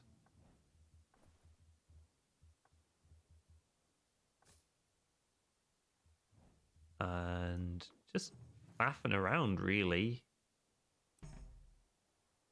Let's try, yeah. Oh, it was a waste of 2 focus trying to do that ambush. So, like, this is going to be a hard fight. These do a lot of damage. I think we hedge our bets on just like doing damage to one of them. Yeah, look, so we just moved them all back one turn.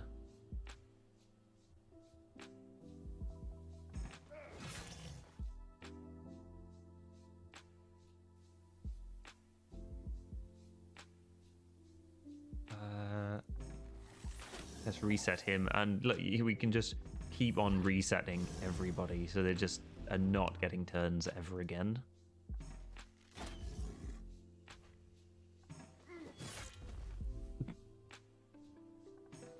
Yeah, I mean, if we miss, that's the thing. It's not perfect.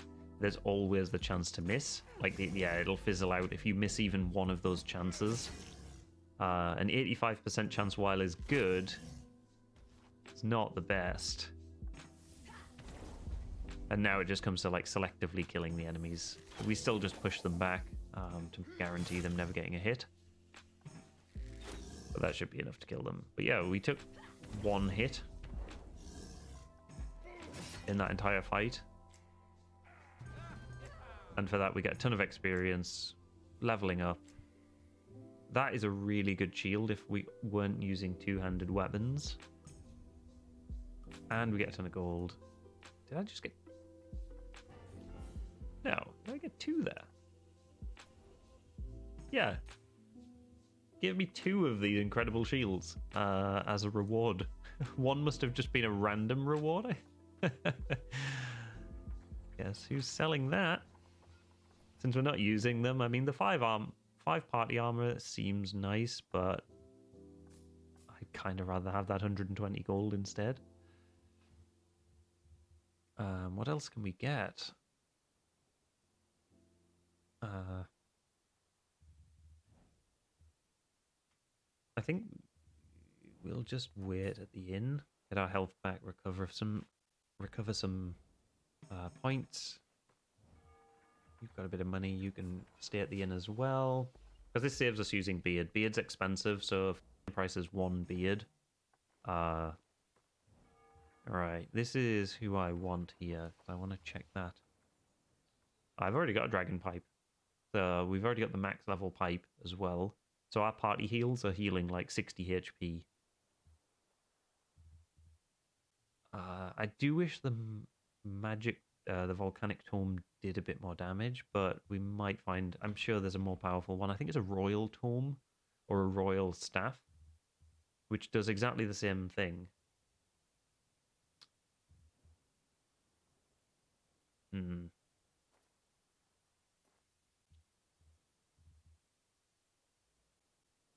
think we go for that.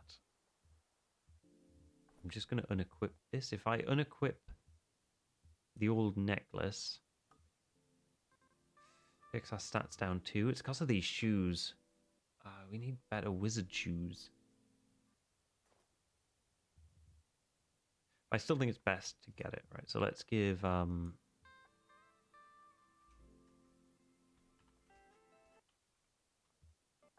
200. We'll buy and equip the enchanted pearls. Ooh. Nice looking musket. Anyway.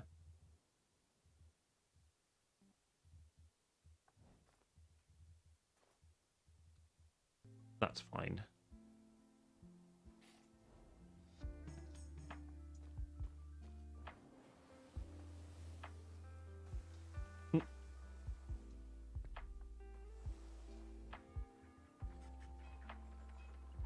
No. That's not good. Wretched Bar, Desert Raider. Reduce Chaos. That'll be good. Ah, it's even better. It's right there. And we can head straight down here.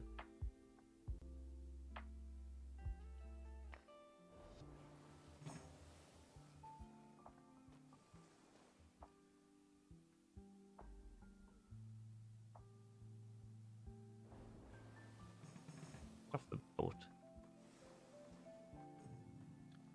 Fire Priestess Camp. We'll just fight it. We go first anywhere, and we can prevent one of them. Probably you, since you're annoying. Take 1 less attack. Yeah, and they've decided to buff themselves, so... Alright. We can live with that. Oh, no.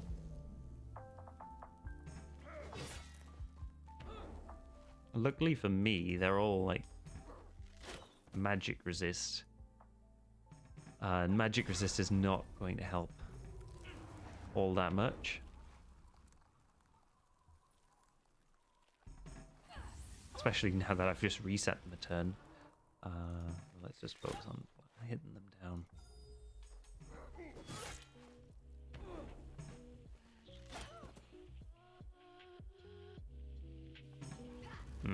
It was worth a shot.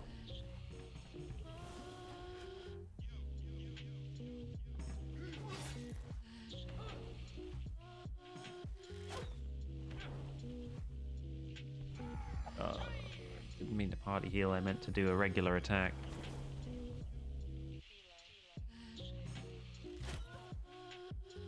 But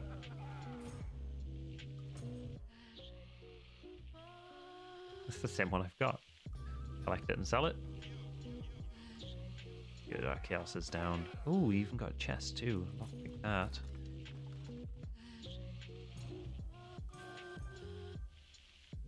Wand helm, armor, resistance, damage, reflection. Oh, the musket too.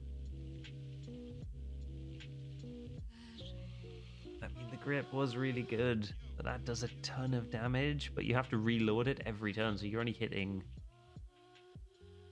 What does it do? Single target maximum damage 38, but with a 95% chance to hit. Probably do even more. I think maybe we'll try it.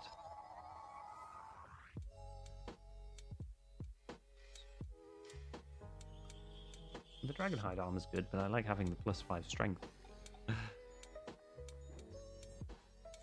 Okay, so we need to get the entire party into this. That's fine. These are hard. These are hard fights. Oh.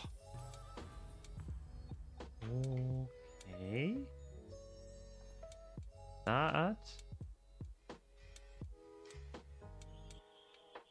It's not breakable.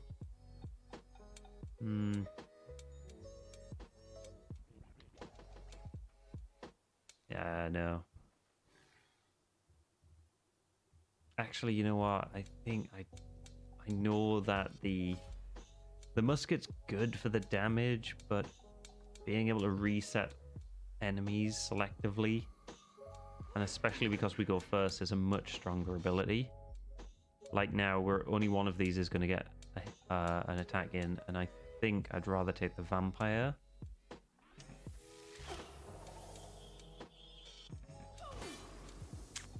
A load of damage. It's always worth trying to do the reset.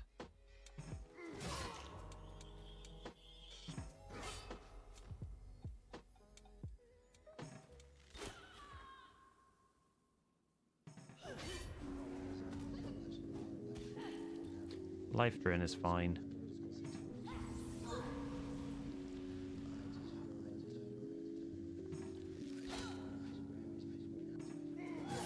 No, you attacked the wrong thing, you dum-dum. Reset you. Oh, nice crit. And let's stun you to move you back in the queue order as well, so you don't get any hits in.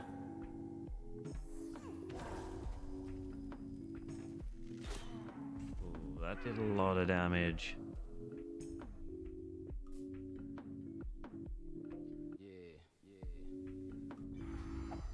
Party heal and crack on. Ooh. Feral Warlock. It was worth the chance. This is why we need party shot community. Oh no, the monkey, no. It does so much damage. Let's get rid of the curse.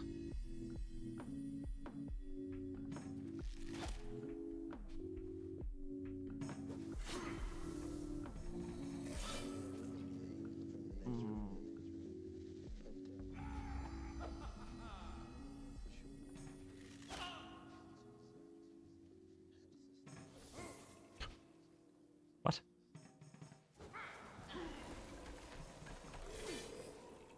Really need to focus down this mage. He's such a nightmare.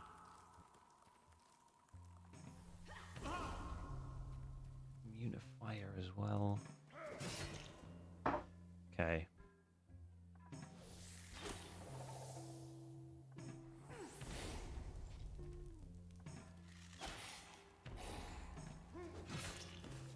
Much better.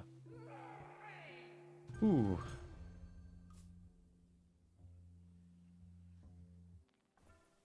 Maybe we'll try the musket for a fight.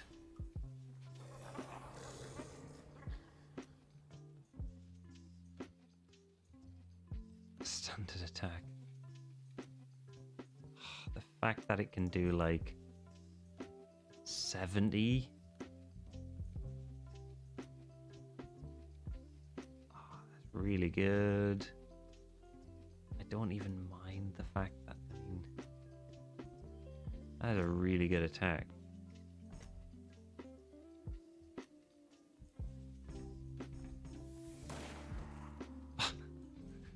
One shot the powder monkey, even if we have to. Oh, curses. Fine. Life drain, I don't mind so much. Yeah, we'll reload. This is the downside of it, the fact that we could like oh, god damn it, if he decides to attack.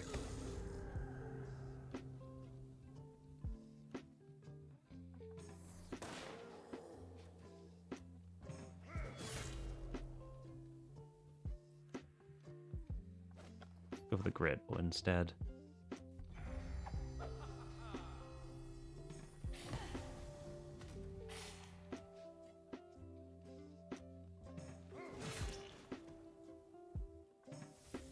Yeah, see, much better.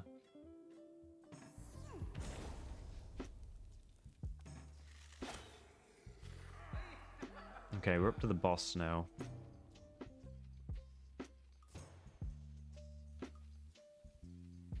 If we've got any golden root.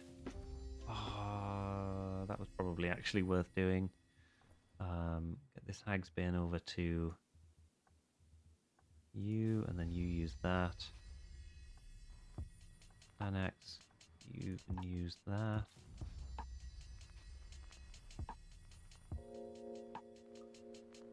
We crack on with this fight.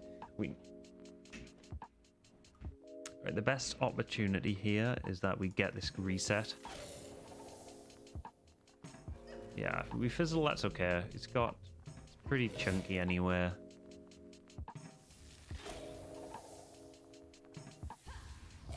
This buys us even more time. Even more time.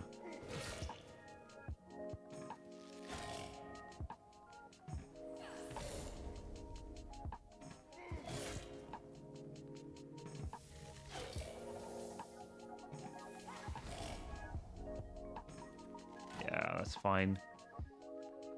One attack. Oh, incinerate a bunch of items. I forgot about how annoying he was.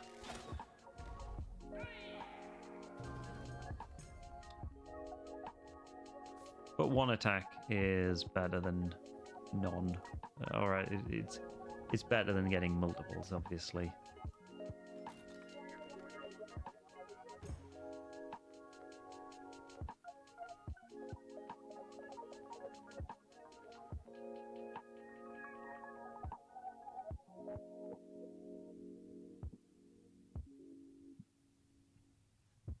Hang on, let me just doing. Fuck's sake. Here we go. Sorry, my phone was acting weird there for a second. Ooh.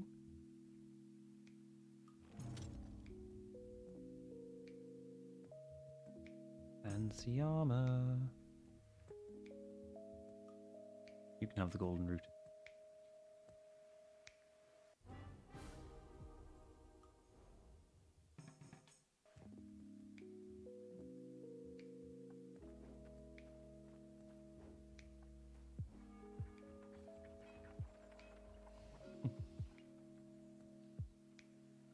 Armor. 9 armor, 5 strength.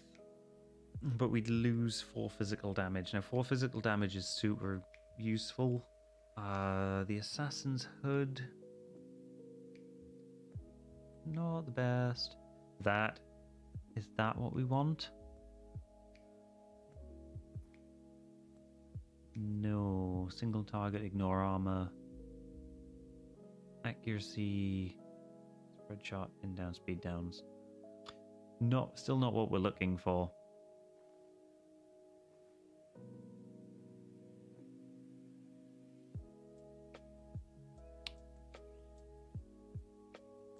Time warp though. Time warp when he has -5%. And it does more damage. I think we go for this. The group reset is useful, but the fact that we'll have 2 characters that can do single target resets with quite high percentages might increase our chances. We definitely don't. I mean, that Godspeed is way too expensive. End the turn there. I still don't know where these scourges are. If I'm going to check to see if we have any. Purify. We've got teleport and we've got a portal. I guess I can head this way. Luring pool is quite useful.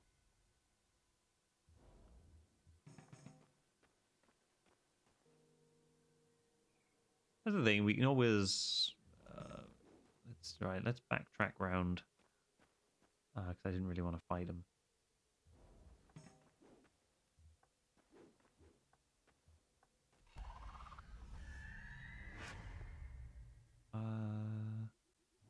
Oh, okay. He's right there. Huh. That's fine. We'll go take care of that scourge right now, otherwise it's just going to get pesky.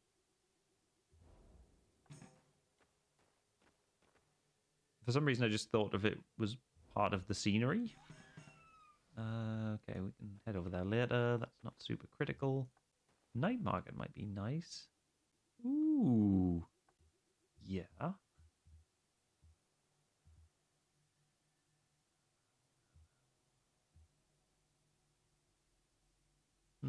What do you reckon, chat?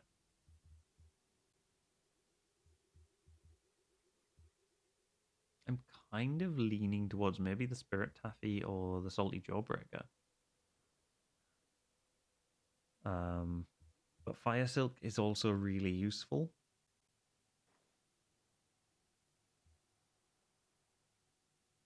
I think we go for Fire Silk.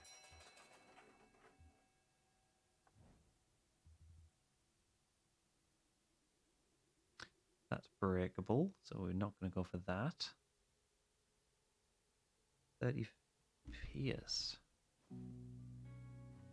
This do splash damage. 30 maximum damage single target. 30 maximum damage single target. Life drain. 30 max damage. 15 splash damage. And ignoring armor.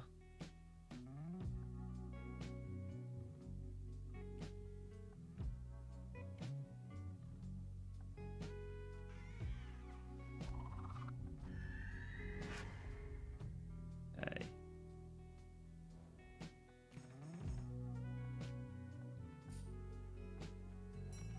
Let's buy those. Those obsidian blades are really good.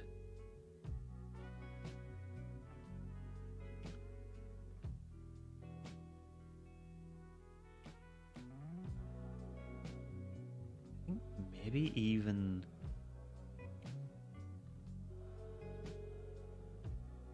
No, we'll stick with the other one.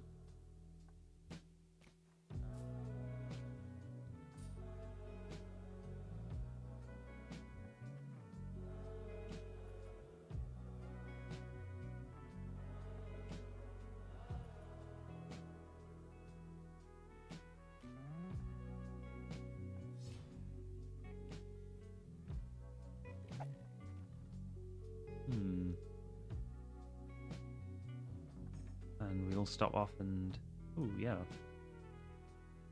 I think go for another fire silk.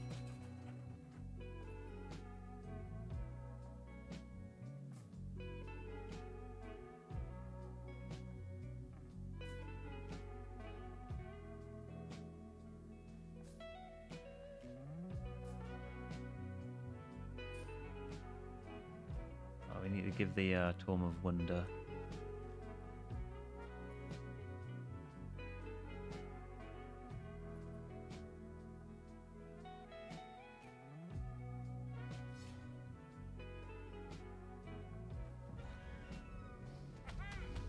Level 10, Coal Heart.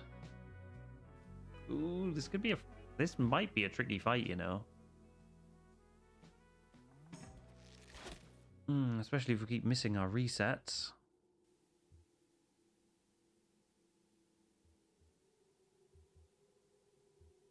Standard attack.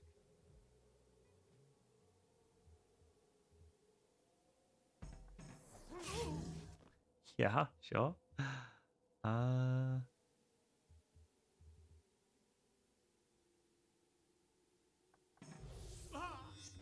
Yeah, you're not getting a turn. Your golems can do stuff, but...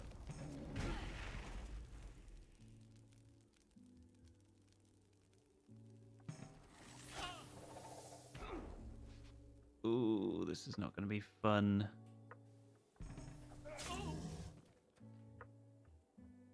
Let's party heal. And prevent some damage.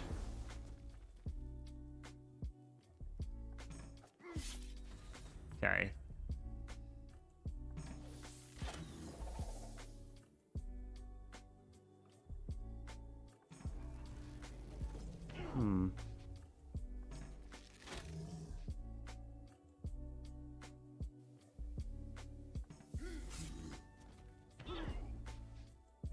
Party heal again.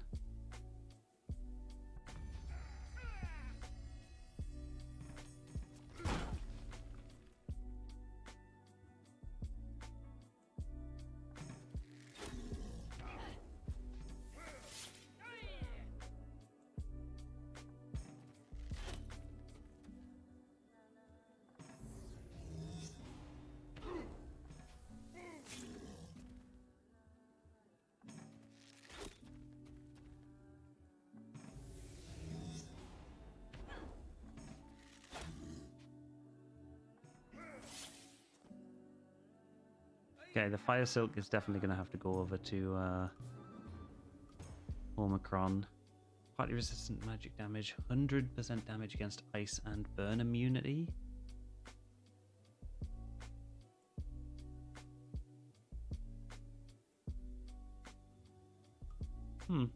Interesting item. I mean, the main thing is that we got rid of the Scourge. That was the main focus there.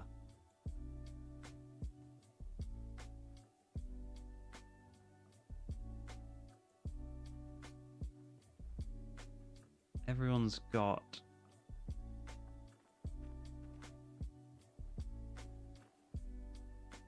whatever it's called.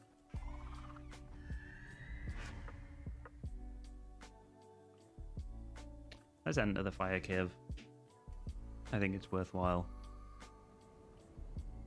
Oh, shop first up as well, okay. Who's got things to sell? I think we get rid of the musket. And as much as I like the obsidian bow,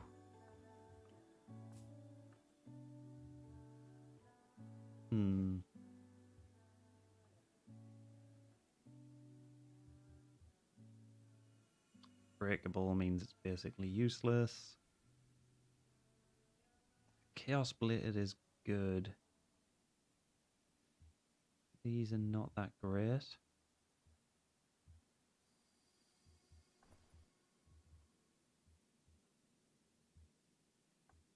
I think we sell that. Anything worth selling either? No.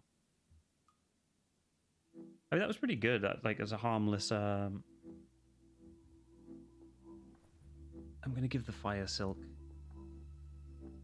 there. Party heal. Alright, gross, okay. Oh, and you had to miss too.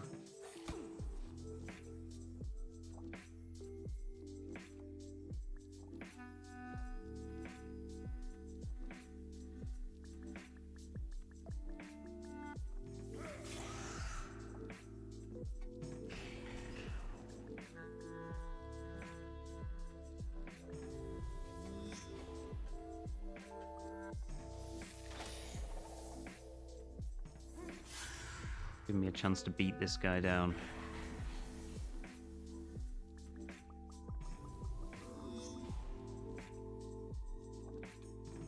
Oh, come on.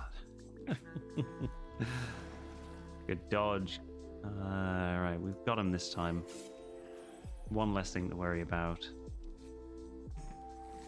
You focus on interrupting that. You focus on interrupting that. Oh, fizzled acid attack is not good.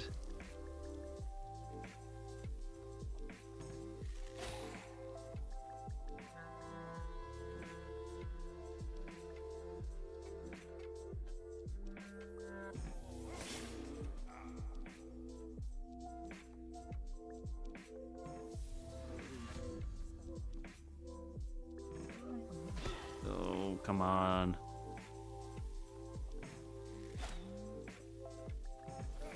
There we go. Get rid of the acid effect before it starts breaking down all of our good weapons. Ooh, that was close. I think it's usually 2 turns. Obviously, the longer you leave it, the more chance it has of breaking something down. Alright, Ogre Brute. Inflamed's not too bad. We don't want to give that guy a chance.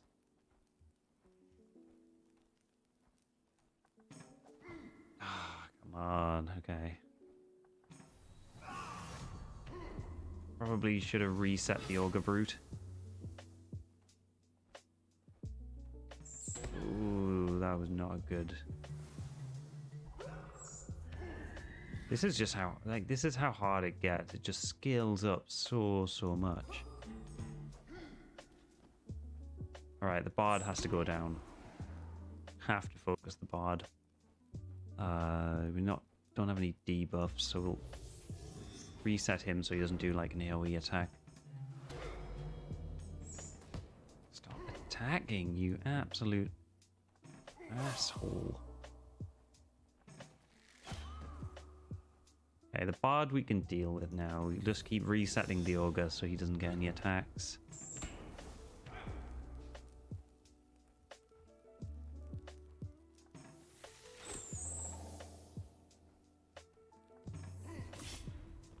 Some life back. And keep resetting this guy to infinity.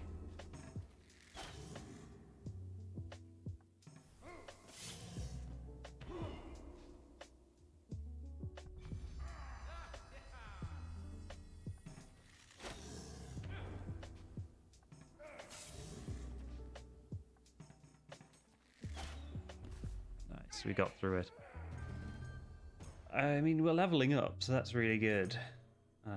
Acid immunity, damage reflection, armor. That's probably better. Assassin boots are better than shadow boots.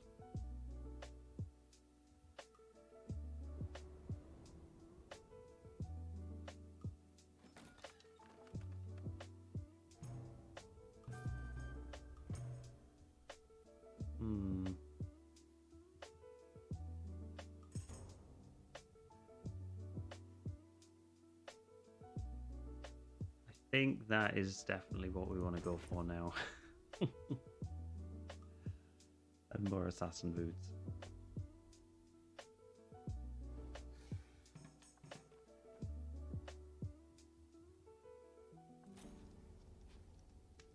I think we meditate. Get back our focus. We've not used these and we've got a ton of camps.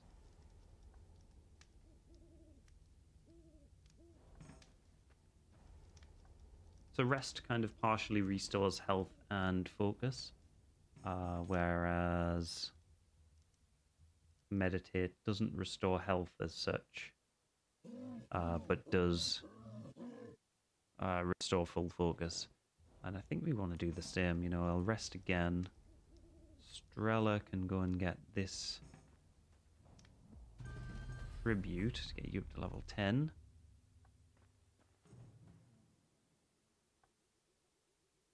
And this fight should become a lot easier. The fact, you know, we can... admittedly, no, don't steal the money. Oh, you absolute nightmare. Alright, you're not getting away with that.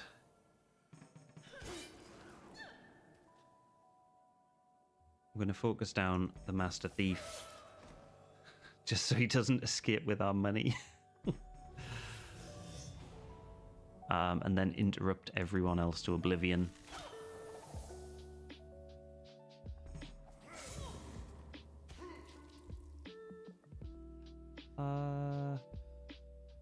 Yeah, we can do that.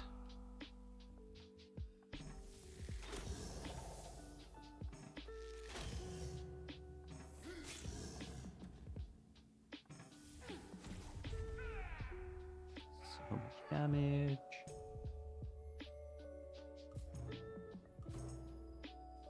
And look, we even got the tinder pouch back, so... there was no downside. Not even a Godspeed we found. Alright, this guy. Oh, do not steal it. If he gets another turn, he's going to escape.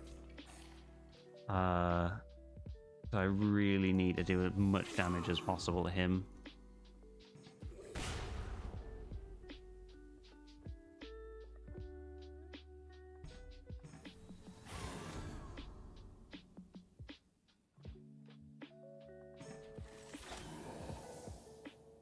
Bone Law is fine.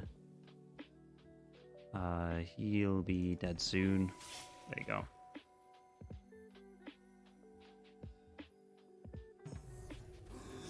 And that should buy us enough turns to take out the Boomer.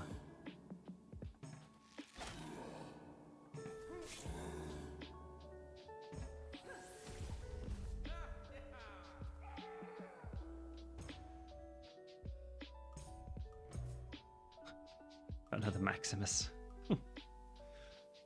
I do like Maximus. It's a cute little, like, it's a very cute looking item,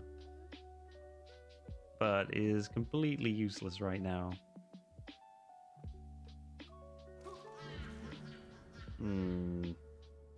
A witch and a bard is pretty bad news.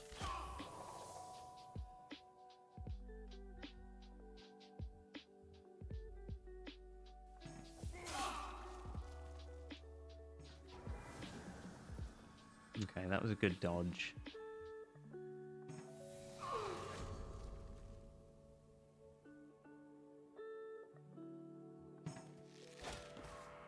Get the witch out. We can, you know, we can...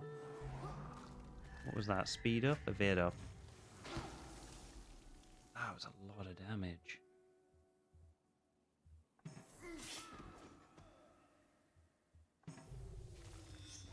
I don't know what I would have done differently there to prevent that. But nobody was poisoned or diseased by it, so perhaps wasn't the worst. Ooh, plus 50% damage against flying. Yeah, let's go for that. Heal up. This is the final boss anyway. The final boss of this section. So let's hopefully... Oh, he's going to get a hit in and he burns items. Alright, that's fine. We can deal with that.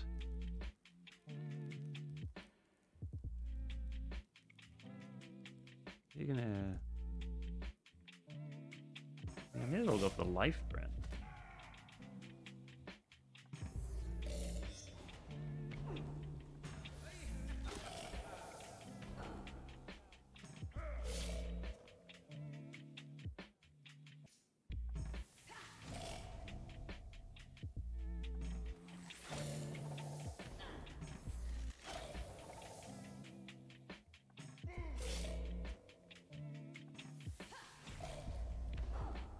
Yeah, this is about as good as we can get, really. Bloodlust again. Yeah, it's one less need to heal. And that's the end of this dungeon. I think we used like one beard through that fight, or maybe it was two through the entire dungeon, which is pretty good going. These are hard, even at level 10 characters, and we've got some good items. Yeah, Panax is always useful. What does that do? Single target, splash damage, single target. We'll sell it. Again, not the best items, really.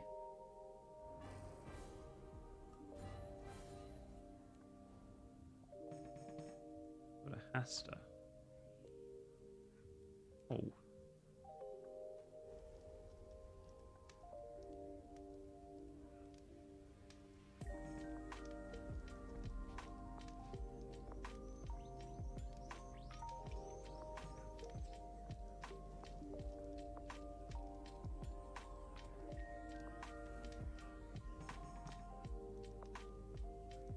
Hmm.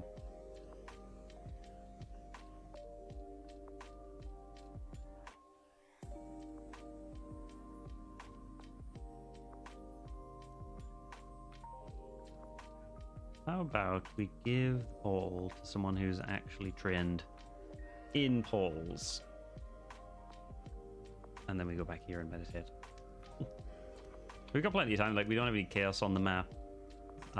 There's no scourges. We might. I mean, I don't think we've killed all of the scourges, but we've done a lot of damage to them. Let's gain that XP. Actually, probably should have given it to Smithany. Yeah, this can get us. Look at that. We're straight back up to Hasta.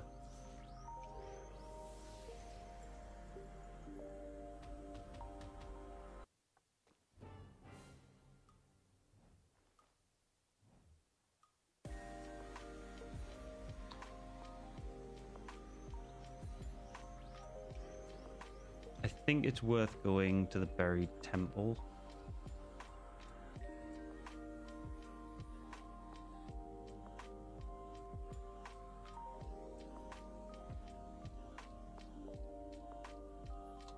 We're definitely going to need more armor. I think we're going to have to buy the royal boots.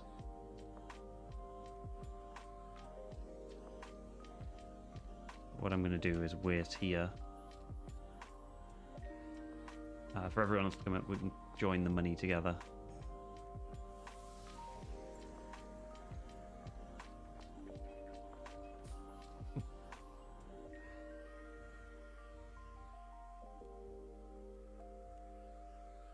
Wand of Death. Jeez.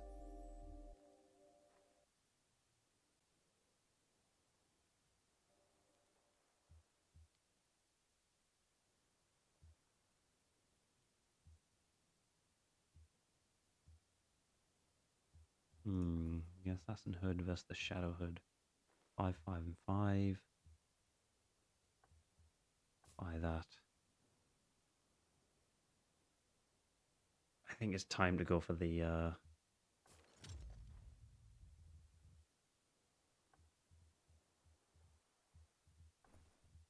fancier boots.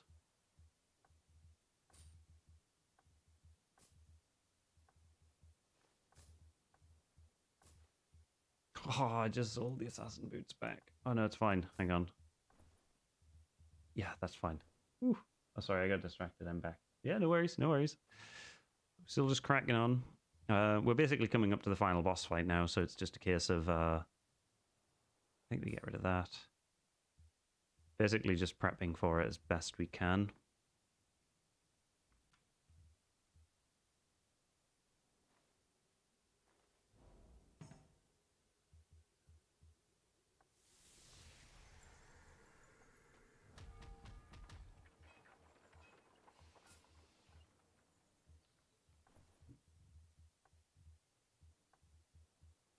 Oh, just pretend it was all done in.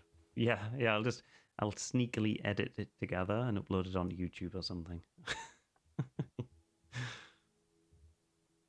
Put that.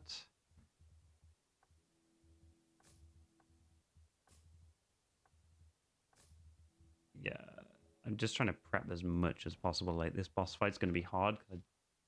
How was my day? My day was fine. My first day back at work. Not a lot going on. Like, there was stuff, you know, generally busy, but nothing urgent. That was always good. No meetings as well.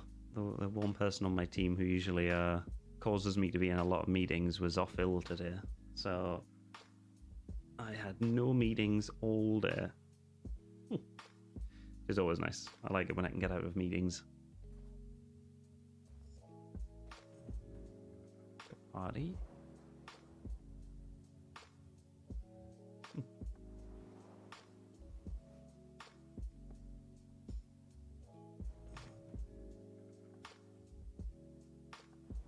Yeah, tell me about it. That was exactly my reaction.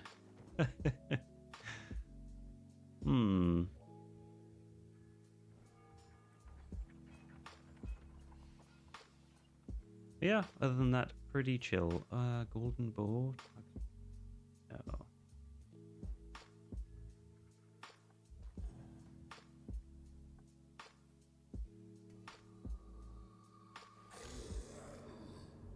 Alright, this one's an optional one. Like an optional fight that we're going to do, like an optional dungeon. It's hard, but it's incredibly worth doing for the items that you get. And it makes the actual boss fight much easier.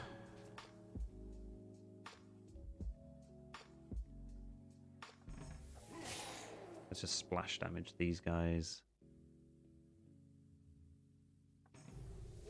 Reset the Mummy Lord. Start resetting these dweebs. Yeah, what about yours? You said your day was good.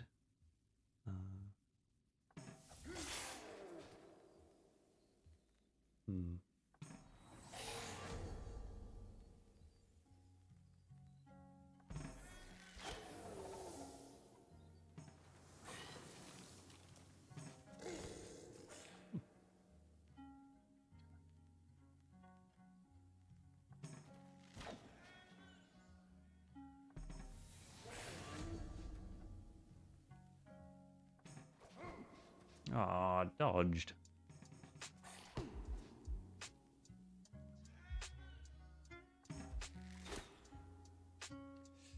Mummy Lord's gonna get a hit in. Yeah, I went to my dad's and started a graphics card for my upgrade. Awesome, you're finally planning it then.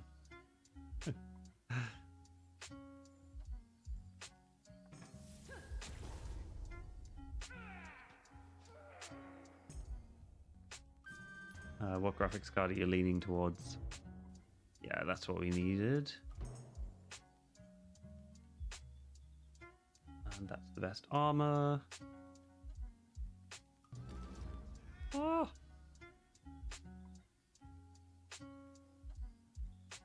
Yeah, I think you're going 3060, but we'll need to do some searching. Yeah. And if you can find somewhere that's selling 3060s and actually has them in stock, keep that to yourself. Like, you'll be robbed for that information. Oh, that's really good armor.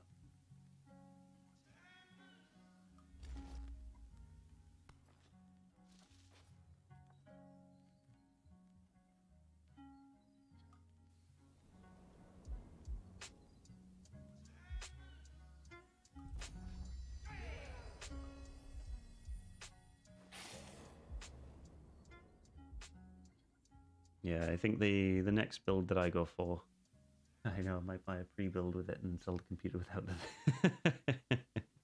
That seems, I mean, that seems to be the easiest way to get hold of them, is like pre-builds. I've seen a couple of websites that they don't actually have any of the graphics cards in stock to buy individually, but if you buy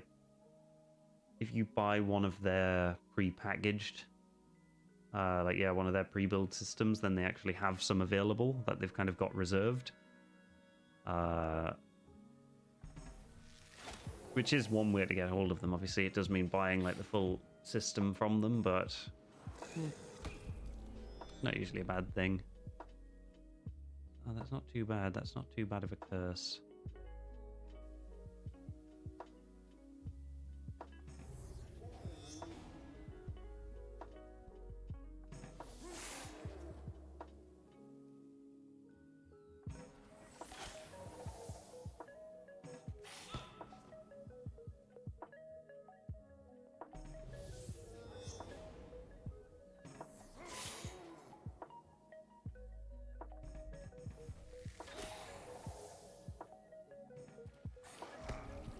Hmm.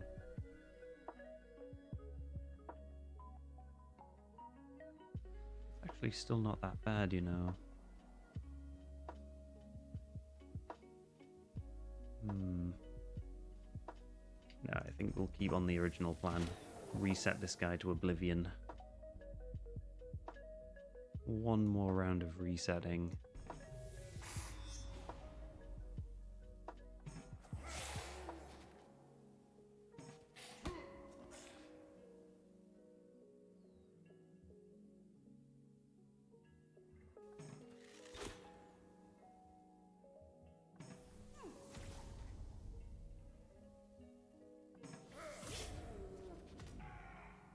Nice. Use the spelling pad. Yeah, no worries, no worries. Then I eventually get that. It's an excuse to work on wire management. I've given up on cable management.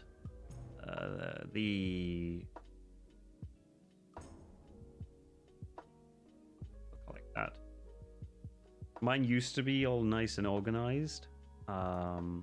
But then as I started upgrading it, I realized that I needed to undo all of the cable management, and I've just never been bothered to put it back.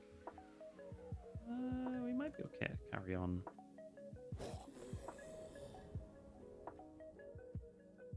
All right, this fight's gonna be a pain. What? Oh, that's not good.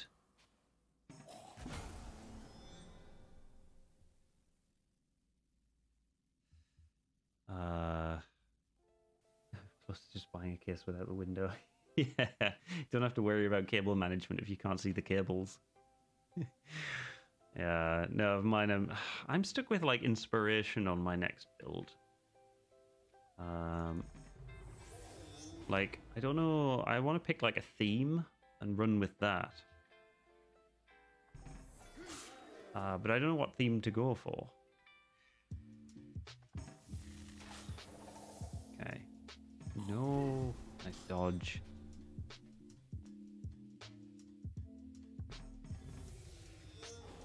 Reset that guy.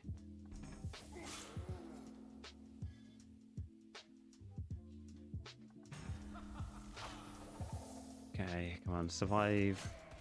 One more round. That's shattered, but that's okay. Neon pink and orange with yellow orbs. Oh yeah, obviously. I mean, sounds crazy, but that might actually look quite cool. No, we can't risk it.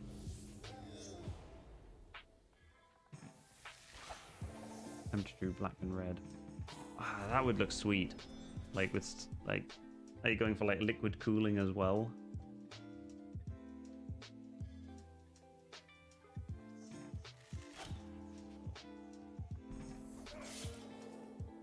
All right, we're on it now.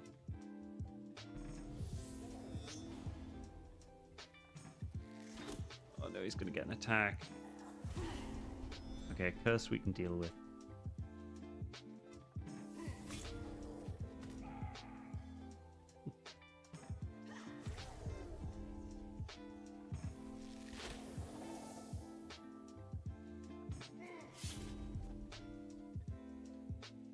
Liquid cooling looks so good. One mistake, then say goodbye to everything. Yeah, I don't know if I trust. I don't know if I trust myself to install it. I think if I was going for a liquid cool system, I'd take it somewhere and get them to fit it.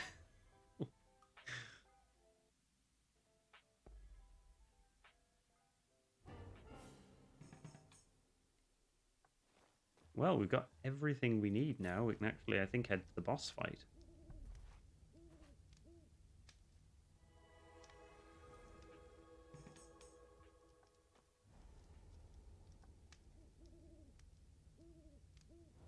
think the computer that I've got at the moment, I think there's a liquid cooled component, but it's just a CPU cooler. So it's just like a quite small closed loop system thing. What's your preferred brand for your peripherals? I used to be you can't see it. I used to be Razer. Like I like Razer, I like the logo, I like the designs. However, I've kind of gone full Corsair. So I've got my big Corsair mouse, which is for my Windows desktop. I've got my little Corsair mouse for my Mac. I'm using like a big XL Corsair mouse mat.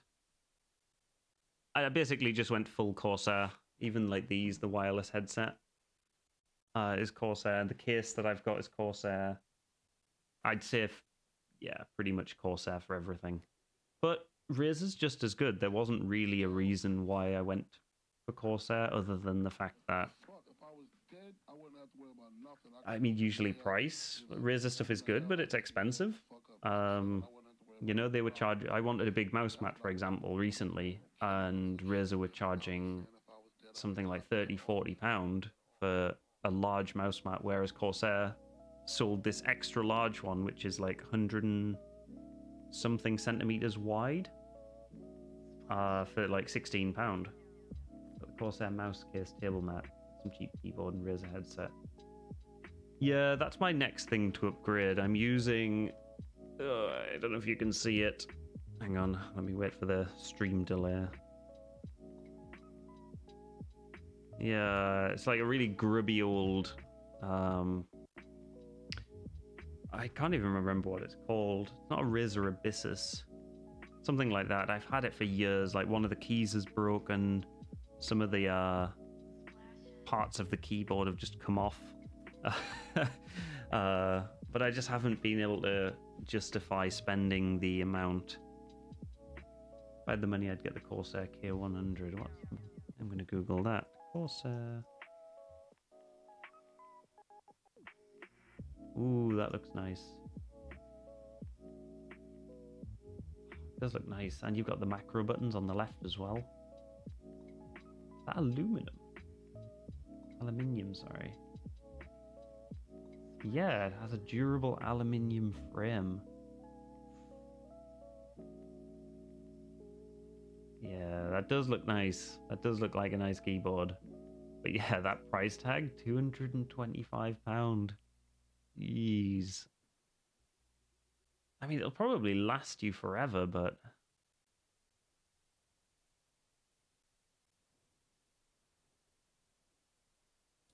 that is a hefty price tag. I've been thinking about the Corsair. What was it? Was it the Corsair? Yeah, the Corsair K65 RGB Mini, which is like 100-ish.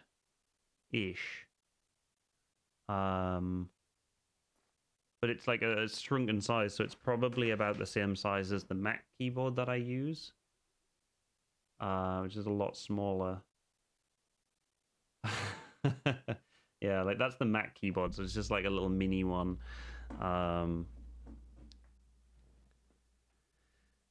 It doesn't have like the number pad on it or anything like that. And I was kind of thinking about that for my desktop computer, just because I don't really use the number pad. Yeah, I wouldn't get along with the mini as I like the keypad.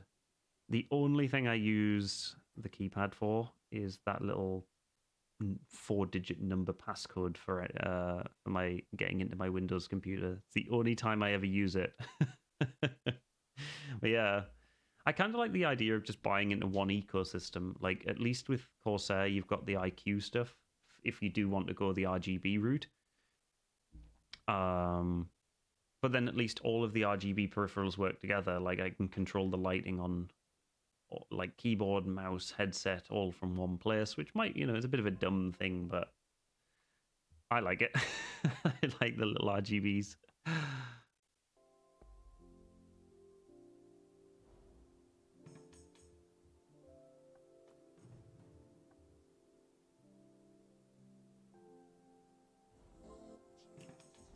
Yeah, it makes it easy when everything is the same brand. It all will just work and play nicely together.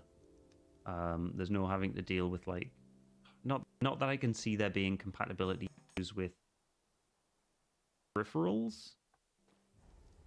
Whose turn is that? Get out of here. Just pick everyone up and go, I think. Actually, no, let's land.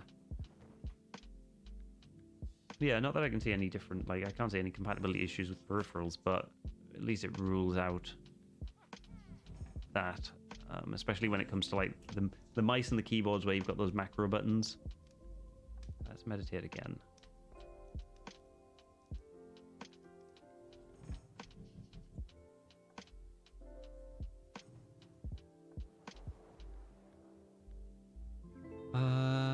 Okay.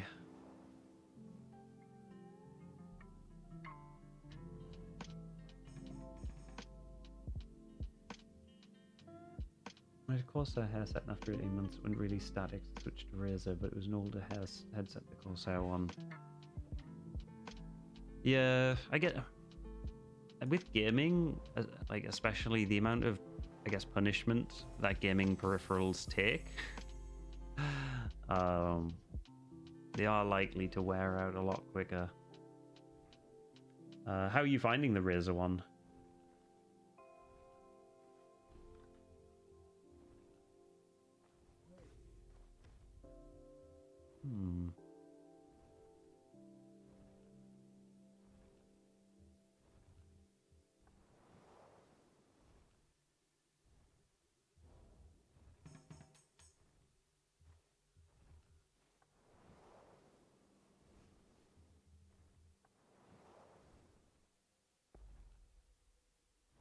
I love it. Use an Xbox with the squad and then computer using 7.1 audio. Yeah, nice.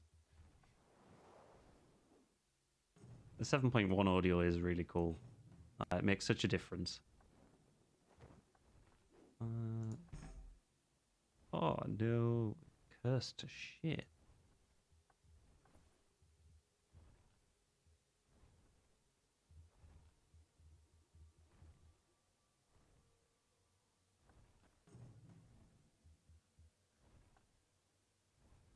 It's cool that it works on both as well. I guess, I mean, there's no reason why it wouldn't.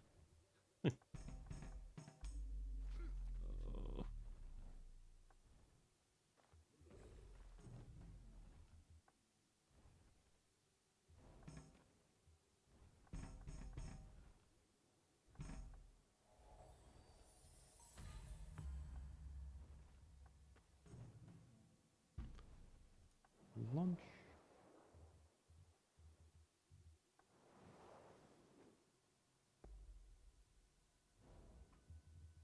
Ooh, I don't think we've been here.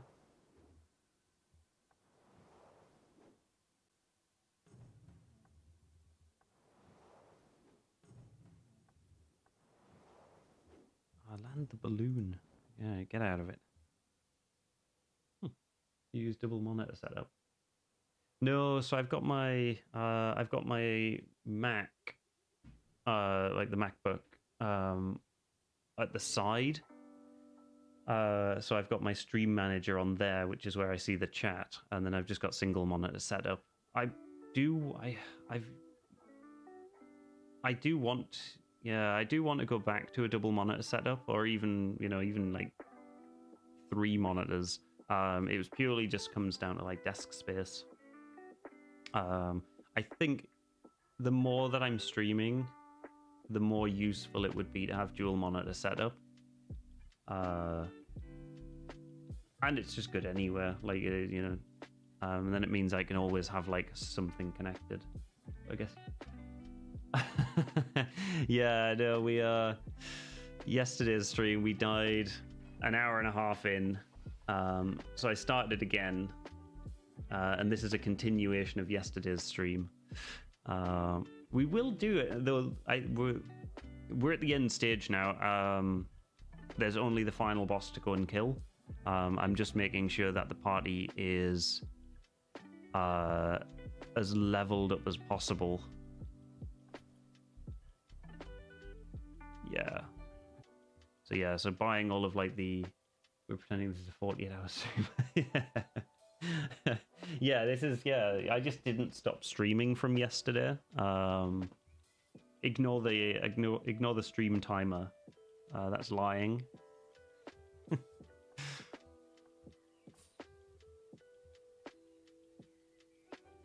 got the royal boots. We'll get the royal helm.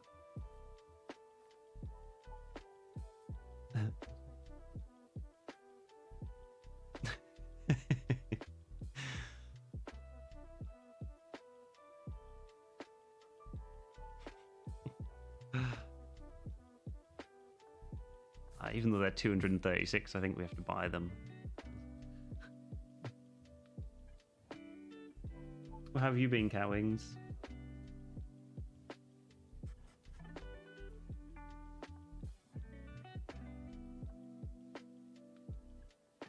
Oh, good. That's good to hear.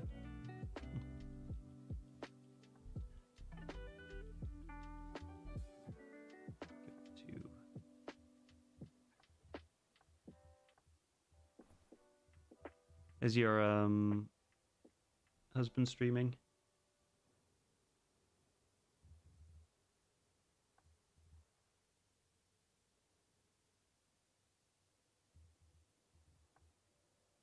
Ah, cool. Maybe I'll stop by. This boss fight should be finished up pretty quickly, so yeah, maybe I'll stop by afterwards. Is he playing more Ark? I really do want to get into that game. I like the idea of the dinosaurs. I mean, I love any kind of... Ah, cool. New mod. I guess there must be a ton of mod support for that game. I think we sell the tome.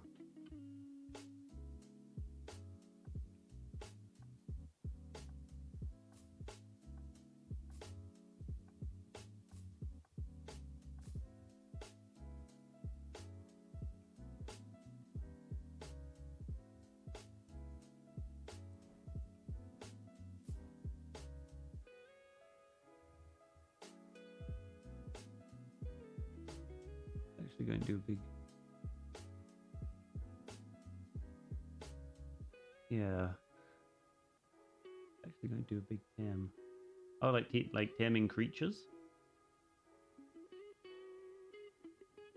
I love playing it, but computer's not good enough. Oh. This is a shame. Even on like lowest settings, like lowest graphics.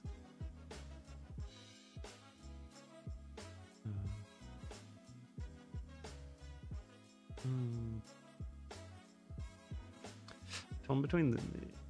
Ah, okay. Okay, you've got a laptop. Yeah. Yeah, it's always a struggle trying to game on laptops. I've been there. I don't know whether to go for this wizard's robe or the enchanted plate mail. The enchanted plate mail has better armor, but the intelligence gives us best chance. I think we risk it with the lower armor. If we die, it's you guys' fault. Not my fault. We'll keep it though in case we decide to swap it out later on. Okay.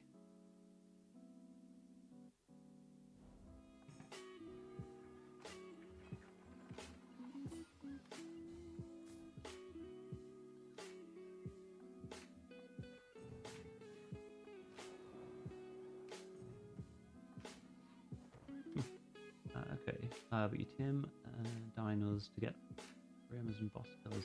Ah, okay. So he's going to tame a ton of... Is he working towards killing some of the bosses then? Like some of the bosses? If he's just going to spend a bunch of time taming dinosaurs. And overhaul mods change the vanilla dinos to modded dinos. Ah, okay. Man, they've really gone a long way with this game. and these mods.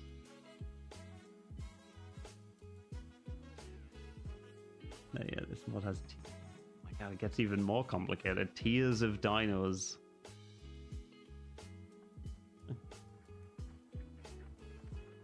It does sound awesome, though. He's going for next tier.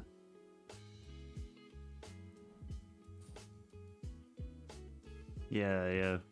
No, it sounds it. I stopped by his stream sometime last week, I think, and I was kind of watching him. I was watching him build. He was swimming around underwater quite a lot, building a platform or building the beginnings of a house or something like that. I didn't get a chance to see the end of it. But it looked like a really nice game. I love the graphics of it. Ooh, we need to land again. Yeah. Hey, in a game like that, I mean, the focus is equal, right?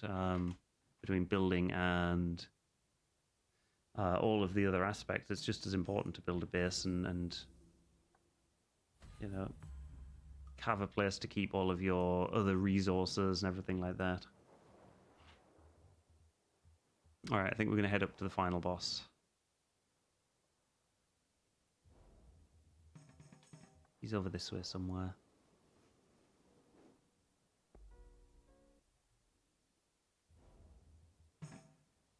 No going back now. I gotta go. He's about to be on soon. Okay, no worries. No, thank you for stopping by. It's good to chat. Hopefully his, hoping his stream goes well. And he tames all of the dinosaurs. Yeah, we'll do. We'll do.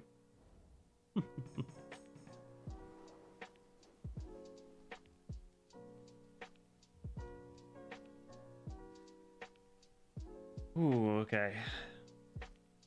All right, boss fight time.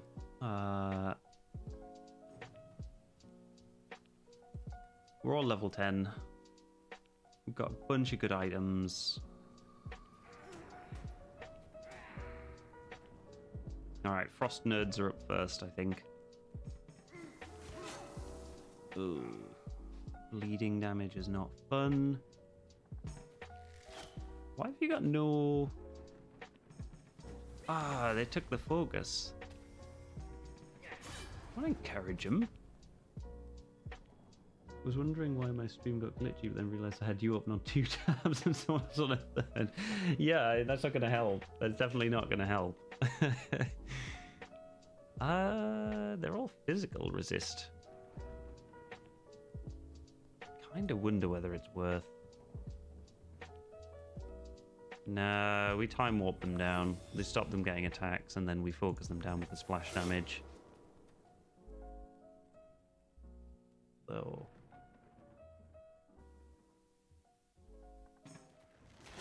Ooh. Speed down. Okay. Alright, we can dodge.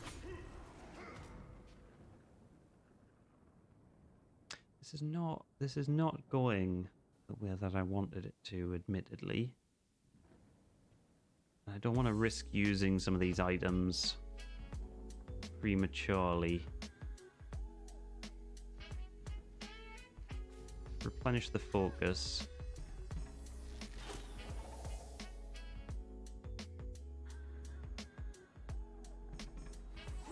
Do a bit of damage to these guys. Okay, that's pretty good. We're on a roll now. So essentially the way this boss fight works is you fight through various floors of increasingly annoying enemies that specialize in different things. These are all I think these were shock enemies. Then we fight frost enemies. Then I think fire enemies, and then the final boss. We'll just kill that guy. Ooh. We'll guarantee the kill. But you do get a ton of XP. Assassin boots we're not going to need. Identify scrolls are useless. We've got a ton of party heals.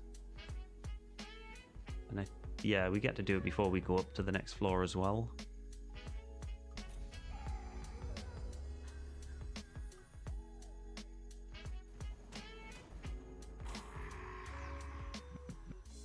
Nice Revenant. They've got so much health.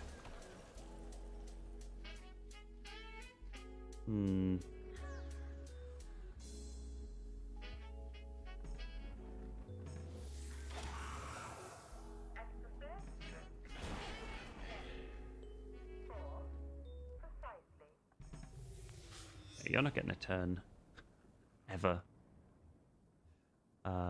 Do we ignore the armor?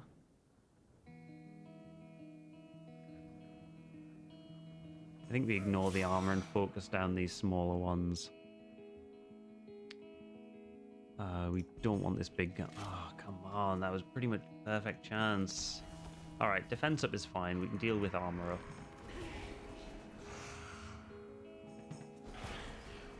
We're all immune to frost, so that's good. They're pretty weak against magic.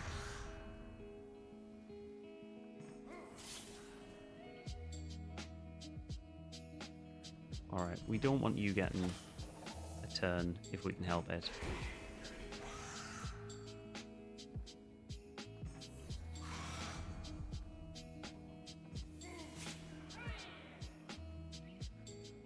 No!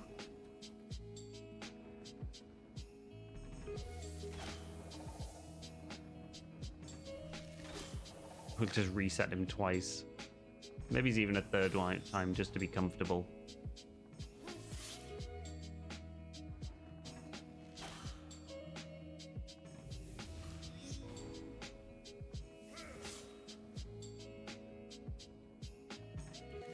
Oh, that's okay. Guarantee it there.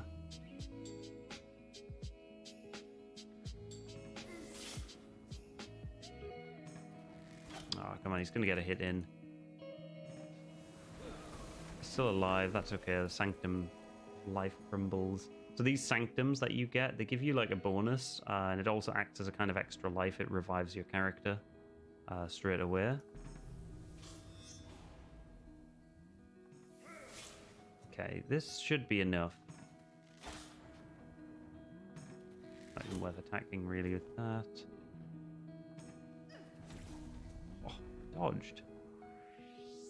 40 damage minus 20. Still better to do the piercing damage.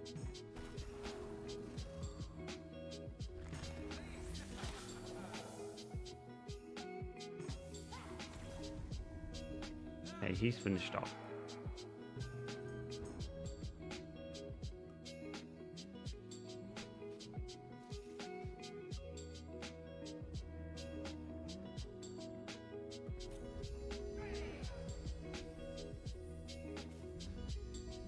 The beard.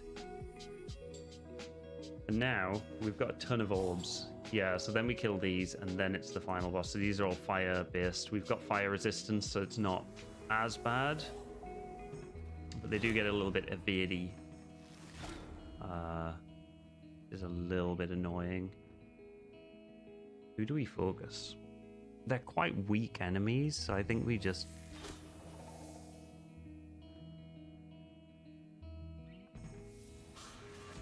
Maybe just focus on AoEing them down.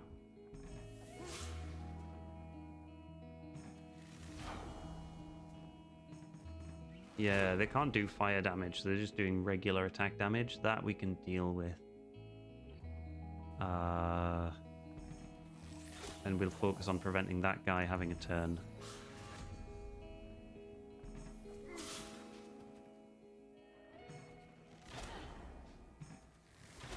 Ooh, the fact that would...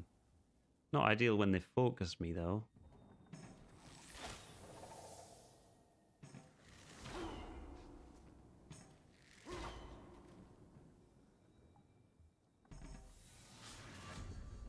Okay.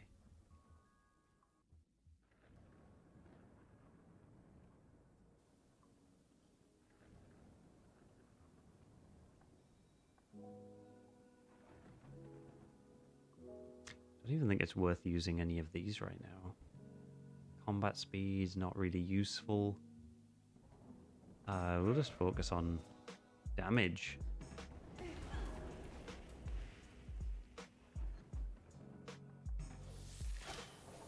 Yeah, you get out of the picture. We'll party heal now, so we don't have to waste anything.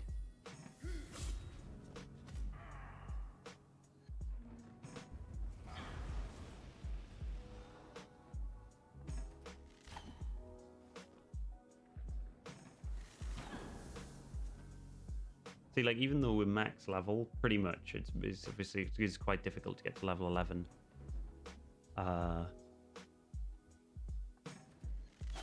It's still hard. We're still burning through resources. They're still dealing quite a lot of damage, and we've got some really, really good equipment. Noise resistance. Yeah, I think we just focus on killing.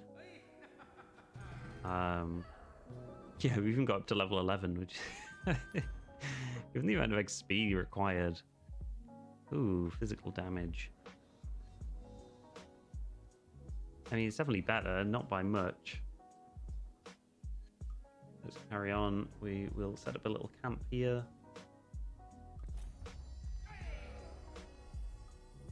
And now we just use absolutely every... Oh, still one more? We're shock immune. Not too big of a deal. And they are quite weak, but do require perfect hits to do any damage to. So let's...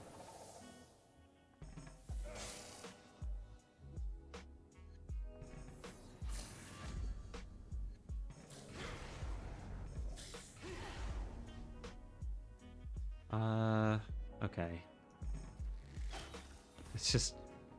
As much as I wanted to faff around and stop him taking turns, I think it made more sense to just kill him.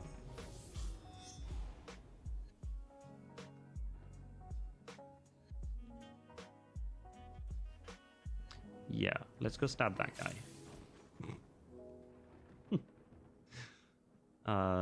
10 armor. Yeah, see, now it's best to reset, I think. Even if his 10 armor soaks up, we'll still do more than we would otherwise. Focus on taking his turns away from him.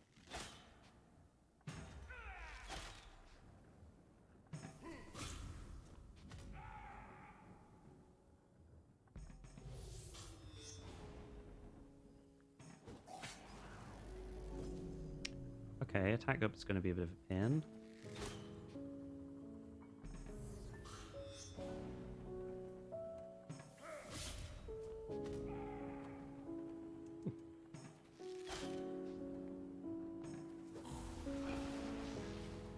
Ooh, we're still all good. May as well focus on damage. Ah, leveling everyone up. Dragonhide armor's not that good. We'll use another camp as well here.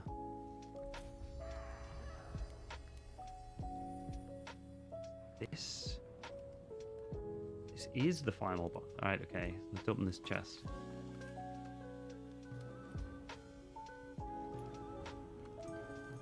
Everyone's getting fire silks.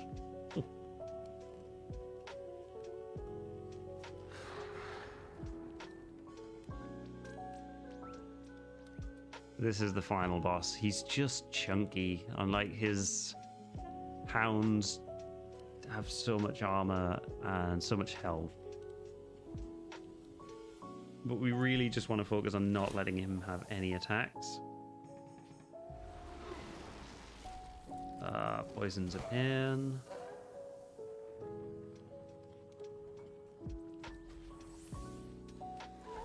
Let's use the orb.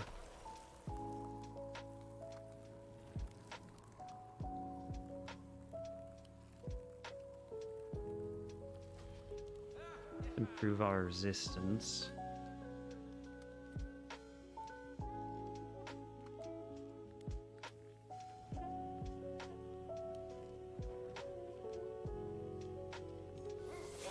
And we'll focus down one of the hounds.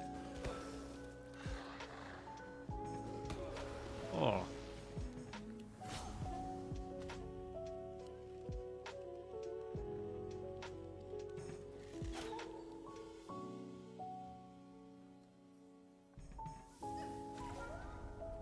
Okay, we've got him now. How did it block? This is insane. We're still all in good health. Okay, so I'm going to use this now, the Hellfire Orb.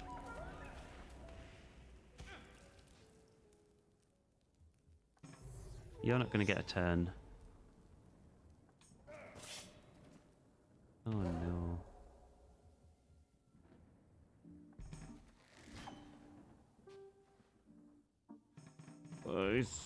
Okay, he's just buffed. That's okay. He's magic.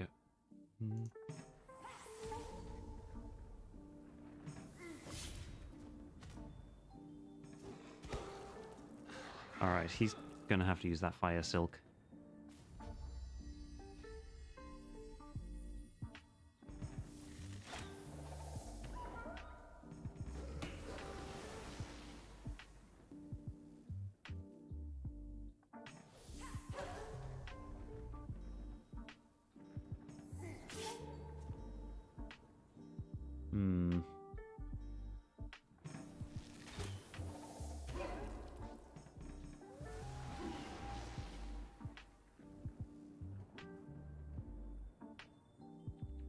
Still not enough to kill him.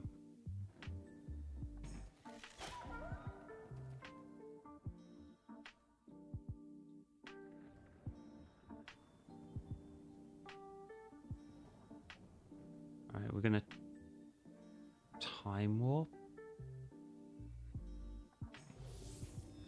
him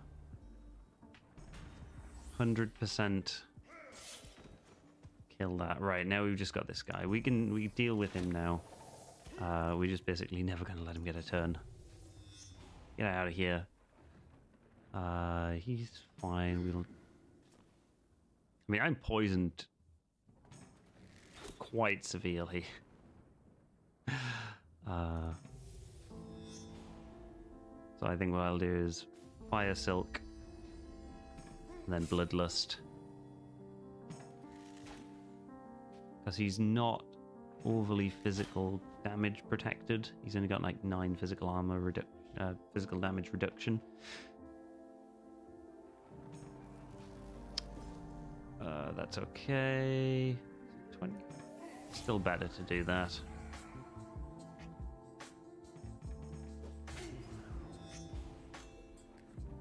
Interrupt's okay. We'll do the same to him.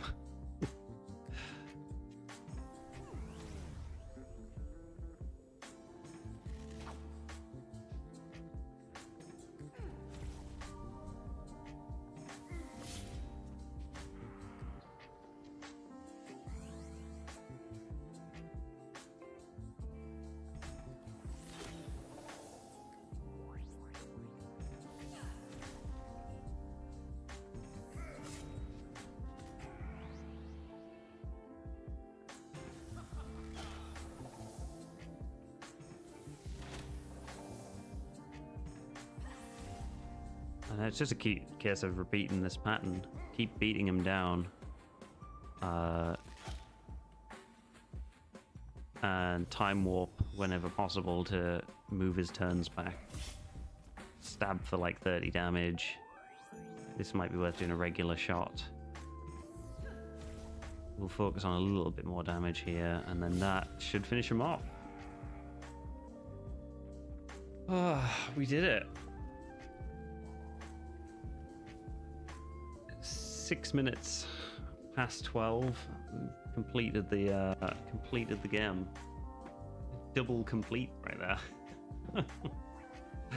Yeah, that was the last boss.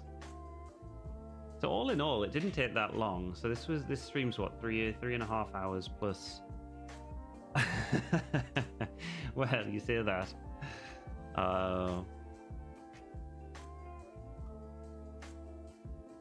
Our heroes are still in this tower.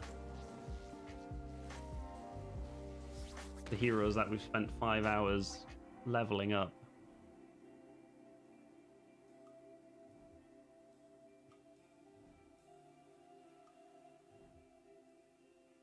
Yeah, Omicron, Persei, Smithany, and Strella.